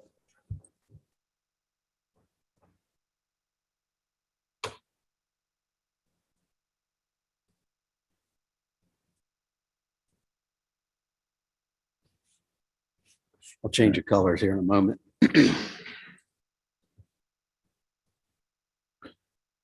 Okay.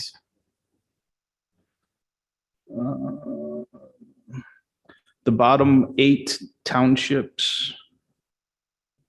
Right there, correct. Yep. 4. Yep. And then the 2 that are in the corner of what you just created. Yep, right there, those 2. And then put the one that is directly above that in there as well. Put that into 4. Okay, now the 6, we're going to take all of Grand Rapids and then the 2 below. Nope, not the ones that far north. Just, yep. And just the leftmost 2 rows. Correct. Put that into District 4.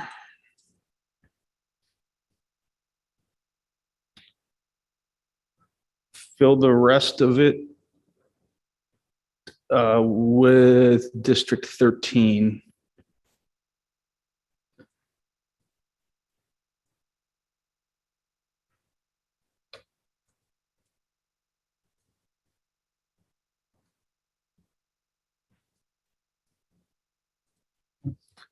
Let's look north here for a quick second. Did I miss a little bit? Yes. Yep.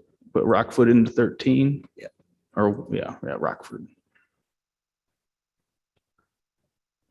And that is the configuration I just put together. What do you all Commissioner- think? I'm sorry, were you done with this? Yes. Okay, Commissioner Clark had a comment, sorry. Two comments. One is Kalamazoo extends up close to Grand Rapids, I believe. Yes. Yeah. And that was one of the comments we heard at the Kalamazoo hearing was they don't think they're associated economically with Grand Rapids. And they wanted to be removed from that and dealt with differently. The second thing I think what we've done here is in the Grand Rapids area, we don't have the Metro 6. We've stripped some of that away. And that was a key point at the Grand Rapids hearing. So I think those two things have to be considered seriously on this configuration. Commissioner Orton? What I heard a lot of is that Battle Creek and Grand Rapids did not associate together and did not want to be together. Not about Kalamazoo and Grand Rapids. I think that's a function of Battle Creek was with Grand Rapids. Kalamazoo was not, I don't believe in the prior maps. And I feel like the problem that Commissioner Orton was trying to address was the request from people in Muskegon to be asked to be affiliated with Grand Rapids. And this still isn't putting Muskegon with Grand Rapids. So I don't really see how it solves that problem.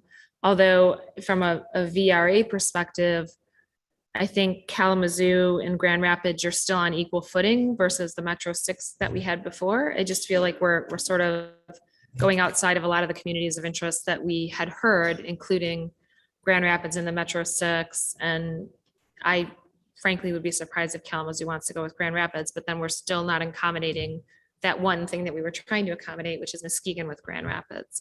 Commissioner Witches. I've looked at way too many maps over the past couple of days. Forgive me. We all have. The Metro 6, we tried handling that in the Senate and it didn't work due to population, correct? I can't remember if that worked in the Senate, I then thought we split it into two in the Senate. I'd have to look. I can't remember, but if that works, if you can put the Metro 6 of Grand Rapids in the Senate district, there we go. We've worked with that community of interest and put them together in one of the maps that we're working on.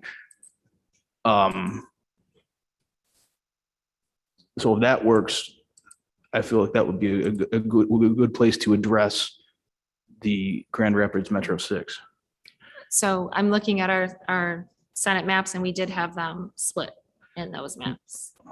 The Metro 6 split in the Senate maps. But I'm wondering if if it can be put together in the Senate, potentially, because I don't know. I can't remember. I can test it out. I feel like the population would be too high, but what is that county is 600,000 something? Yeah, 600,000, I thought. Madam Chair, if I may, I think that Commissioner Widges raises a point that I think is also similar to the Flint-Saginaw debate. As I recall with the Senate maps, and as I recall with public comments and looking at populations, there is a larger minority population in South Grand Rapids than in North Grand Rapids.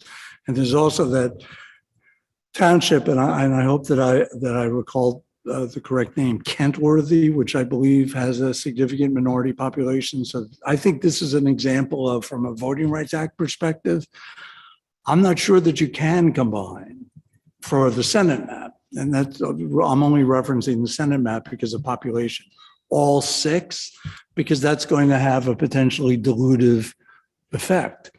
And when we look at the Senate maps, as I recall, I think that there are some particular districts that have been drafted in the greater Grand Rapids area that will reflect that. So But I think that's a very important point to realize in evaluating these, that although there may be comments about uniting certain cities in one district, that may implicate, just like Flint and Saginaw, Voting Rights Act issues, 14th Amendment issues, because you may be cracking, splitting, diluting minority populations. So I just wanted to mention that as an FYI, that may not be possible because of the number one criterion and priority. Thank you.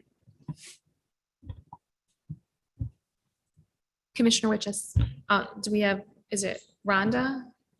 Rhonda, okay. So Commissioner Witches and then Commissioner Lang. I was just going to say, I just wanted to get the ball rolling and doing another little draft here for consideration to take things into account. And we can, this can go for public comment potentially on our portal right now, but I just wanted to do something because I felt like we were just talking and spinning in circles here. And I think that's absolutely helpful, Dustin. So thank you. And you've created a map that keeps Ottawa Township together. So I'm sure you'll be getting get lots of positive comments about that. So, I mean, I think it's a worthwhile map to have. And then again, Dr. Hanley can also conduct her analysis on it, and it gives us another option, which I don't think is a bad thing. So thank you for doing that, Dustin. All right, did we want to do anything else with the congressional? Commissioner, I'm Commissioner Lang, I'm so sorry. It's okay. You can't see me, so I know it's hard to remember I'm here. I like what Dustin has started based off from the comment with Ottawa County. That ought to make them happy. My concern, there's a couple of things. Can you scroll out so I can see the whole state a little bit more? My concern, in just a little bit. That's a little too far out, please.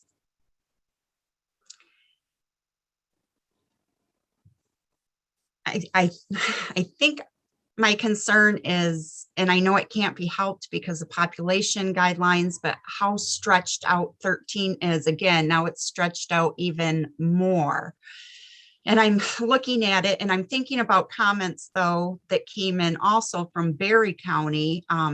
Berry County was asked to be kept with rural areas, that they're extremely rural, farming communities, what have you, and would associate better with more rural areas. I don't know particularly if they were talking about Eaton County or Ionia County, but we did have a few comments like that. So I'm wondering if putting Berry County with Kent County is the best thing, or if there's a way to accommodate them more also with a rural area.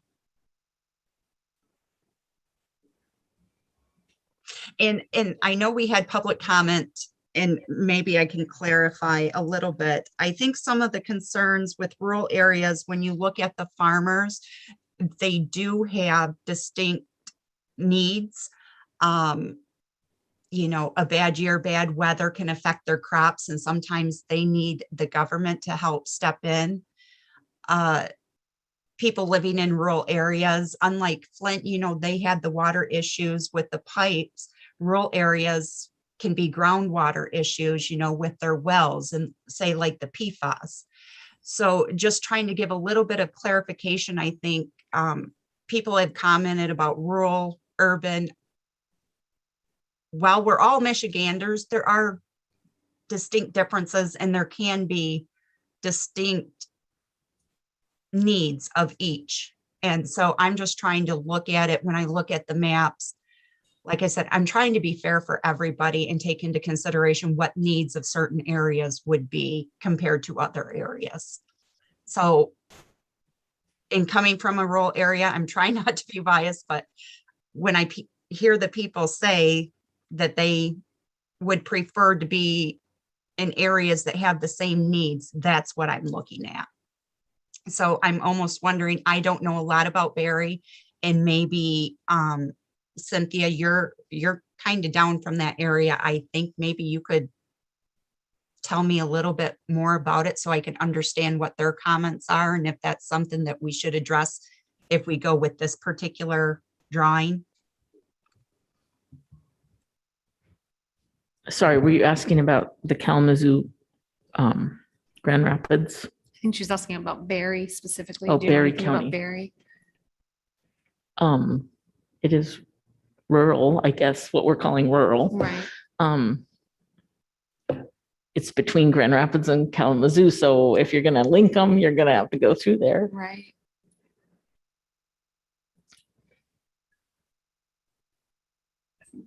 Yeah, Commissioner Witches.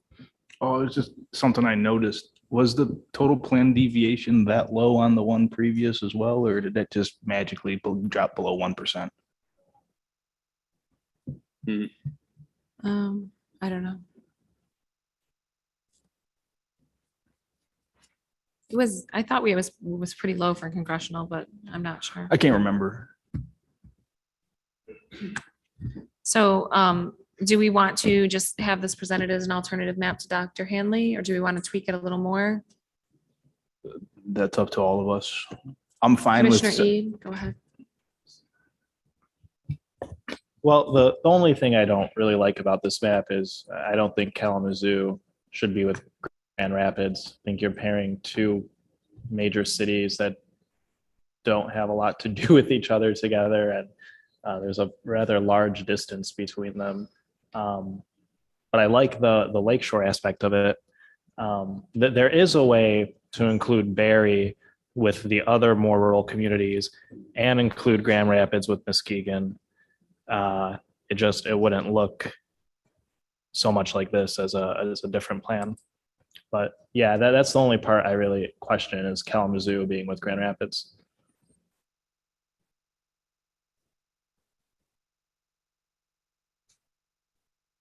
Okay, any other comments on this map? Commissioner Witches, did you have another comment? I was just gonna say, I think I agree with Commissioner Orton that there is definitely more in common with Grand Rapids and Kalamazoo and Portage area than it is Battle Creek to Grand Rapids. And two major cities that could have slightly different beliefs. One representative representing all of them, in my opinion, is a good idea. So and we also have some rural communities in there as well. So it's, in my opinion, this is a pretty nice mix for a district. Another way I'm looking at communities of interest is we have two different communities of interest, technically three different communities of interest. They are technically intact, yet they are also with other communities that may be a little bit different than them or have different belief systems than they do, but they're still whole. So we technically are taking communities of interest into account if we were to blend two cities or something together. Commissioner Lang? I can't get over this, you guys.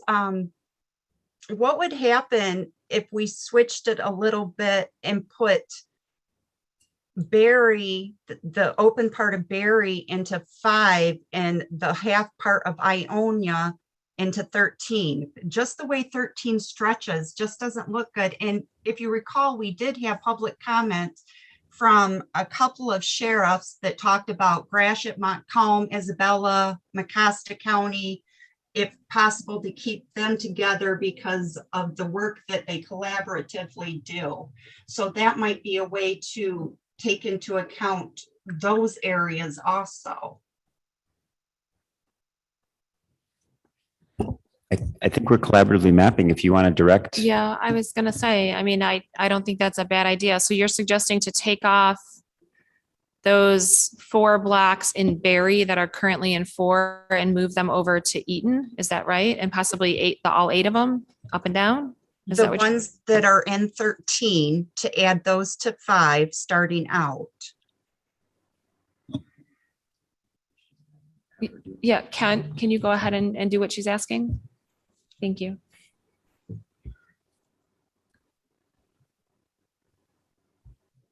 So what I'm hearing is to take these 4 townships. The 5 that are in Barry County and add them over. Oh, these 5. Yes. Yeah. Okay. And this little town here, I'm gonna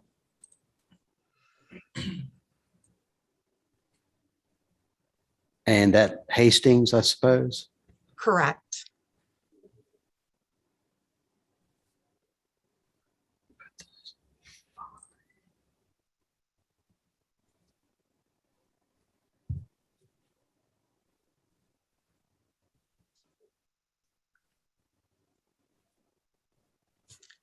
Okay.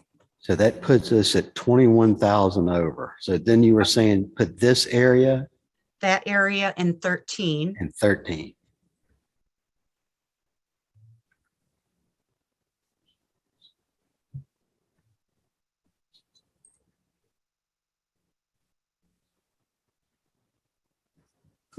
Excuse me, Madam Chair. Yes. I just wanted to address one of the comments that Commissioner Lang made about the shape. Usually, aside from the population deviations in congressional districts, shape becomes a legal issue primarily like with the reach into Muskegon. If there is a apparent, for want of a better term, robot arm extending into an area to capture a racial minority, that usually triggers constitutional considerations. Other than that, if the shape is not rectangular or not square, that as long as the population deviation is okay, then that's typically okay because you're not creating a shape for a constitutionally impermissible reason like a racial gerrymander. So I just wanted to point that out, that the shape is usually not a legal consideration unless there is a reach out to capture a racial minority. Thank you, Mr. Adelson. So Rhonda, I know Kent is dying to ask you what you want to do with these little pieces around Ionia that are currently in 13 that are discontiguous. So I know he wants to ask you that. I can tell by the way he's zooming in and out.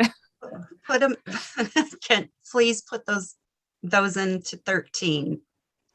Okay, so let's start with, technically this little thread here can stay in 3 if that's the way. These two need to go, definitely need to go somewhere. So So 13, I suppose. Kent, I'm just 13, wondering yes, how much population is left in that township. If you could just put the whole, is there room to put the whole? There is. That is the in? township. There is. Yeah, I'm just wondering if you could just put the whole area around it in. Yeah, 5 is overpopulated, Rhonda. So if you add that township around Ionia to 13, I think you'll actually be. Yes, that would. Let's fit do just it. fine. And we don't have to deal with all those little boxes. Is that a go to 13? Yes, please.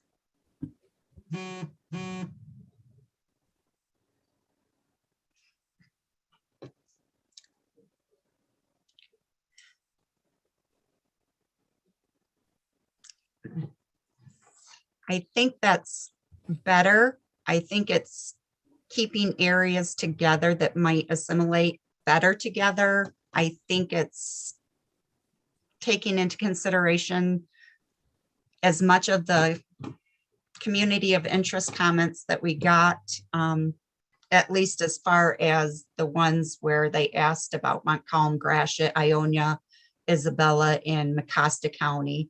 So I'm open to any comments on that, but I think it also looks better. It doesn't stretch as far. And I understand what Mr. Adelson was saying, but that was one of the issues we heard of when people complained about the prior maps, about districts going from northern Michigan all the way down to Lansing. So just trying to keep some of that in mind of some of the complaints people had about the previous maps also.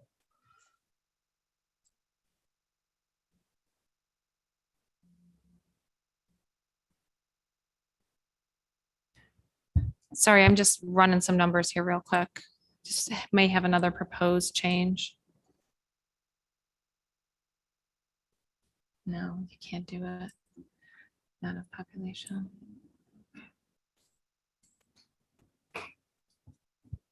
You want to just sort of continue your train? Yeah, MC and I were just sort of debating whether we could move the rest of whatever that county is you just reassigned with Hastings into 5 and then grab a row next to Grand Rapids to put into Grand Rapids, because I know that's that Caledonia area that we received public comments about wanting to be with Grand Rapids. But it looks like we don't have the population to sort of balance that properly.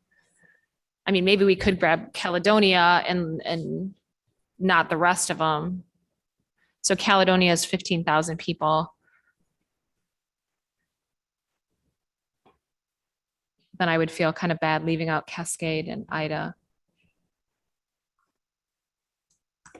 What'd you say? Yeah, so why don't we just try this and we'll see what we do. So we're just going to grab Cascade and Caledonia and we're going to put those into 4. Not Ada. Not Ada for right now, because I don't think we're going to have the population with Ada. And I'm worried we're going to get a really odd looking district. So Yeah, that's 35,000 people. Roughly. so then go down to the area around Hastings, that sort of township there, and how much, just start grabbing those townships and see how much population we have. So Rutland, Hope, and then keep going up Thornapple, Yankee Springs, Orangeville, and Prairieville. All right, back up here. Where are we going? This area? Yep, that's those 4 townships, 1, 2, 3, 4. That right there is 40,000. So if you took that out, you would be about 4,000 under or less than 4,000 under. So what if we take off Thornapple? Because that's more heavily populated.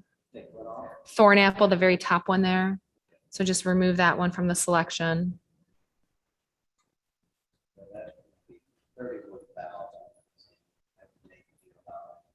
We'd have to add it to 5.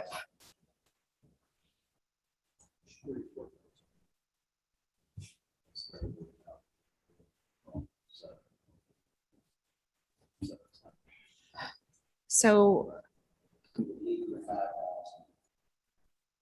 go ahead and assign that and then let's see what we have. Yes, put it in 5.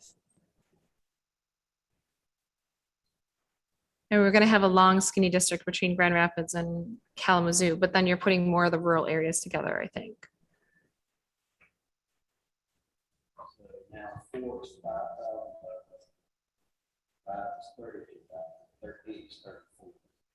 Okay, so let's scroll out a bit.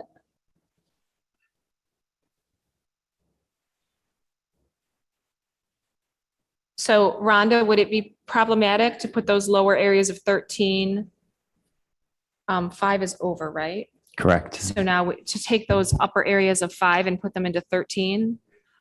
I would So, yeah, start like- with, I'm sorry, I was going to say, I would start with taking the rest of Ionia County and putting it in 13 and see where you're standing at from there. Let's go ahead and do that.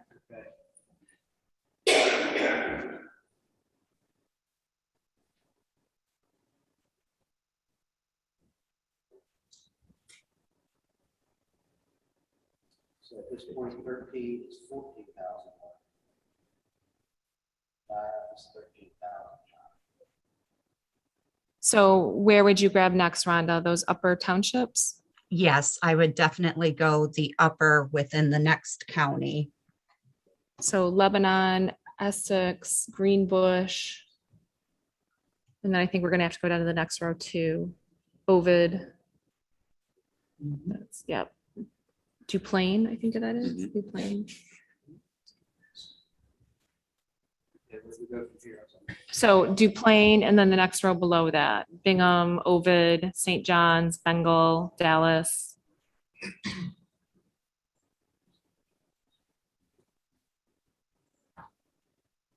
It's going to be That's over now. too much, yeah. So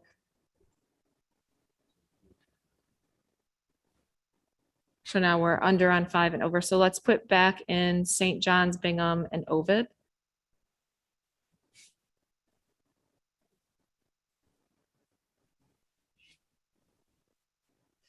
It's too much, right? I'm still over. It's bad. So yeah, let's put in Westphalia. Westphalia, the one you just, over to the, yep, right there. Yep, take it out of 5, put it into 13.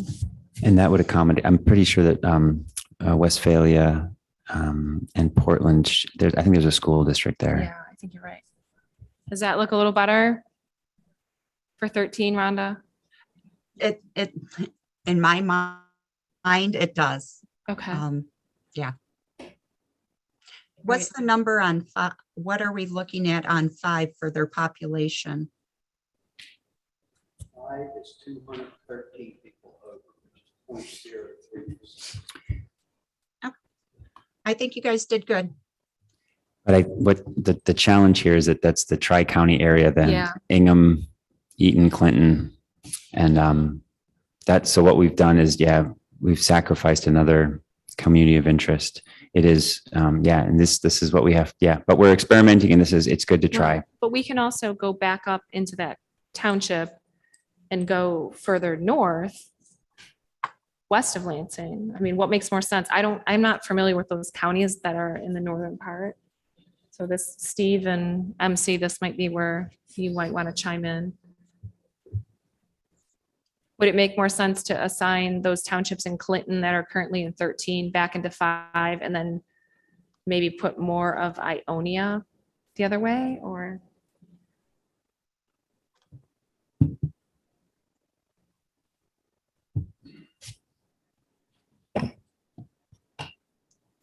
Clinton County in the north is really rural. You've got St. John's, which is in the center, south center of the county. I don't know it. DeWitt's in the south center. St. John's is north center, which St. John's is now experiencing some manufacturing. There's experienced some growth, but the rest of the county, other than right down around Lansing, DeWitt area. So if you wanted to do some, I mean, if you were going to split the county, that's not a particularly bad split. It's not that way currently. It goes north with the more rural Ionia, Gratiot, Montcalm County. But I mean, if the idea is this is what we consider to be reasonable, that's not unreasonable. You're going to hear some howls that you're splitting it, though. All right. Commissioner Lang, any comments?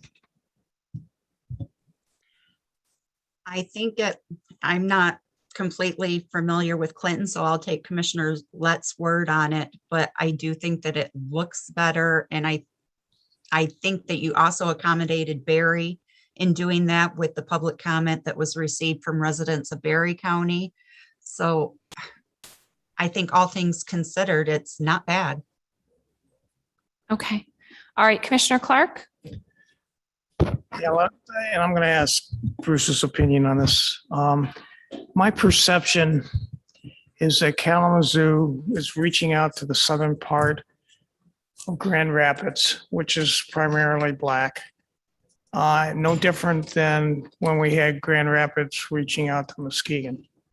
I see a very similar type of situation. Could I get your opinion on that, Bruce? Well, let's look at what the population says. Excuse me, it's about a 31% overall population minority district. And doing some quick math for the voting age population, about 23%. So I see your point, as I had said earlier, that what you did with your Senate districts, as I recall, is having 2 districts with one encompassing the southern area of Grand Rapids and an adjoining township, Kentworthy, I believe, that is all were identified as having significant minority populations. So I think that the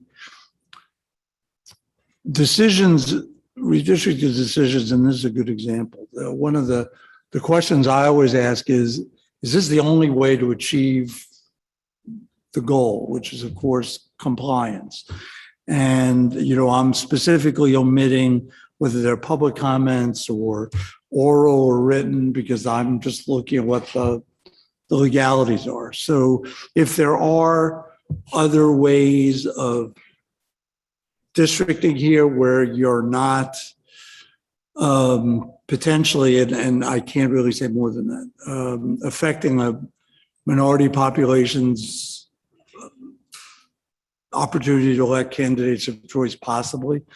If there's another way to deal with that, I think that that's part of what Commissioner Rawthorn has said earlier and what has said previously, is experimenting and look at how to do that. I would also say that since you have done that with the Senate districts, that could inform what you're doing here. Now, admittedly, the congressional district is about 3 times larger than the Senate district. But with the Senate districts, you did focus on a district in South Grand Rapids and in the Kentworthy area to produce a significant minority population. So my thought is, could this be done in another way? And could this be done in another way? Could you create a district that has a higher minority population? I don't have the answer to that. But to your point, although it's not literally analogous to what Commissioner Orton had tried in uniting Muskegon, or not uniting, combining Muskegon and Grand Rapids in one district, I do agree that there are some similarities, although I think it is different. It's not as obvious a reach. It is perhaps a medium reach, not going as dramatically as the arm to Muskegon. Okay. Does that help? Yeah, it does. This is just one of 2 other alternatives anyways. And so I think one we have, maybe even in both of the others, Grand Rapids kind of encapsulated by itself. And this one is significantly different. So, but this is just one of the alternatives. Okay, thank you. All right, does anyone else want to work on this map? Okay, so Commissioner Orton, I will send it back to you. Do you want to do more on this map, or do we want to move on to something else? Do you want to pass on to somebody else for their turn? You know, I don't mean to keep putting you on the spot. I thought I had passed on, so. Okay. Yeah. I am trying to figure something out here, maybe make a few tweaks, but I am not ready yet, so. Okay. So do we want to, go ahead, MC. Mr. Adelson, while we've got you, what I'm thinking about is looking at the numbers. As I said, the numbers, the election results, and how that could inform us before we have a partisan fairness, right? So I'm not looking at partisan fairness, but I'm looking at VRA compliance and what we can do today and tomorrow, frankly, with the districts as we tweak them, using election results to understand how are we getting closer, using the next 2 days, how do we get closer to VRA compliance? Because what I've heard is, right, we don't have anything, but that's what I heard from general counsel, is that we don't have any maps that are currently ready for partisan fairness because they're not truly VRA compliant. So in order to get closer to that VRA compliance, should we look at the election results before we leave this map, or could we? Yeah. Commissioner Rotherham, I agree. I think it's going to depend on where we look at them, because with some districts, that really won't be essential, but certainly in the Detroit area districts, I would very much recommend doing that. And there may be 1 or 2 other districts that I'm missing, but clearly the Detroit area districts require a review of the election results. Yes.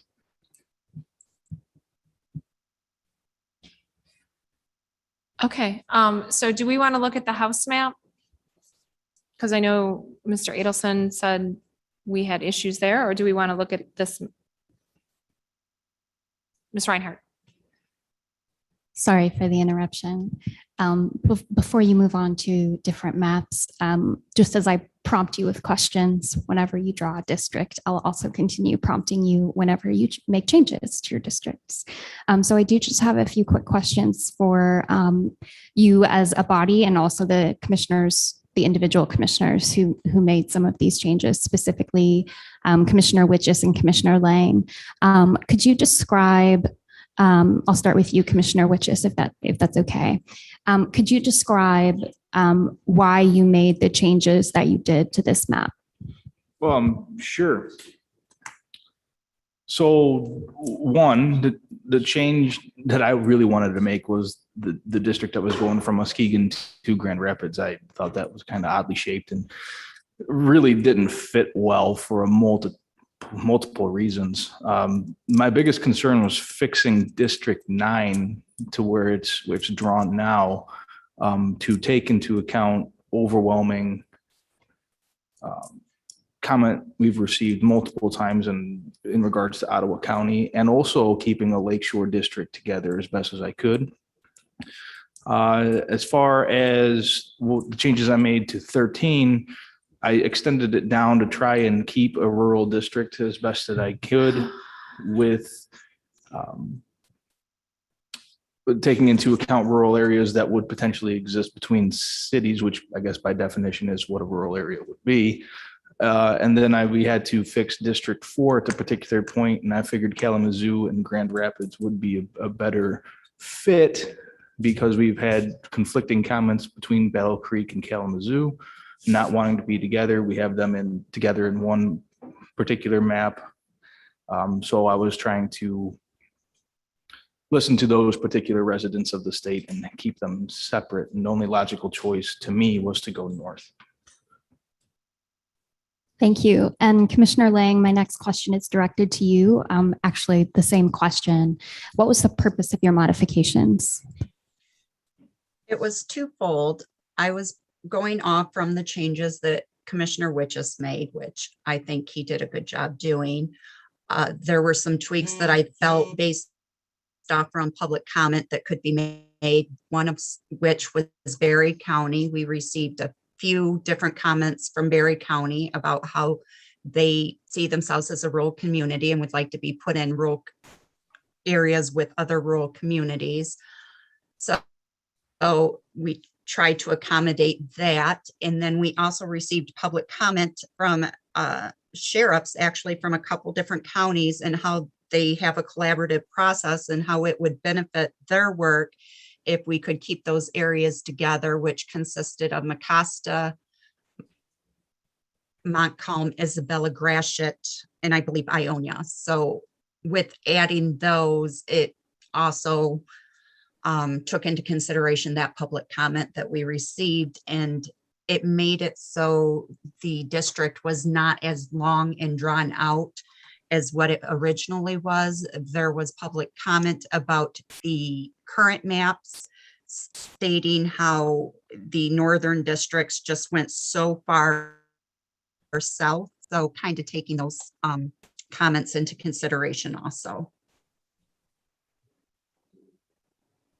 Thank you. No further questions. Thank you. All right, so I understand there's concern about the house maps. So let's open up the house map that we have and take a look at it. And Changing drivers here, that's okay. if you got 1 minute. Okay, so Good afternoon, John. sorry, the completed house plan is your starting point? Yes. Okay, give me a moment to load it up.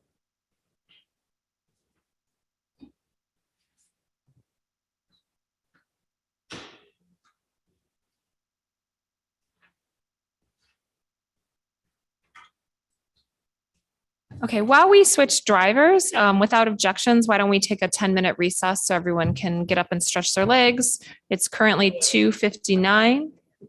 Hearing no objections, let's take a break till 3:10 p.m. Thank you very much.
As Vice Chair of the Commission, I call this meeting back to order at 3:13 PM. Would the Secretary of State please call the roll? Absolutely. Commissioners, please say present when I call your name. If you're attending today's meeting remotely, please announce during roll call that you are attending remotely and disclose your physical location. I'll start with Doug Clark, Present. Juanita Curry, Anthony Eid, Brittany Kellum, Rhonda Lang, Present, attending remotely from Reed City, Michigan. Steve Lett, Present. Cynthia Orton, Present. MC Rothorn, Present. Rebecca Satella, Present. Janice Follett, Present. Aaron Wagner, Present, attending remotely from Charlotte, Michigan. Richard Weiss, Present. Dustin Witches. Present. 11 commissioners are present and there is a quorum. Thank you, Ms. Reinhardt. All right, at this point, we are going to go to the draft house map that we have drawn. Commissioner Rothorn is going to take his turn directing the map drawers. So, John, what I'm hoping to do once the map's up is to examine some of the districts in the Detroit area. So we're going to zoom in. Yeah, and what I'm hoping to do with Mr. Adelson right now and General Counsel is to get the VRA compliance, and recognizing that we've also received significant comment about breaking up Livonia as much as we did in order to, frankly, I think that was an effort to achieve VRA compliance. And so what I'm hoping to do right now is acknowledge some of the COIs maybe, and try to adjust our maps. Are there districts, for example, like maybe the place to start here, Mr. Adelson, is, are there districts that you recognize that where you say, we're in compliance, or there is a compliance, for District 1, for example? Well, I'm at your pleasure, Commissioner Rothorn, as far as where to start. There are a few districts in Detroit that I would suggest, if you'd like to start at 1, we could do that. I have a couple of districts in mind, so whichever way you want to go sounds good to me. Yeah, I guess, 1 through 17 is probably all in the Detroit area. And I think it's 3:15 PM. And I think we have until, I'm not sure exactly, but I think we have until 4:30 today. Does that sound right? So, yeah, what I want to offer is, I'd like to try to get through 17 districts in the next 2 hours. I think let's go through as many as we can. I'd also add to your list District 18. As I recall, there were some issues there too. District 18, okay. Yes, sir. So so if District 1 in this house map is okay, with the and it's a low, but it's a high, significant Hispanic population. And this is a COI that did represent, I remember drawing this one in particular with regard to there was a Latinx COI, community of interest, and the other, I think they called themselves the 48217 zip code. And this completely allowed both districts, to be in there. And so this is a COI specific district for those two, and with, significant Hispanic majority, or I guess minority. Yes, it's a plurality Hispanic district, because we don't have any data on cohesion, Hispanic voters and Black voters. We really can't analyze that specifically.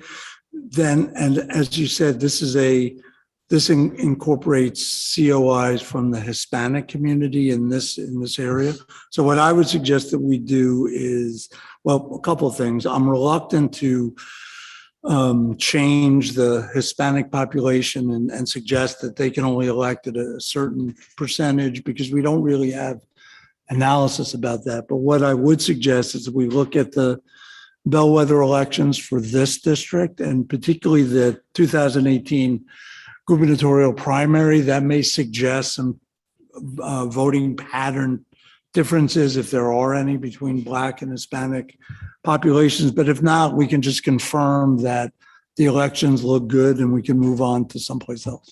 May I offer that? I do remember we did look at those elections and we did say, yes, this is an opportunity to elect district, Okay. significant differences. And yeah, so if it sounds like what we can't get is a sort of, yep, it's VRA compliant. We won't get that. Is that true? We won't get that as an absolute right now, but we can get that it looks good for now. That's about as far as I'm willing to go. I understand. And then, and we'll wait for voting rights compliance. We'll Excuse me. wait for Dr. Hanley. We'll Dr. talk Hanley. later about voting pattern analysis Okay. and some additional election analysis. But for now, I think that typically, as you know, the dispositive issue with Voting Rights Act analysis from a Section 2 standpoint is the election results. Does the minority community have the ability to elect? So I recall looking at that. I don't know if there have been changes since the last time I looked at this. So if not, let's look at the bellwether and see what bellwether elections and see what they tell us. Can we, go ahead, John. Can you bring up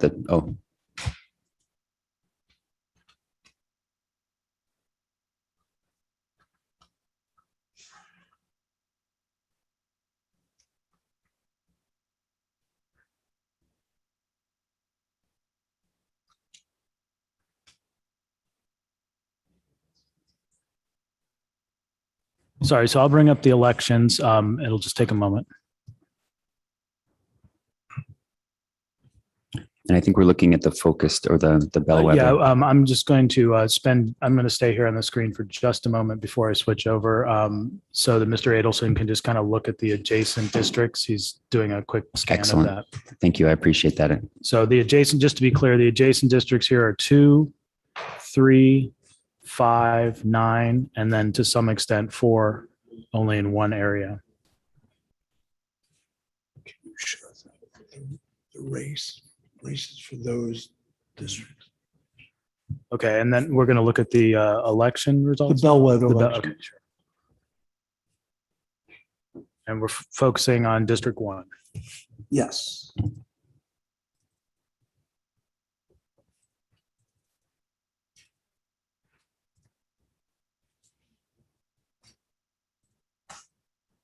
Okay, so for president in 2020, Biden is 85%, Trump is 15, Clinton is 87, 88 to 12.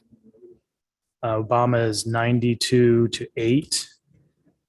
And then in the US Senate, Peters is 85, James is 15. Stabenow is 87, James is 13. US Senate 14 is Peters is 93, Land is 7. Stabenow is 93, Hoekstra is 7. For governor, Whitmer is 89, Schuette is 11. Governor 2014 is 85 for Shower, 15 for Snyder. Attorney General Nessel 88, Leonard is 12. For Attorney General 14 is Totten is 86 and Schuette is 14. And then for Secretary of State, we have 89 for Land and 89 for Benson, 11 for Lang. And then for Dillard is 86, Johnson is 14. And then for the governor's race, El Sayed is 36, 37, and Thendar is 30, and Whitmer is 33, 34. John, can you pull up the, by race for districts, the districts you mentioned, 9, 5, 3, 2, and 4, please? Sure. So looking at the adjacent districts, and I guess we're looking at the composition of 2, 3, 5, and 9.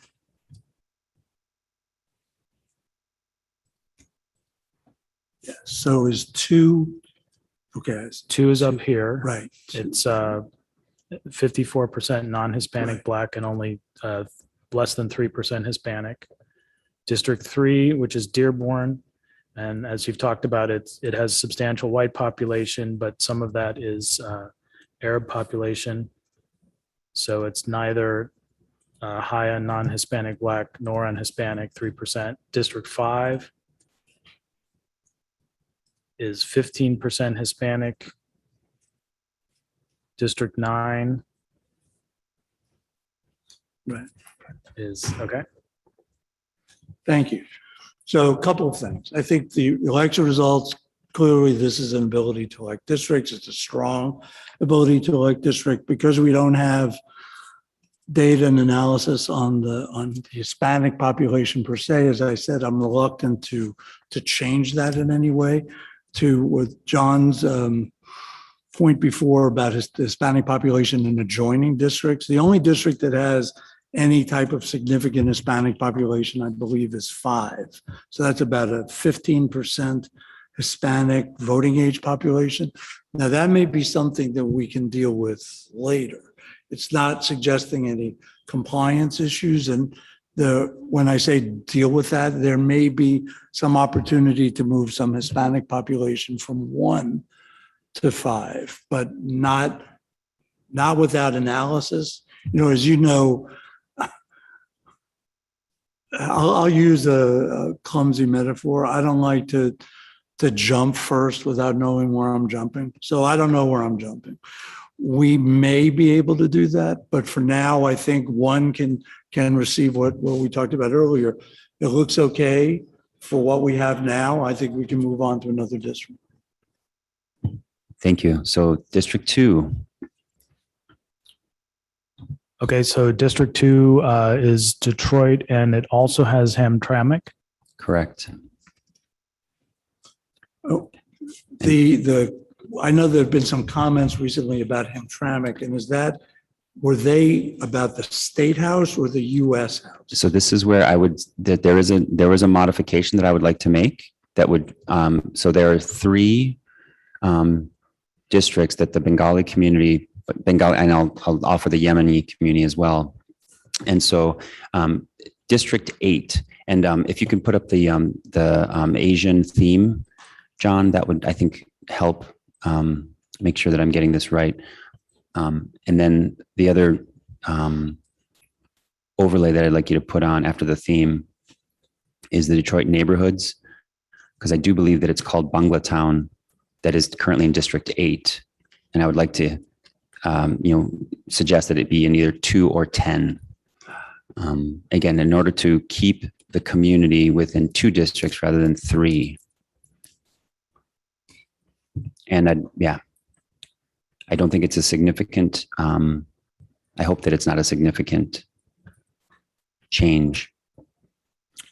And I think it may have to do with VRA compliance, or I think and the community of interest, frankly. Well, I think to your point, Commissioner Rothorn, I agree with that if this particular distinct protected population under the VRA can be united into 1 district, as we've seen in other areas, that is beneficial to the overall VRA analysis because you're not cracking the population, you're dividing it, you're keeping the population united to best preserve their voting opportunities. So I agree. I think that's an important goal.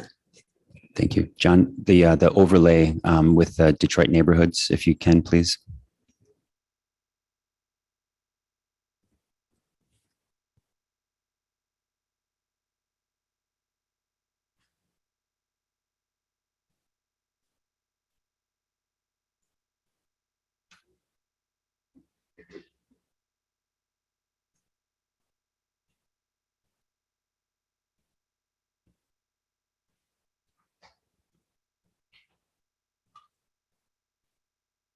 And if you add the theme or the layer properties and add the name, that would, I just want to make sure that I am not accidentally grabbing another district, another neighborhood, I should say. Yeah, the neighborhood name. Thank you.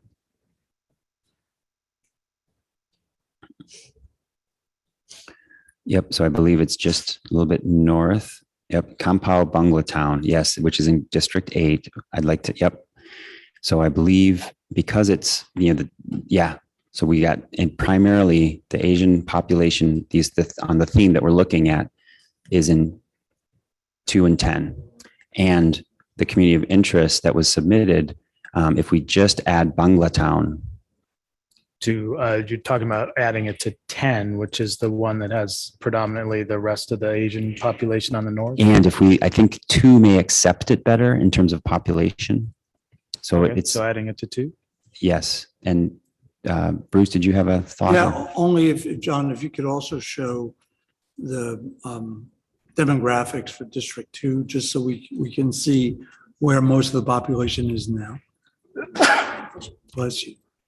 So it's 10% non-Hispanic Asian in 2. District 10 is 14% non-Hispanic Asian. Yeah.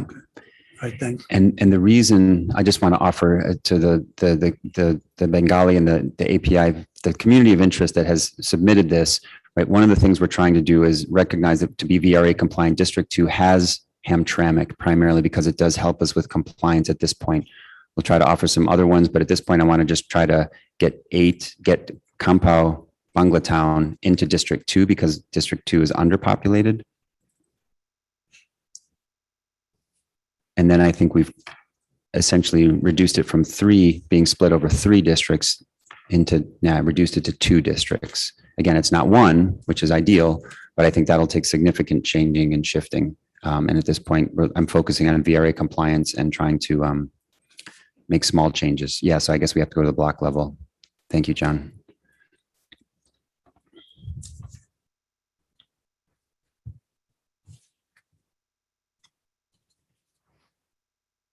Okay, so you probably didn't want that entire voting precinct. True.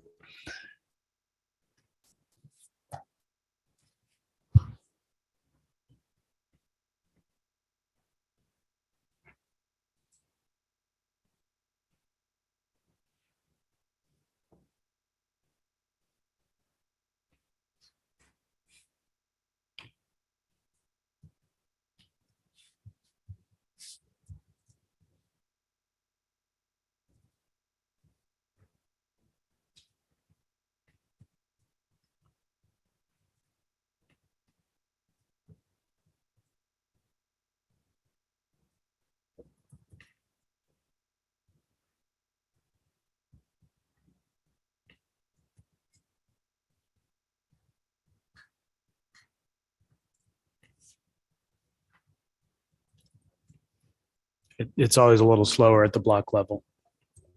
Understood.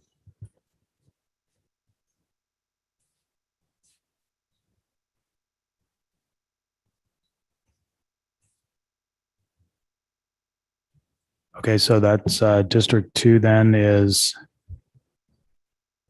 over by 2.98.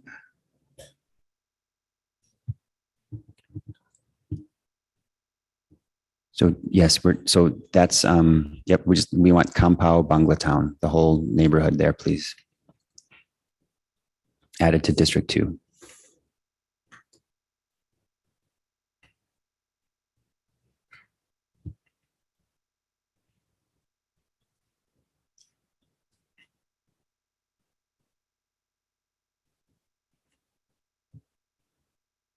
Beautiful, and it's a voting precinct too.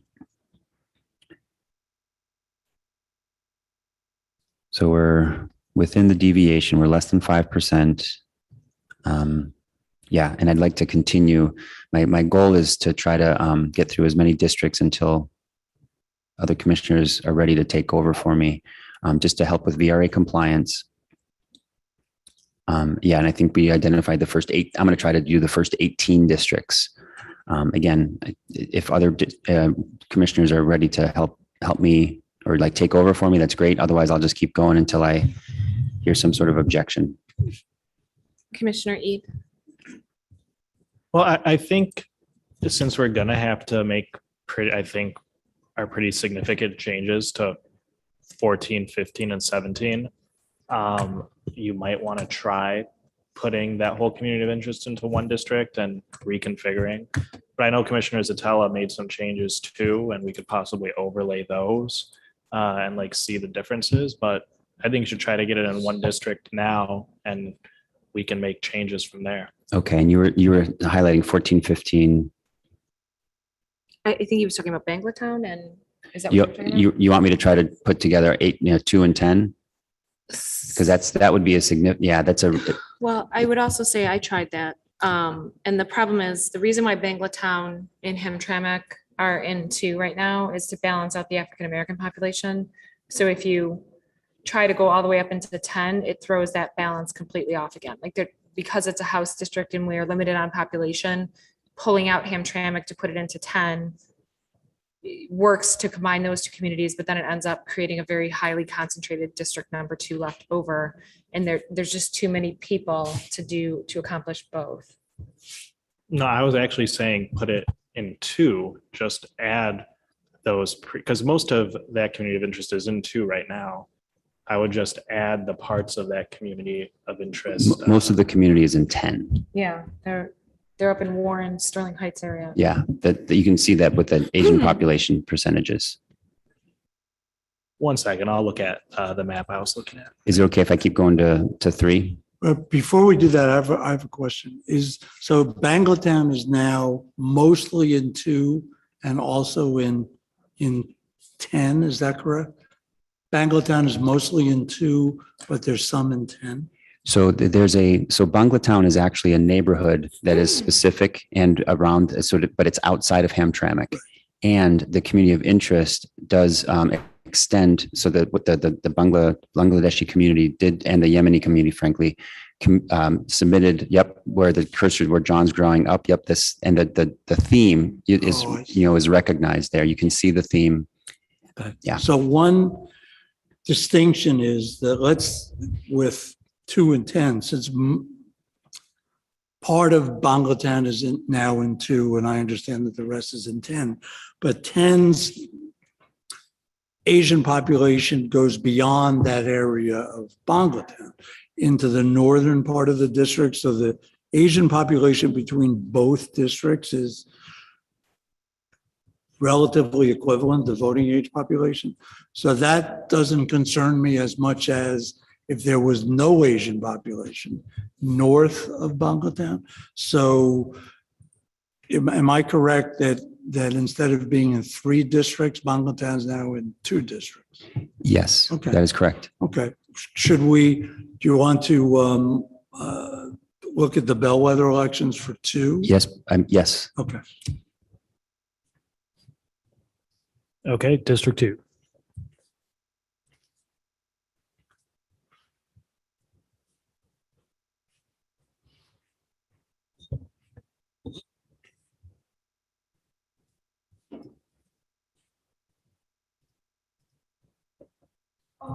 Commissioner Ede.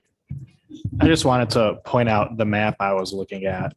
It is ID P037. That's the one that's been referenced since we have first made this house map, and it has quite a lot of comments, like over 15 here. Again, that's P1037. And to me, it looks like most of it is in 2 right now.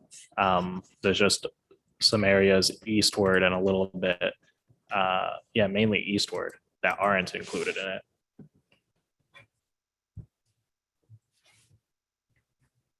Okay. I heard what you said, and that we might take those little pieces of 10 to add it to 2, and that we might keep more together. Let's continue reviewing the elections, and then we'll come back to that. Okay, so District 2, as drawn with the changes you just made in Banglatown, is 93 for Biden, 7 for Trump. In 2020, in 2016, Clinton is 96, Trump is 4. In 2012, Obama is 97, Romney is 3. Peters is, for US Senate, is 93, James is 7. Stabenow 94, James 6. Peters is 96, Land is 4. Stabenow 97, Hoekstra is 3. Whitmer is 95, Schuette is 5. Shower is 91, Snyder is 9 for governor. For Attorney General, 95 for Nessel, 5 for Leonard. For Attorney General, 92 for Totten, 8 for Schuette. Secretary of State, 95 Benson, 5 Lang. Secretary of State 2014, Dillard is 92, Johnson is 8. And then for the governor's race, El Said, 2018 Governor El Said is 43 and a half. Thanadar is 29, and Whitmer is 27 and a half. Yes, clearly the minority candidate of choice sweeps the election, sweeps them pretty handily. And I think that this also brings up one of the, an ongoing challenge, because of course, in an urban area, the population tends to be very concentrated. Population is very concentrated here. Are the margins of victory are, I think, a function more of where the people are living. If this were a district that were 300 miles north and the setting were different, a 95 to 5% victory margin might raise some thoughts about, well, perhaps the minority population can be shifted. I don't know that that's really possible, given the reality of concentrated populations in an urban setting. I just mentioned that. But I think for now, two looks okay. And I understand that you may decide later on to unite Bangladesh in one district, but that's a consideration for later. I think the elections prove out. So I think 2 for now is okay. Thank you. And just acknowledging Commissioner Eads' comment about being able to maybe take two, a little piece out of 10, but because they're both overpopulation, can we just look, is there a way to get the voting precinct totals and those with where the theme is recognizing the Asian community is, John? Yes, we have 2,500. So we'd have about 4,000, it looks like, if we added those voting precincts to 2, and we would remove 4,000 from 10. And 2 is just not going to accept that without, significant changes. And again, I want to use, I'm trying to do voting rights compliance, but I'm just going to acknowledge that that's something I do want to come back to. I will, work on that this weekend. So let's go to 3, please. Oh, and you know what? Because Commissioner Zatella may have submitted a map that allows us to look at the overlay of her map, and that may help us. I wonder, John. Go ahead. There was just a shape file. It's titled 092621 HD RAS revisions. If you could put the overlay on that so you can see kind of how I reposition some of these districts to balance things out a little better. Might be helpful.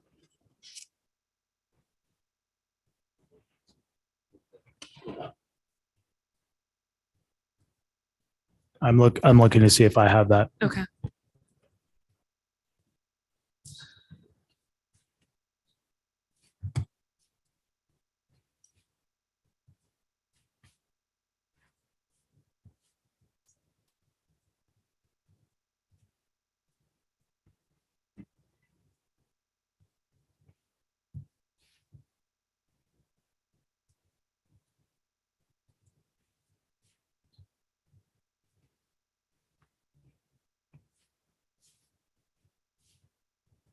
So you said it was RAS revisions? Yeah. Okay, I think I have it. Just a moment.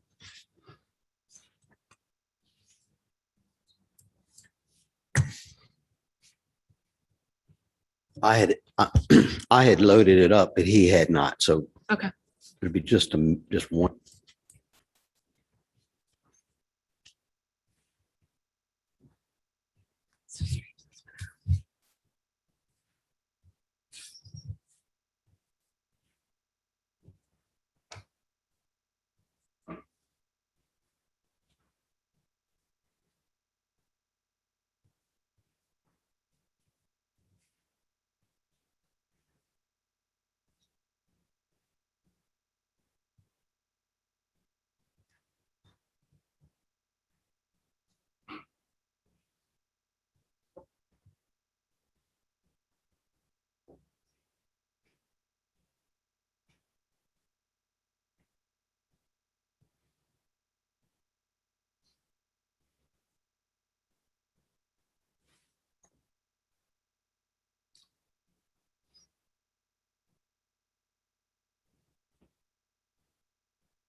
Okay, that's the shapefile you wanted me to upload.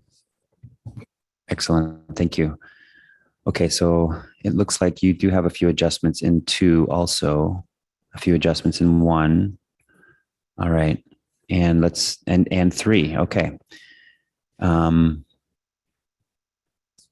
So what we can't do is we can't sort of run an analysis on the shape file, on just the drawing. Okay. So I guess what we can do is look at VRA compliance. I could Go ahead, load it Tom. as a separate plan if you wanted to look at the statistics. Is that advisable? It seems worthwhile because my goal here is to do a VRA analysis and to try to see if there is another set or a significant changes that will allow us. So maybe before you load it up, maybe we should write down the numbers or. So I think there's a spreadsheet with that information, if I'm not mistaken. Yeah, so if you scroll out, I can kind of explain what I was doing here. That might be helpful before we move on to it. So I was trying to fix districts 15, 14, and 17 because they're highly concentrated, 69% African, or I'm sorry, 76% African-American, 65% African-American, and then 71% African-American. And so I was trying to fix that and then also minimize the number of splits that we have in Livonia and Redford, because right now we have 5 splits in Livonia and 3 splits in Redford. And so in order to accomplish that, I moved what was originally just a district for Dearborn, which was 3, which was basically almost all of Dearborn. And I grabbed those parts of Detroit that also have significant Arabic populations. So that would be the Warren area and then Claytown. And then because I was able to do that, I was able to reposition 17, 14, and 15. And then I also had to reposition a little bit of 2, a little bit of 1. I didn't touch anything on the east side. So 10, 12, 6, 4. I didn't mess with those at all, but I just readjusted the boundaries so that it brings it down to 3 splits in Livonia versus 5, 2 splits in Redford versus 3. You still have 2 splits in Dearborn, which is what we had originally. And you now have 2 splits in Dearborn Heights. And then you end up dropping the African-American population by 15% in those 3 districts. So the districts come down to one is at 50%, one is at 61%, and the other is at 56%. And I think what I'm really curious is Bruce's analysis on that, particularly for Dearborn, because I think with this configuration, you're still preserving that community of interest of the Arabic population. And you still have that because there was so much crossover voting. I think it should be okay. But I mean, obviously you're the expert on that. And then it sort of minimizes those highly concentrated, like I said, the bacon strip districts that we had because we hadn't gone into Dearborn. I mean, if you go into Dearborn, you can solve that problem and then minimize the Livonia splits, minimize the Redford splits. And to that point, I think that I remember when we looked at District 3 before in the 2018 gubernatorial primary, that really revealed the potential preference of the Arab American community. So we can see if that election result has changed, then let's just start there. Let's start there. And so what that means is that we need John to look at it here first, I think.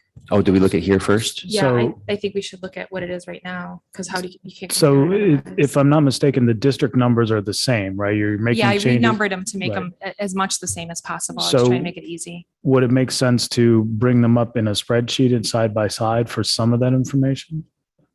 Can we look at the spreadsheet, the election results in the spreadsheet then too? Yeah, what I Let's can do do is it. I can copy, so we'd bring Commissioner Zatela's plan up separately. If she has the entire active matrix, I could just use that sheet she had, or I can just bring up the plan and then export those 10 to 12 districts and then have them on top of each other so you can look at them together. It sounds like it's worth, I'd be interested in seeing it. And I think it'd be a useful tool. Yes, please help us do that. Thank you. Yep. So I did send over the Excel sheet, but my only caveat on that is on my program, I don't have that primary of El Said. So I don't know if that makes a difference if you need to separately export it. If I bring it in here, then it'll Okay. add the matrix in and it shouldn't be a problem. So it'll just take a moment. And it sounds like Commissioner there's Eid. another question.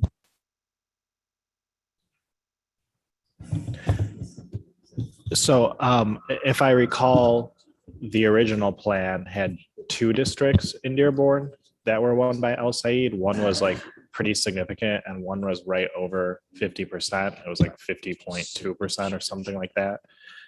But yeah, generally I like the changes that you made, Commissioner Zatello. And I think, yeah, let's just see if those election results stand.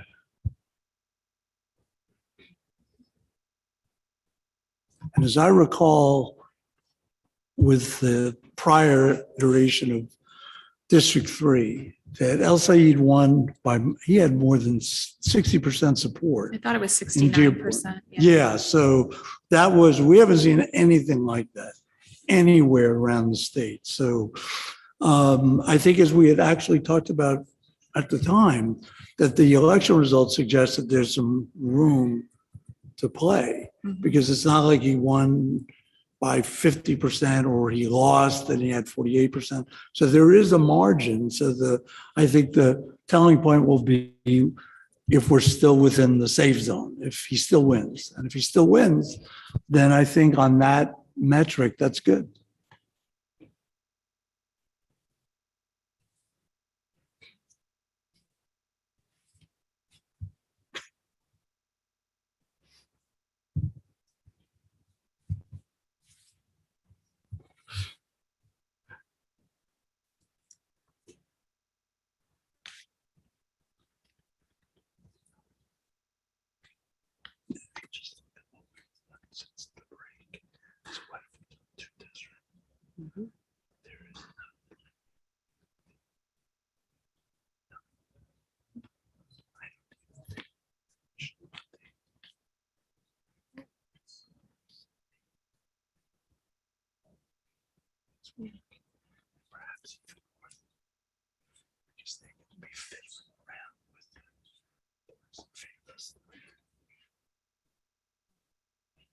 And that's just something they have. Yeah.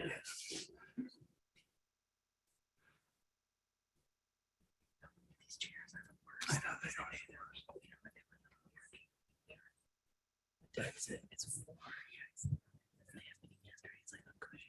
Really? So why'd you get it?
Okay, I just want to confirm that this looks like the plan that you wanted to import. Okay.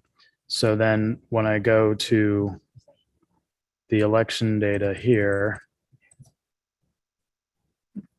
it has your district. So I will move the whole section over to a spreadsheet.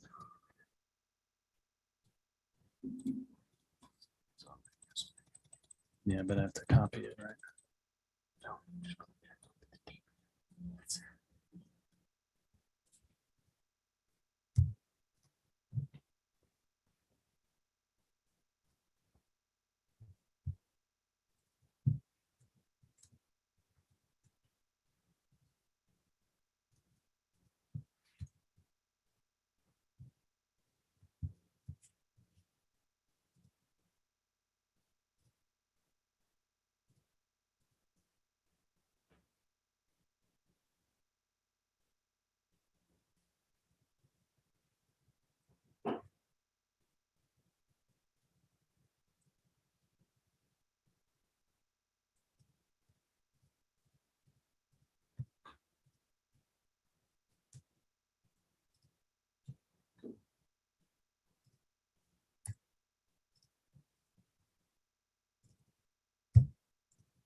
Now just bring up the other plan. Thank you.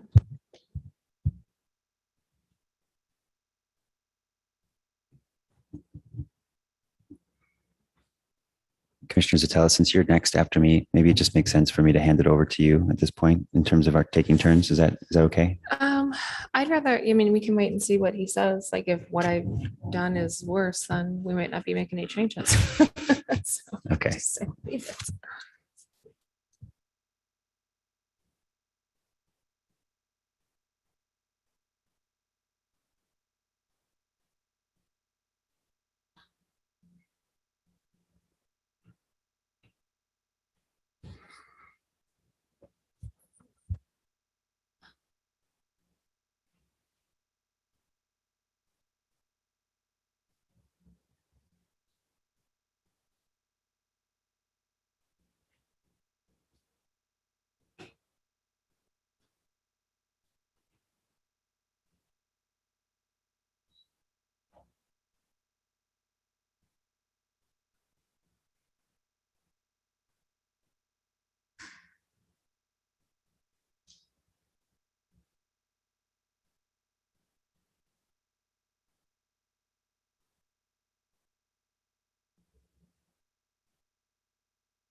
Okay, just for moving things along, let's look at sorry, wait, is this the election data? No, of course I did the wrong one.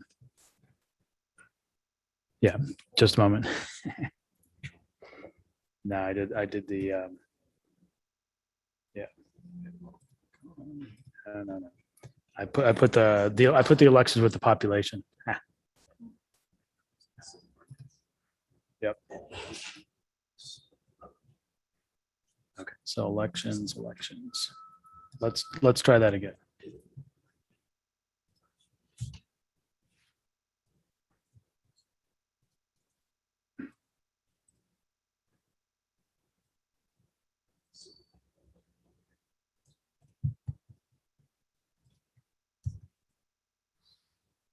It was close.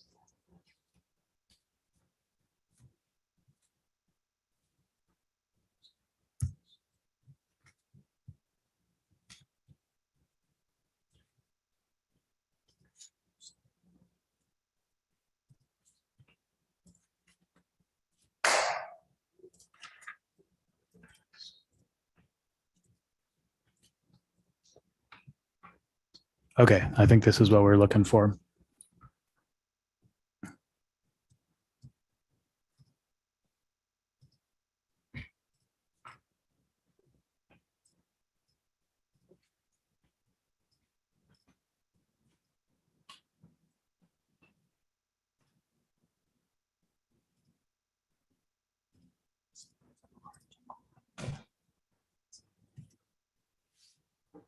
Sorry, this is just on the election results and then. Right. And I think in general, what I'm looking at is like the Democratic Republican sort of summary.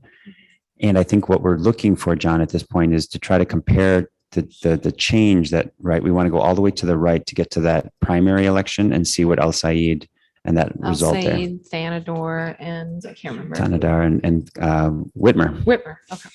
Yep. Yeah. And the districts are, okay, 1, 2, and 3 are on top. So the summary there is like an appreciable difference. Like it's negligible.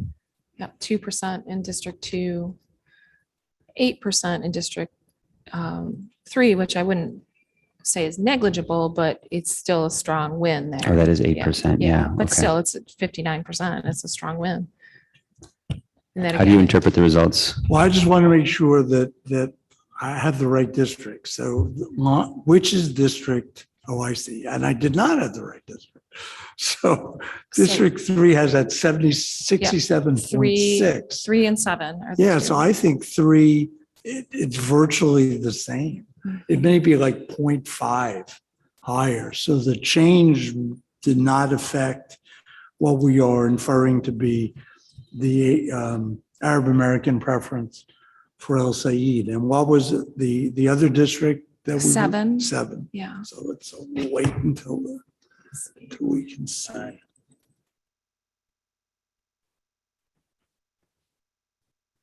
Okay, so we'll go back to the spreadsheet, but if we need the map reference, it's here. So we were talking about District 3 and District 7. So this orange version of District 3 is what's in the House District Plan.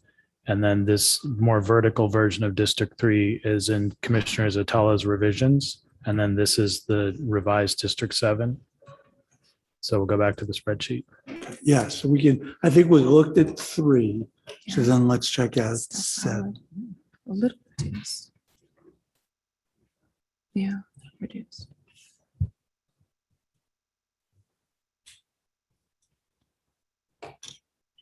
So 7 also appears to be, it's almost 4-1 for El Said, who also defeats Whitmer.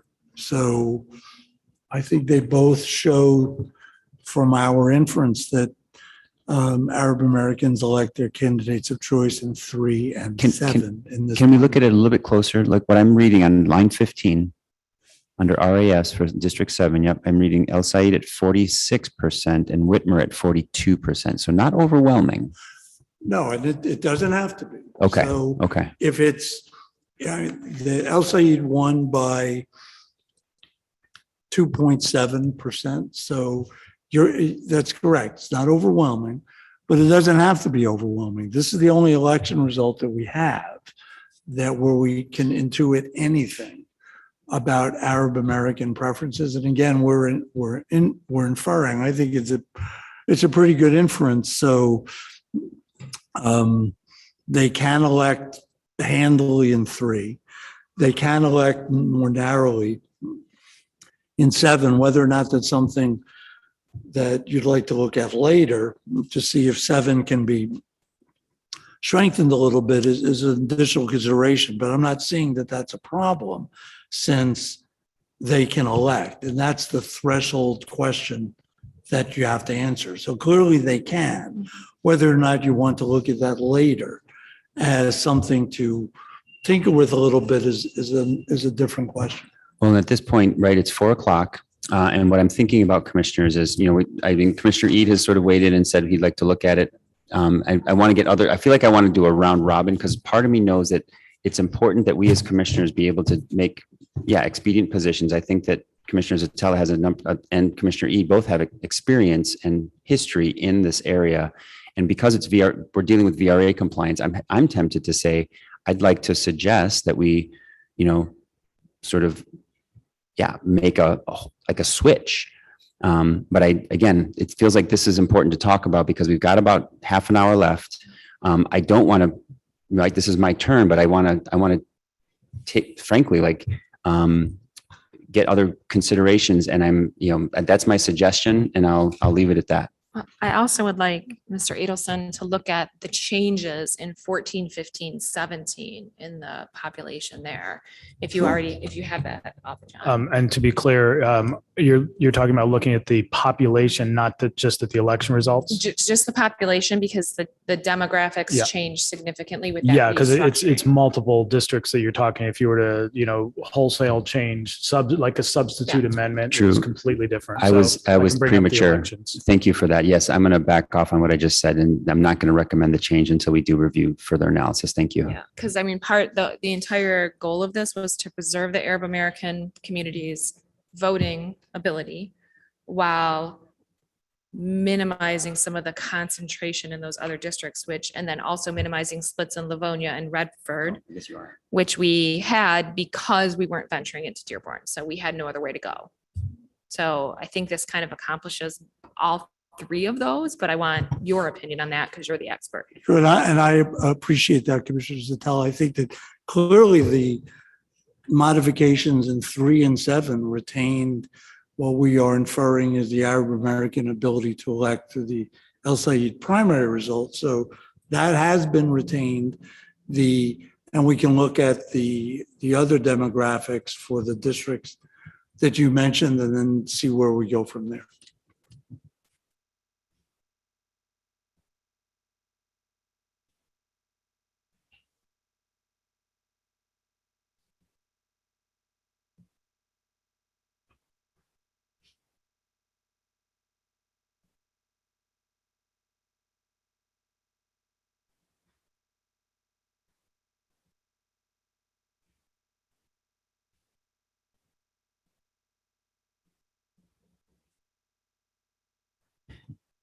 Yeah, it also seems like this is also useful to go through, John. I appreciate you helping us learn how to compare these districts, like using the spreadsheet. It feels this is what I'm going to do when I'm drawing this weekend. So if you go down to it's 14, 15, and 17 were the ones I was trying to hit on. So you can see that it dropped from 74% African American to 61 in 14.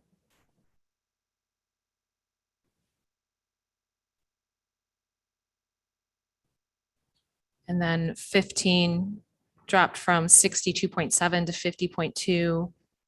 And then 17 dropped from 69.29 to 56.4. So hopefully a little more balanced. Well, they're definitely a little more balanced. I think that's that, as I recall, I'm looking at the numbers. So yes, there was a significant adjustment. I think that yes, that's a given. The percentages are still higher than Dr. Handley's analysis, but I think that's a good start to adjusting and to be more in line with her racially polarized voting analysis and the ability to elect. So while the Black population is still higher than her analysis determined, it is significantly improved from what it had been previously. Do we need to look at election results? Or- Well, I think that one of the choices that will be, that's on the table, and it's not just for these districts, the 14, 15, and 17, it's for probably some others too, is what can be done to come closer to Dr. Handley's threshold, which Right. is the threshold that the courts will be looking at. So as far as the election results, as I recall, these districts all proved out pretty well. I think that I would recommend focusing on the percentages and comparing them to Dr. Handley's percentages for Wayne County, which as I recall was 35 to 40%.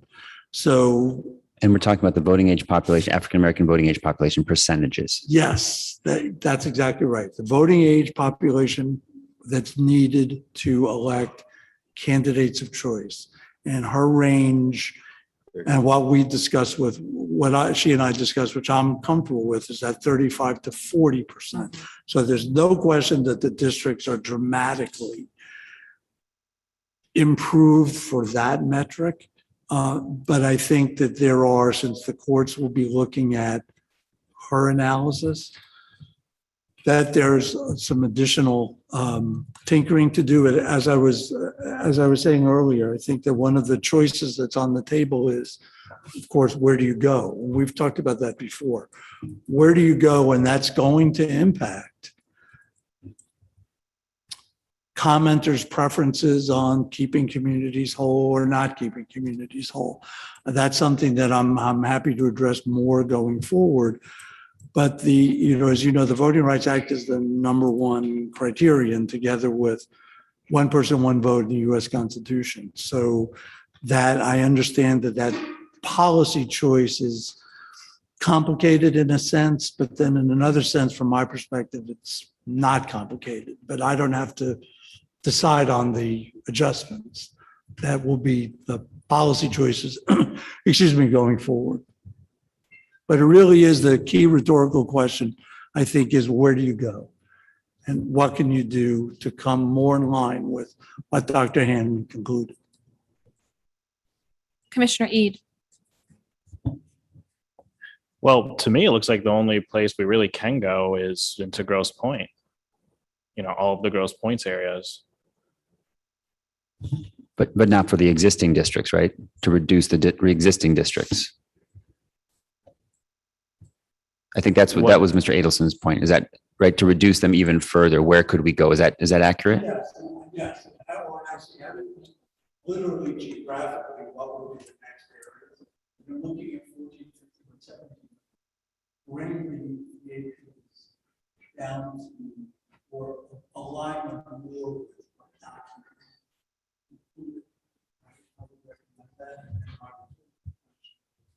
Where do you go geographically? To do that, what's close enough? What is possible? Where can you go as far as modifications to align the numbers closer to election? Okay.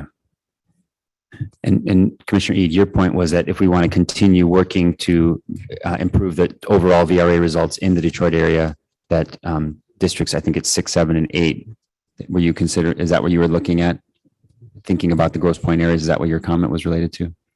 Yeah, I was speaking to applying these changes that Commissioner Zatella did, and then from there, further improving it by shifting into that Grosse Pointe population. And that kind of would shift everything a little bit east, southeastward, I guess. But I don't see another, place with the population that we need that we could potentially go into. Okay. Thank you for that. What I'm thinking about is so this would be the first time that we're right now, commissioners, I think what we're navigating is we have a proposal, we have a VRA analysis that is improved and still not finished or finalized. What I think we want, and again, because we're still trying to figure out whether we take turns or not, right? But it's because it's my turn. What I'm trying to do is facilitate us making a decision.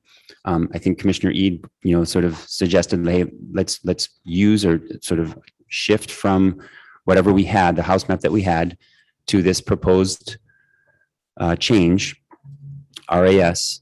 And what I'm asking us is, can we figure out a way to do that? I don't think we need to, I'm not sure if we need to vote. I don't think we need to, right? We don't want to vote, but what we want to do is sort of come to consensus somehow, or not, or let's say, nope, we just want to leave it as an alternative.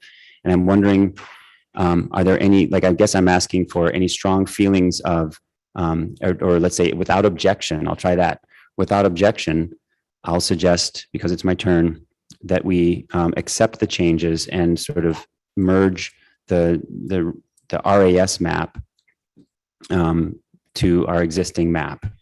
Or we can just create a clone and have a second map. I mean, that's, I think, the easiest way to do it. And I can also, so now that I know I'm kind of going the right way, I think 6 and 4 could use some adjustments, as Anthony suggested. And I think we could possibly go further into Livonia with 14 and 17, and possibly even bring Livonia down to 2 splits, which is what they have to have based on population, and maybe adjust those numbers further. So, I mean, I can continue to play with this, and then we can keep our original map and then just have a version 2 that has this as kind of the jumping off point. Mr. Morgan. I just make a suggestion to help facilitate this. What you might want to consider is look at the outer boundaries of your proposed districts. Like, you're looking at roughly, you're not going to make changes roughly beyond the certain boundaries. So obviously Detroit is impacted, Livonia, Redford, Dearborn Heights. And then that way you'll have an idea of just what the total grouping is. Yeah, that's what I actually was trying to do with this map, which is why it doesn't have all of the districts, because I didn't want to have to create a cascade. So I was trying to work within that area to rebalance things, so that we don't have to adjust 50 districts based on tweaks down here. Commissioner, or Mr. Morgan. Yeah, and then just to follow up on that, so at this point, since you've made these changes to a certain number of districts, do you want to review the ones you've changed before moving on to other changes, just so you can show everyone what districts you did change before stopping and working on your own? It seems like we would help the public if we did that by reviewing it and making some adjustments, or making note of those adjustments. So I just have the 2 side by side here on the screen. And if you just point out the areas, just the areas that have changed, and then we'll move on. Right. And I think the shape file, or the outline, the blue outline that we're seeing, is the suggested change that is changed because of to better comply with VRA, bringing down the Black voting age population to a range that is closer to 40%, actually reducing it in some cases to 50%, but not quite to 40%. So each of these blue outlines helps shift the district. So District 1, where the cursor is, would be shifted to the blue outline that's also there. District 2 would be shifted to the blue outline. District 3 would be shifted to the blue outline. And the District 3 is currently orange. District 2 is green. District 1 is purple. And I think, but then we were looking at District 7, where was also, which is, I suppose, a green, and District 7 would, change. District 15, District 14, and thank you, John, for outlining those districts in blue, where the shift would be, and District 17 would change to the blue outline there. Those are the only districts that we've currently reviewed and are suggesting changing at this point. And if I could add just a brief addendum to that, in addition to the shape of the districts, I wanted to say that in determining the minority population that's governed by a Supreme Court case called Thornburg versus Jingles in Section 2 of the Voting Rights Act. So in determining whether or not a majority minority district is required by federal law, racially polarized voting or racial block voting analysis is needed, which Dr. Handley has done. So in determining the amount of population that minority communities need to elect candidates of choice under the Supreme Court precedent in Section 2, this racial block voting analysis is necessary. And Dr. Handley, in her analysis, determined and concluded that certain percentages of Black voting age population were needed to elect. So rather than just coming and saying this should be majority minority, this should be 80%, 60%, 70%, the commission is following Supreme Court precedent and federal law in figuring out the percentages to correspond with Dr. Handley's analysis. I think it's very important for everybody to understand that these percentages are based on data analysis that the Supreme Court, the Justice Department, other federal courts have endorsed as being compliant with Section 2 of the Voting Rights Act and the U.S. Constitution. Thank you for that. And just because the public, for the review again, and this was also done by Chair Zatella with regard to trying to minimize the number of splits in the Livonia area and the Redford area. That's true, correct? It was multiple things. I was trying to avoid the splits in Livonia and Retford, see if we can reduce some of those. I was trying to, I looked into the issue of whether we can combine Bangletown and District 2 with District 10. That was not a problem I was able to solve without having downstream effects. I was looking at, Dearborn was already divided twice. I was looking at dividing it differently so that we wouldn't have these sort of long skinny districts, 15, 14, and 17 above Dearborn, while still maintaining that Arabic community of interest and their voting power. So I was trying to balance multiple things in doing this. So. All right. And you were suggesting just creating a clone? Yeah, I would just create a clone and then we can fill it in with this and then we have that version to work off of. That would be my suggestion. Okay. And we know that the first map is not as VRA compliant as this one. And so what I'm saying, the reason that we would keep the first one, I'm trying to help us, I suppose, as a commission sort of agree that there is a better map that allows us to comply with our first priority, the VRA, that this next step would help us together, right? Create something that's a little bit better. Working from one map, maybe, I guess I'm hoping that we get more consensus around it. So if there's people that really feel like the first map, our existing map, is important to keep, even though it's less VRA compliant than let's say the suggested changes. That's what I'm asking us is can we make that decision rather than just making a clone? So you're saying you want us to decide if we want to maintain that for further consideration by the commission or if we want to move on to another map. That's what my understanding is. Yes. Any thoughts, comments, questions? Commissioner Eid? Well, I think that brings a kind of a further discussion of how many of these collaborative maps do we want to bring with us to the next round of public hearings. That was a question that was raised earlier that we never really got to address. From what it sounded like to me is that we're going to bring however many collaborative maps we want to, plus whatever individual commissioners want to bring as well. I'd be okay with, like I said earlier, just going with this version, merging it and trying to make it better from here. But I mean, we could also just make a clone, it depends what everyone wants. But I think we should keep in mind and maybe decide now how many collaborative maps do we want to bring with us? I don't think making a clone of this necessarily means we're going to take both maps moving forward. I personally, from sort of a document preservation requirement, kind of like just making a clone and keeping the first map, because then we have it, if for nothing else. I mean, it's already been published, so we have it for historical purposes, if nothing else. I'm not hearing a lot of other thoughts, so I think we should just clone it. All Yeah, right. so just clone this plan, please. And then we're gonna readjust the lines based on the shape file that you have on top of it. Okay, so basically Yeah, so you're going to take this plan and then adjust Yep, based on make the it shape version files? 2. Yep. So 920, well, yeah, 929. Well, actually, did you copy this already? Is this a copy because it's 929? It is, and I believe the issue here is we have Commissioner Rothorn's changes as well. They are in this, I think, With compound on the town. or maybe not. 26. I was gonna say, we might have changed it the same way. It looks like it's changed the same way. Yeah, you know what happened? I think it overwrote. No, it didn't. I don't know. I'll have to look at it. I mean, either way, I put it in 10, that area you were talking about. Yep. Can you put the thematic dots on for Asian Americans? Okay, let me just clarify what we have in this plan. Okay, thank you.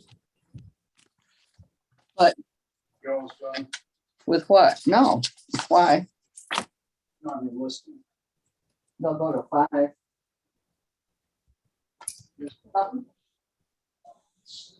Let's see.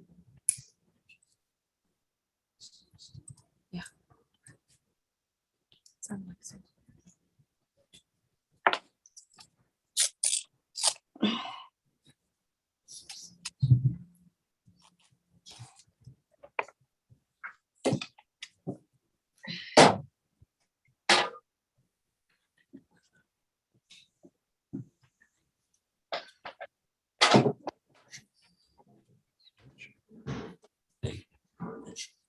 But it doesn't say house district. Where does the HT? Is house district like that? All right.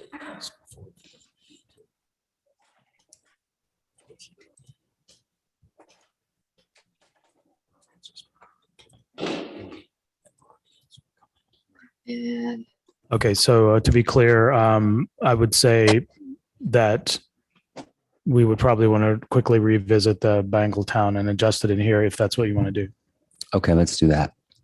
So yes, and it is a precinct. So if you add that precinct to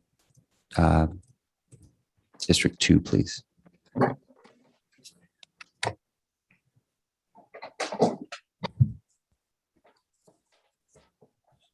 And that should be, nope, that's 110. Yeah, that's right. That'll So- change a lot of things. I believe we might have someone who's logged into the Zoom who's not on mute right now. So I would just ask that the people who are on Zoom, just check your mute button because we are picking up some background noise, it sounds like, from someone on the Zoom call. Thanks, John. Oh, and for now, well, yeah.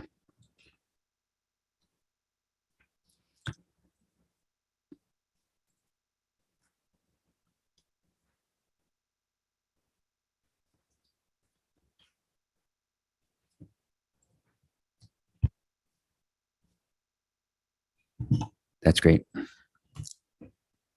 Okay, so do you want me to spend the time to click this in here, or shall we agree that I will do that and present it to you? I would agree that you would present it to us later. Okay. Thank you.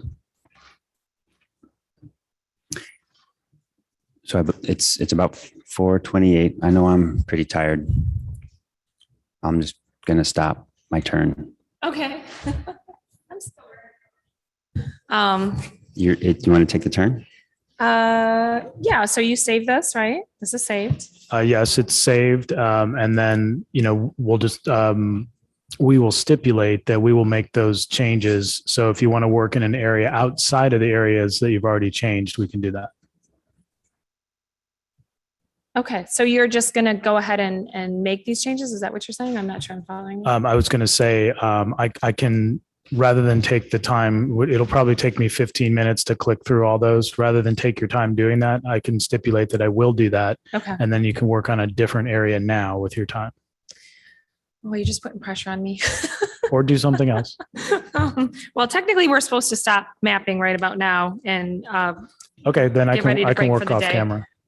Do we have our Director of Communications? Is he online? He's over there. Okay, I was gonna say, I don't see him at the table. All right, so We are going to pause mapping at this point, and we will move on to the next item of our agenda, which is approval of minutes. We do not have any to approve. We do not have a staff report from our executive director or general counsel. However, we do have a staff report from our communications and outreach director, Edward Woods III. So without objection, I will ask him for an update. Hearing no objection, please proceed, Mr. Woods. Thank you, Madam Chairperson. Just want to remind you, tomorrow is our last day of our public university tour. All across the state, we were trying to fill in gaps in locations where we haven't met. And they're really excited about having us at Oakland University. At Oakland University, you have information from Sarah Martinez about where to park. Once again, we start at 10 o'clock a.m. with mapping. And then the public comment period will be at 1 o'clock p.m. and again at 5 o'clock p.m. Once again, the public comment period will start at 1 o'clock p.m. and at 5 o'clock p.m. But at 10 o'clock a.m., the commission will continue with its unfinished business. So just want to alert the public, that's where we are on Thursday. And then on Friday, starting at 9 a.m., we'll be at the Detroit Marriott Troy at 200 West Big Beaver Road in Troy, Michigan. We'll be in the Mediterranean room on Friday, starting at 9 o'clock a.m. So just want to make sure the public is aware of that information. It's already posted, and that the commission has the information that it needs with regards to the meeting at Oakland University. If you have questions, feel free to see me after the meeting. Thank you for your time. Thank you, Mr. Woods. Sarah Reinhardt, do we have any Michigan Department of State updates? I am seeing none. So correspondence received in advance of the meeting was provided to commissioners in our packets before the meeting. In addition, commissioners also review the public comment portal at www.michigan.gov/MICRC website on a regular basis. We appreciate everyone who provides public comment in whatever way they choose to do so, and invite people to continue sharing their thoughts, communities of interest, and maps. All right, next is future agenda items. Are there any future agenda items to discuss? All right, any announcements? Ms. Reinhardt? Yes, I just want to clarify that tomorrow's meeting, Thursday, it starts at 10 a.m. But public comment for tomorrow's meeting does not begin until 1 p.m. However, in-person public comment sign up will open consistent with how we've done other meetings 1 hour prior to the meeting start time. So public comment sign up for tomorrow's meeting will open at 9 a.m. at the venue. Thank you. Thank you, Ms. Reinhardt. Any other announcements? All right, seeing that the items on our agenda have been completed, a motion to adjourn is in order. May I have a motion to adjourn? So moved. Motion made by Commissioner Witches, seconded by Commissioner Rothorn. Is there any debate or discussion on the motion? All in favor, please raise your hand and say aye. Aye. All opposed, please raise your hand and say nay.